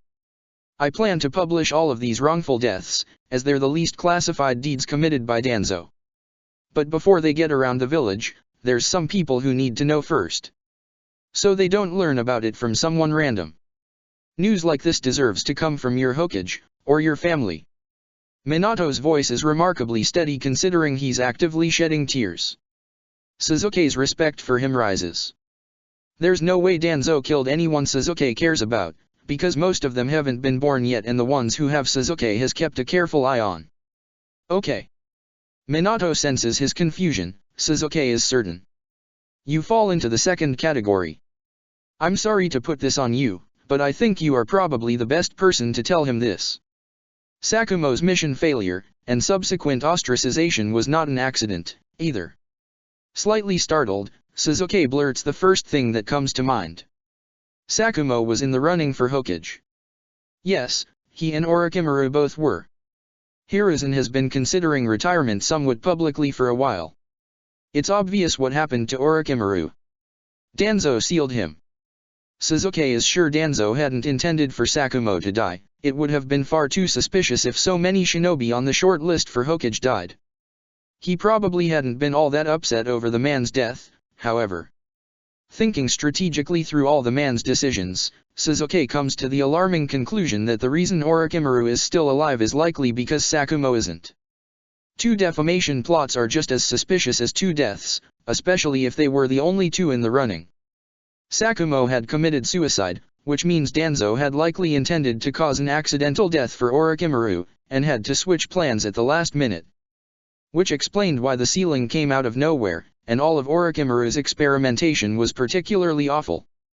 If it ever came out, and it would were Orochimaru made Hokage, Orochimaru's name would have been ruined, and he wouldn't have been able to defend himself. Orochimaru is only alive because Kakashi's father had died. The thought is disturbing. Sasuke isn't what his thoughts are supposed to be on this. On one hand, he can't imagine being here, in the past, without Orochimaru.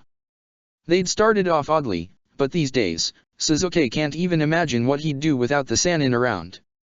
On the other hand, Sakumo's death had badly hurt Kakashi, and it would affect him all his life.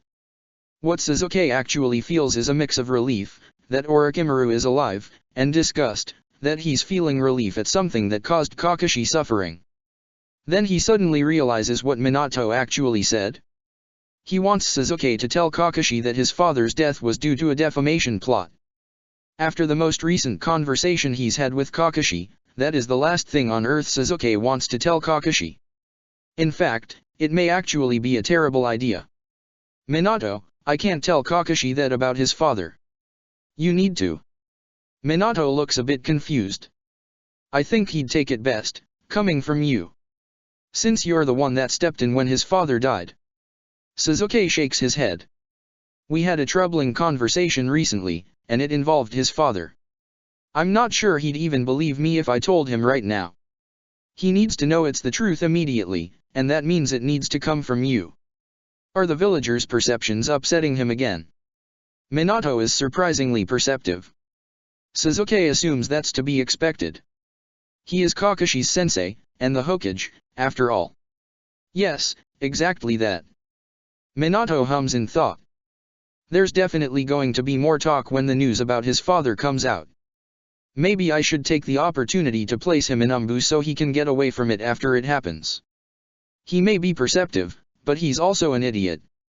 Sasuke runs his fingers through his hair, a nervous habit he'd picked up from Minato. I have the utmost respect for you, Minato, Sasuke begins carefully, but that may be the worst idea I have ever heard. Why is that? Minato asks in confusion. Wouldn't it get him away from the stares and comments? Sasuke considers giving Minato some of the books he's read on trauma. Perhaps later, when he isn't standing in the Hokage's office, with one quietly weeping Sannin, talking about the future of both the village and his ward.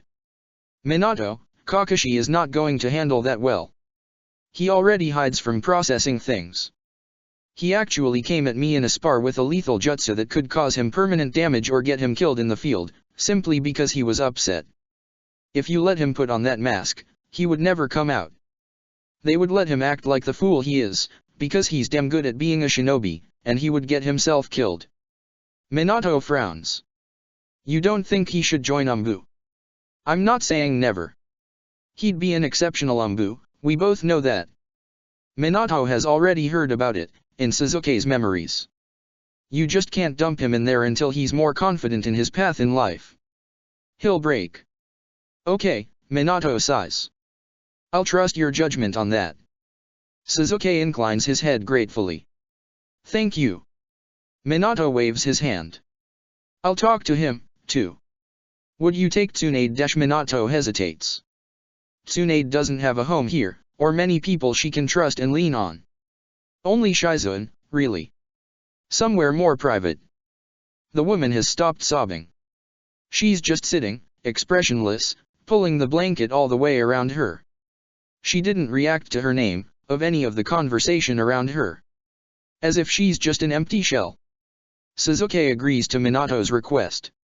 Sasuke considers where to take her. A small, cruel part of him considers dropping her off with Hiruzen. After all, Sarutobi was the one who allowed his student's life to be destroyed, and Tsunade is his favorite student, as far as Sasuke can tell. He deserves to see what his inactions have done to the people around him. But he won't do that to Tsunade. Also, it might count as an assassination attempt, if Tsunade ever regains her anger. And he certainly can't drop her off with Shizune. If Tsunade needed to tell Shizune about Dan, then Shizune probably knew Dan too. It would be cruel to ask the teen to comfort her mentor over someone who had likely meant a lot to her as well. Orochimaru's it is. Sasuke doesn't know if Orochimaru is even home, or if he wants to interact with Tsunade. He looks down at her again. She has made no movement whatsoever.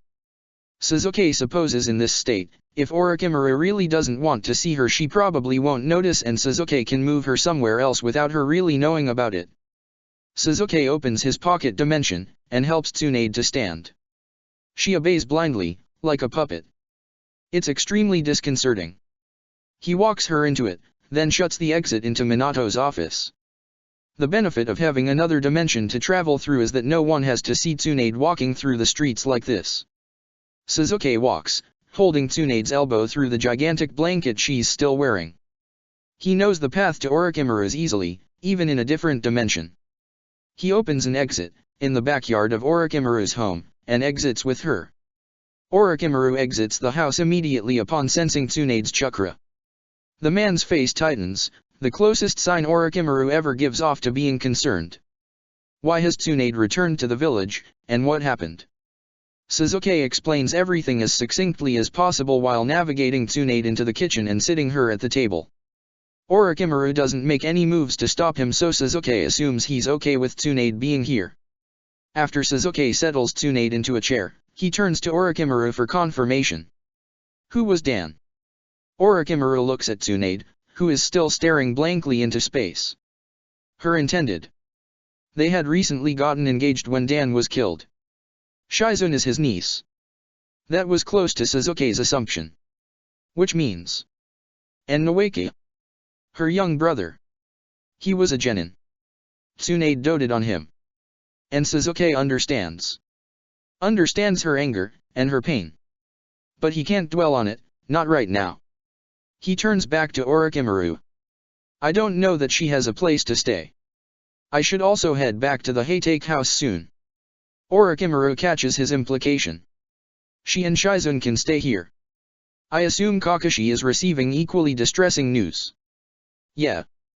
I think if I leave he and Obito alone, only one of them will make it out. I'm already a little surprised they haven't killed each other, with how much they fight.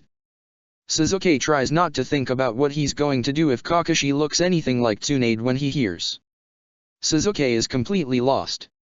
A sharp pinch, like that of a senbon, strikes his thigh, and a cold feeling suddenly spreads through Sasuke's leg and travels through his entire body, freezing him. Sasuke shudders. Orochimaru looks at him. What's this? Afraid of emotions, Sasuke. Sasuke shakes his head, but it's difficult. It feels like he's paralyzed, like he's been hit by a paralytic. And yet. Sasuke closes his fist slowly, proving to himself he can do so.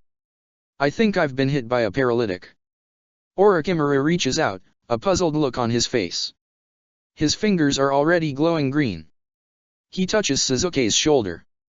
Then shakes his head. There's no such thing in your system. Experimentally, Sasuke cycles his chakra. It's moving fine, but somehow, he still feels the effect. I don't think I've been hit with one, but I feel like I just got hit with a senbon in the leg. It's like I can feel it and not feel it at the same time. He shakes his head, trying to dislodge the sensation. If he focuses, he can separate himself from it, but he's still aware of it. He pulls up his pant leg and checks his leg. There is nothing there. He shakes his head, deciding to ignore it. He has more important things to worry about. Orochimaru is looking at him strangely, a thoughtful look in his eyes. Sasuke squints. I know that look. You're thinking about something. What is it? It's not even a full theory, Orochimaru shakes his head. However. That just makes Sasuke incredibly suspicious. What? Do you know what Obito is up to today? Orochimaru asks, changing topics. I think he's training, Sasuke says, still eyeing Orochimaru carefully. Shizune went to visit with him. Ah, yes. Shizune is quite skilled with senbon and poisons, I've heard. Orochimaru says almost absently. I'm not sure dash, something clicks, wait a second. Are you saying dash? Orochimaru moves to make tea. I'm not saying anything in particular. Simply thinking. Sasuke vanishes from the house and in mere moments he's on the training field he'd sent Shizune to. Obito is laying on the ground, and Shizune is laughing at him. Sasuke walks over to Obito and looks down at him. Let me guess. She paralyzed you. He says flatly. Obito doesn't move a muscle. Sasuke doesn't think he can. Shizune jumps. It's not a serious one. He'll be fine in just a few minutes, I promise. Sasuke forces his expression to be much lighter, and looks at the young teen. Don't worry, Shizune. I'm sure he deserved it. She giggles a little, then tries to hide it. He did. She says with a little too much glee. Sasuke doesn't want to think about what she might look like when she hears the news. He hopes Tsunade comes back to herself enough to tell her student. How did you know I'd paralyzed him? Shizune interrupts his thoughts, her expression light and curious. Sasuke stares darkly down at Obito. That's an excellent question. Obito, guess how I figured out you were paralyzed. Obito can't move a muscle, but his eyes widen dramatically. Sasuke returns his attention to Shizune. It was a lucky guess, I suppose. He says kindly. I need to take Obito home for the evening. We have some things to discuss. Perhaps he can meet with you again while you're still in the village. Shizune nods brightly. I'd like that. With a single motion, Sasuke scoops Obito up with his arm and throws him over his shoulder. Throwing Shizune a salute, he marches Obito towards the Haytake home. Yes, there are certainly some things they need to talk about. Chapter 30. Some days earlier.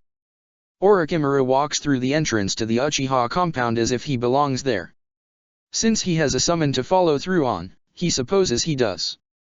When Minato had summoned Orochimaru to his new office, Orochimaru hadn't been sure what exactly to expect.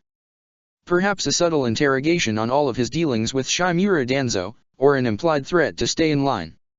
For all he played the optimistic fool, Namikaze was intelligent, and far more cunning than he lets on. However, when Orochimaru had arrived in the office, the new Hokage had sat him down, and told him his past with Danzo had been pardoned, under the condition he not continue with any of the more unsavory experiments. He had acquiesced with ease. After all, his personal research had little to do with the body modification and distasteful brainwashing that Danzo had preferred. Orochimaru would much rather work on understanding the true nature of chakra and jutsu creation, if left to his own devices. Pleased with Orochimaru's easy acceptance, Namikaze had dropped the true nature of the meeting into his hands with a smile. It had been an application form for an apprenticeship, and it was filled out completely, with Orochimaru's name as the master, and the young Uchiha heir, Itachi, as the apprentice. Of all the political maneuvers Orochimaru could have expected, that was not one of them. Orochimaru had considered taking on an apprentice a few years ago. It had seemed the appropriate measure. Many Jounin sensei were well thought of, and Orochimaru had been anything but well thought of. So few of his fellow shinobi had wanted to work with him, he'd all but been taken off the mission's roster. Taking an apprentice or genin team had seemed the next viable way to continue testing his ninjutsu in the field. In the end, Sasuke had talked him out of it, and offered to become a two-man Jounin squad.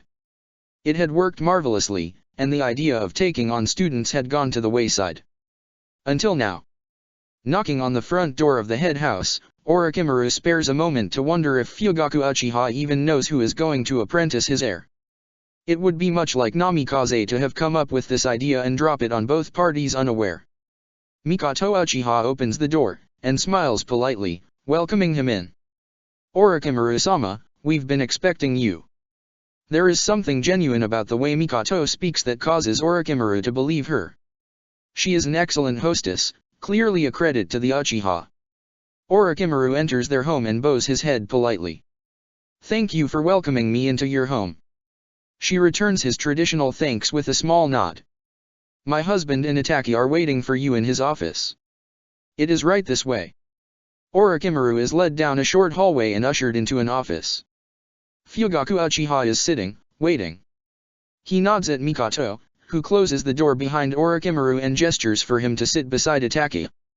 Orochimaru does so, sparing a glance at the child fated to be his apprentice. The boy is sitting with his back straight, staring straight ahead, well trained enough by his clan that he has already suppressed his curiosity in favor of obedience. It looks unnatural on such a young child. Thank you for answering the summons so promptly, Fugaku begins. This is my son, Itaki. At this, Itaki turns to face Orochimaru, and Orochimaru watches with interest as the boy takes him in, trying to analyze him. Orochimaru nods to Fugaku. It is an honor to be here. Whether or not Orochimaru actually feels honored to be here is not important.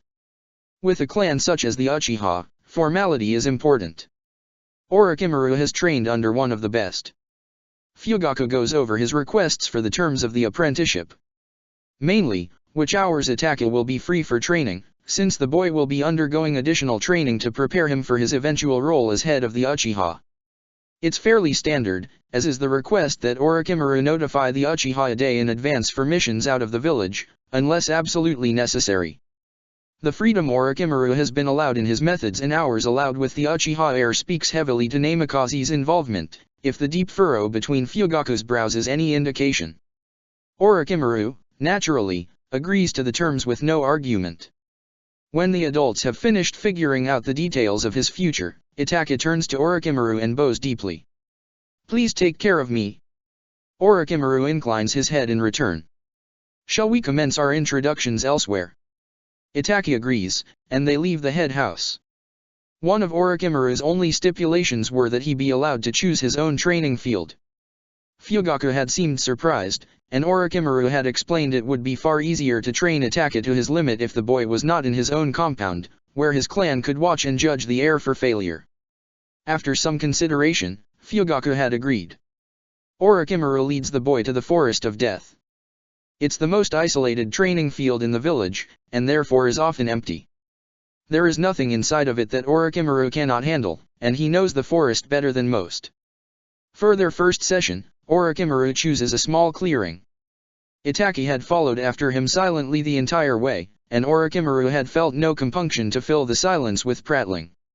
An apprentice who could appreciate silence was welcome. Once they've entered the field, Orochimaru turns to his new student.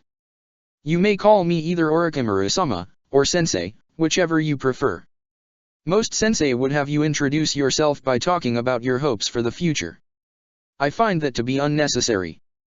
After all, it is useless to pine after a future you will be incapable of reaching.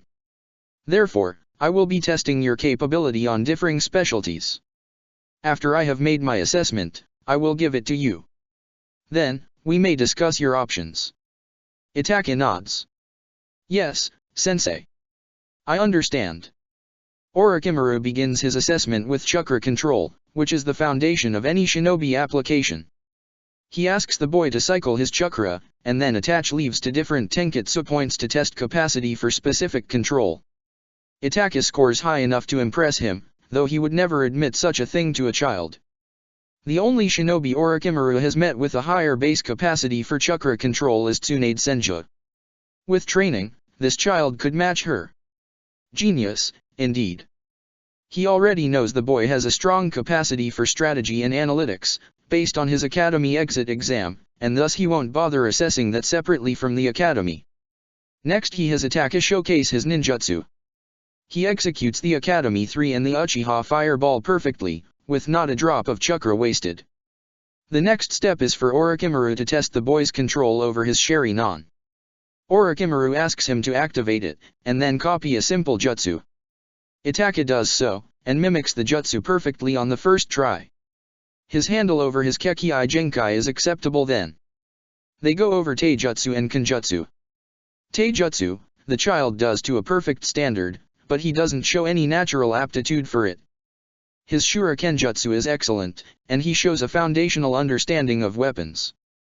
His stamina is less than standard, but due to age and his status of genius it is within expectations. Children who learn things quickly are seldom asked to repeat them, and those who understand immediately are generally quite low on general stamina as a result. Nothing that can't, and won't, be trained out of him. Lastly, Orochimaru tests his genjutsu. Itaka far surpasses Orochimaru's expectations, even for a genius child with a genjutsu-geared Kekkai Genkai. The boy understands on a natural level how to manipulate his own chakra, and that of his opponent. This marks him as a genjutsu type. It's unsurprising, most shinobi who score highly on intelligence tests and show aptitude in chakra control are genjutsu type, including Orochimaru himself. The depth of the child's handle on it is above simple aptitude. Musing it over, Orochimaru realizes that Namikaze has handed him more of a gift than he even realizes. This tiny child in front of him, if trained properly, has the potential to become the strongest shinobi in Konoha. Perhaps the strongest of all the great nations, even. It's almost a waste to have him as a future clan head, and trap him in bureaucracy. Sitting the child down to rest, Orochimaru sits cross-legged opposite him. The reports on your abilities are not exaggerated. You have a particular proclivity to genjutsu, your chakra control is high, as is your capacity for learning and performing ninjutsu along with shurikenjutsu. Your capabilities in kenjutsu and taijutsu are acceptable, but trying to specialize in either may be a waste of talent. Your stamina is currently poor, but this can be remedied. I will demand excellence from you in all areas, naturally. However, each shinobi has their particular specialties. Itaka sits still and serious, dark eyes drinking in the information like a sponge. Orochimaru approves of his attention span. As my apprentice, it would be best suited if I passed on some of my specialties. It would waste valuable time for me to attempt to teach you something beyond Jounin level that I don't already specialize in. Fortunately for you, I am a genjutsu type, just as you are. I have weaponized genjutsu to the standard that even my killing intent is lethal to many, and breaking minds and controlling battlefields is mere child's play. I am the leading ninjutsu expert in this village, though perhaps I now share that designation with Sasuke. Regardless, I utilize jutsu from every nature transformation, as well as yin and yang chakra. If I don't have ninjutsu for a particular application, I invent it myself. Ninjutsu creation and application are well within my abilities. Most recently, though still before your time, I attained full proficiency in medical jutsu. There is no shinobi art I am without knowledge of, and I expect the same out of a student of mine. Orochimaru had watched Itaka carefully throughout his description of his abilities. Interestingly enough, he sees Itaka's eyes flash with interest when he'd mentioned medical jutsu. What are your interests, Itaka Uchiha? Itaka hesitates minutely, so Orochimaru makes himself more clear. I do not wish to hear what your clan wants of you, nor what you think I expect of you. Those things do not interest me. If I have an expectation, I will voice it. If your clan's expectations were not a factor, what would you wish to do? Yes, sensei. Itaka nods. Sensei, you said you could do medical jutsu. Do you heal people? Orochimaru inclines his head. Officially, no. I am not a designated medic. Unofficially, yes. Frequently. He thinks of Sasuke and all those accident-prone children that follow him about. He has no idea what Sasuke has against hospitals, but somehow the man and his Genin, Chunin, and Jounin children have ended up in Orochimaru's home at one point or another. If I could do anything I wanted, I would help people. I don't want to kill people. Itaka looks conflicted, as if he anticipates Orochimaru will scoff at his statement, but his desire to follow direct orders from his superior evidently overrides his desire to toe the clan line. Interesting. If I learned how to heal, and how to make new ninjutsu, that would help a lot of shinobi, right? The child's round face looks earnestly at Orochimaru. His desire for approval is unnecessary, but Orochimaru grants it anyway. If you chose to utilize it in that manner, yes. Any shinobi art can be used for the betterment of the village, if used correctly. Itaka looks slightly relieved at his answer, and nods his head. Then I would like to learn to heal, and master ninjutsu. Orochimaru briefly considers the look on Fugaku's face if he had heard that his brilliant son didn't want to kill. a founding clan of Konoha with a pacifist air. Which is precisely why Orochimaru had brought them into the Forest of Death. To avoid interference in opinions from those who never look at the bigger picture. Orochimaru eyes his new apprentice critically. An extremely interesting child, to be certain. But not one without potential, no. Itachi is rife with potential. All that remains is for Orochimaru to push him towards excellence. A spark of excitement comes to life in Orochimaru's head, and he can see all the potential pathways they could take. First, he needs to answer his student's request. Very well. As I said before, I will expect excellence from you in all areas. Medical ninjutsu cannot be learned without other important foundations. As for mastery of ninjutsu, it will take time and careful application. For the rest of the day, we will focus on chakra movements. Without a foundation, you can go nowhere. By the end of their session, Itachi can walk, run, and stand still, on trees, walls, and water alike. Very interesting, indeed. Check the description for the links to the author.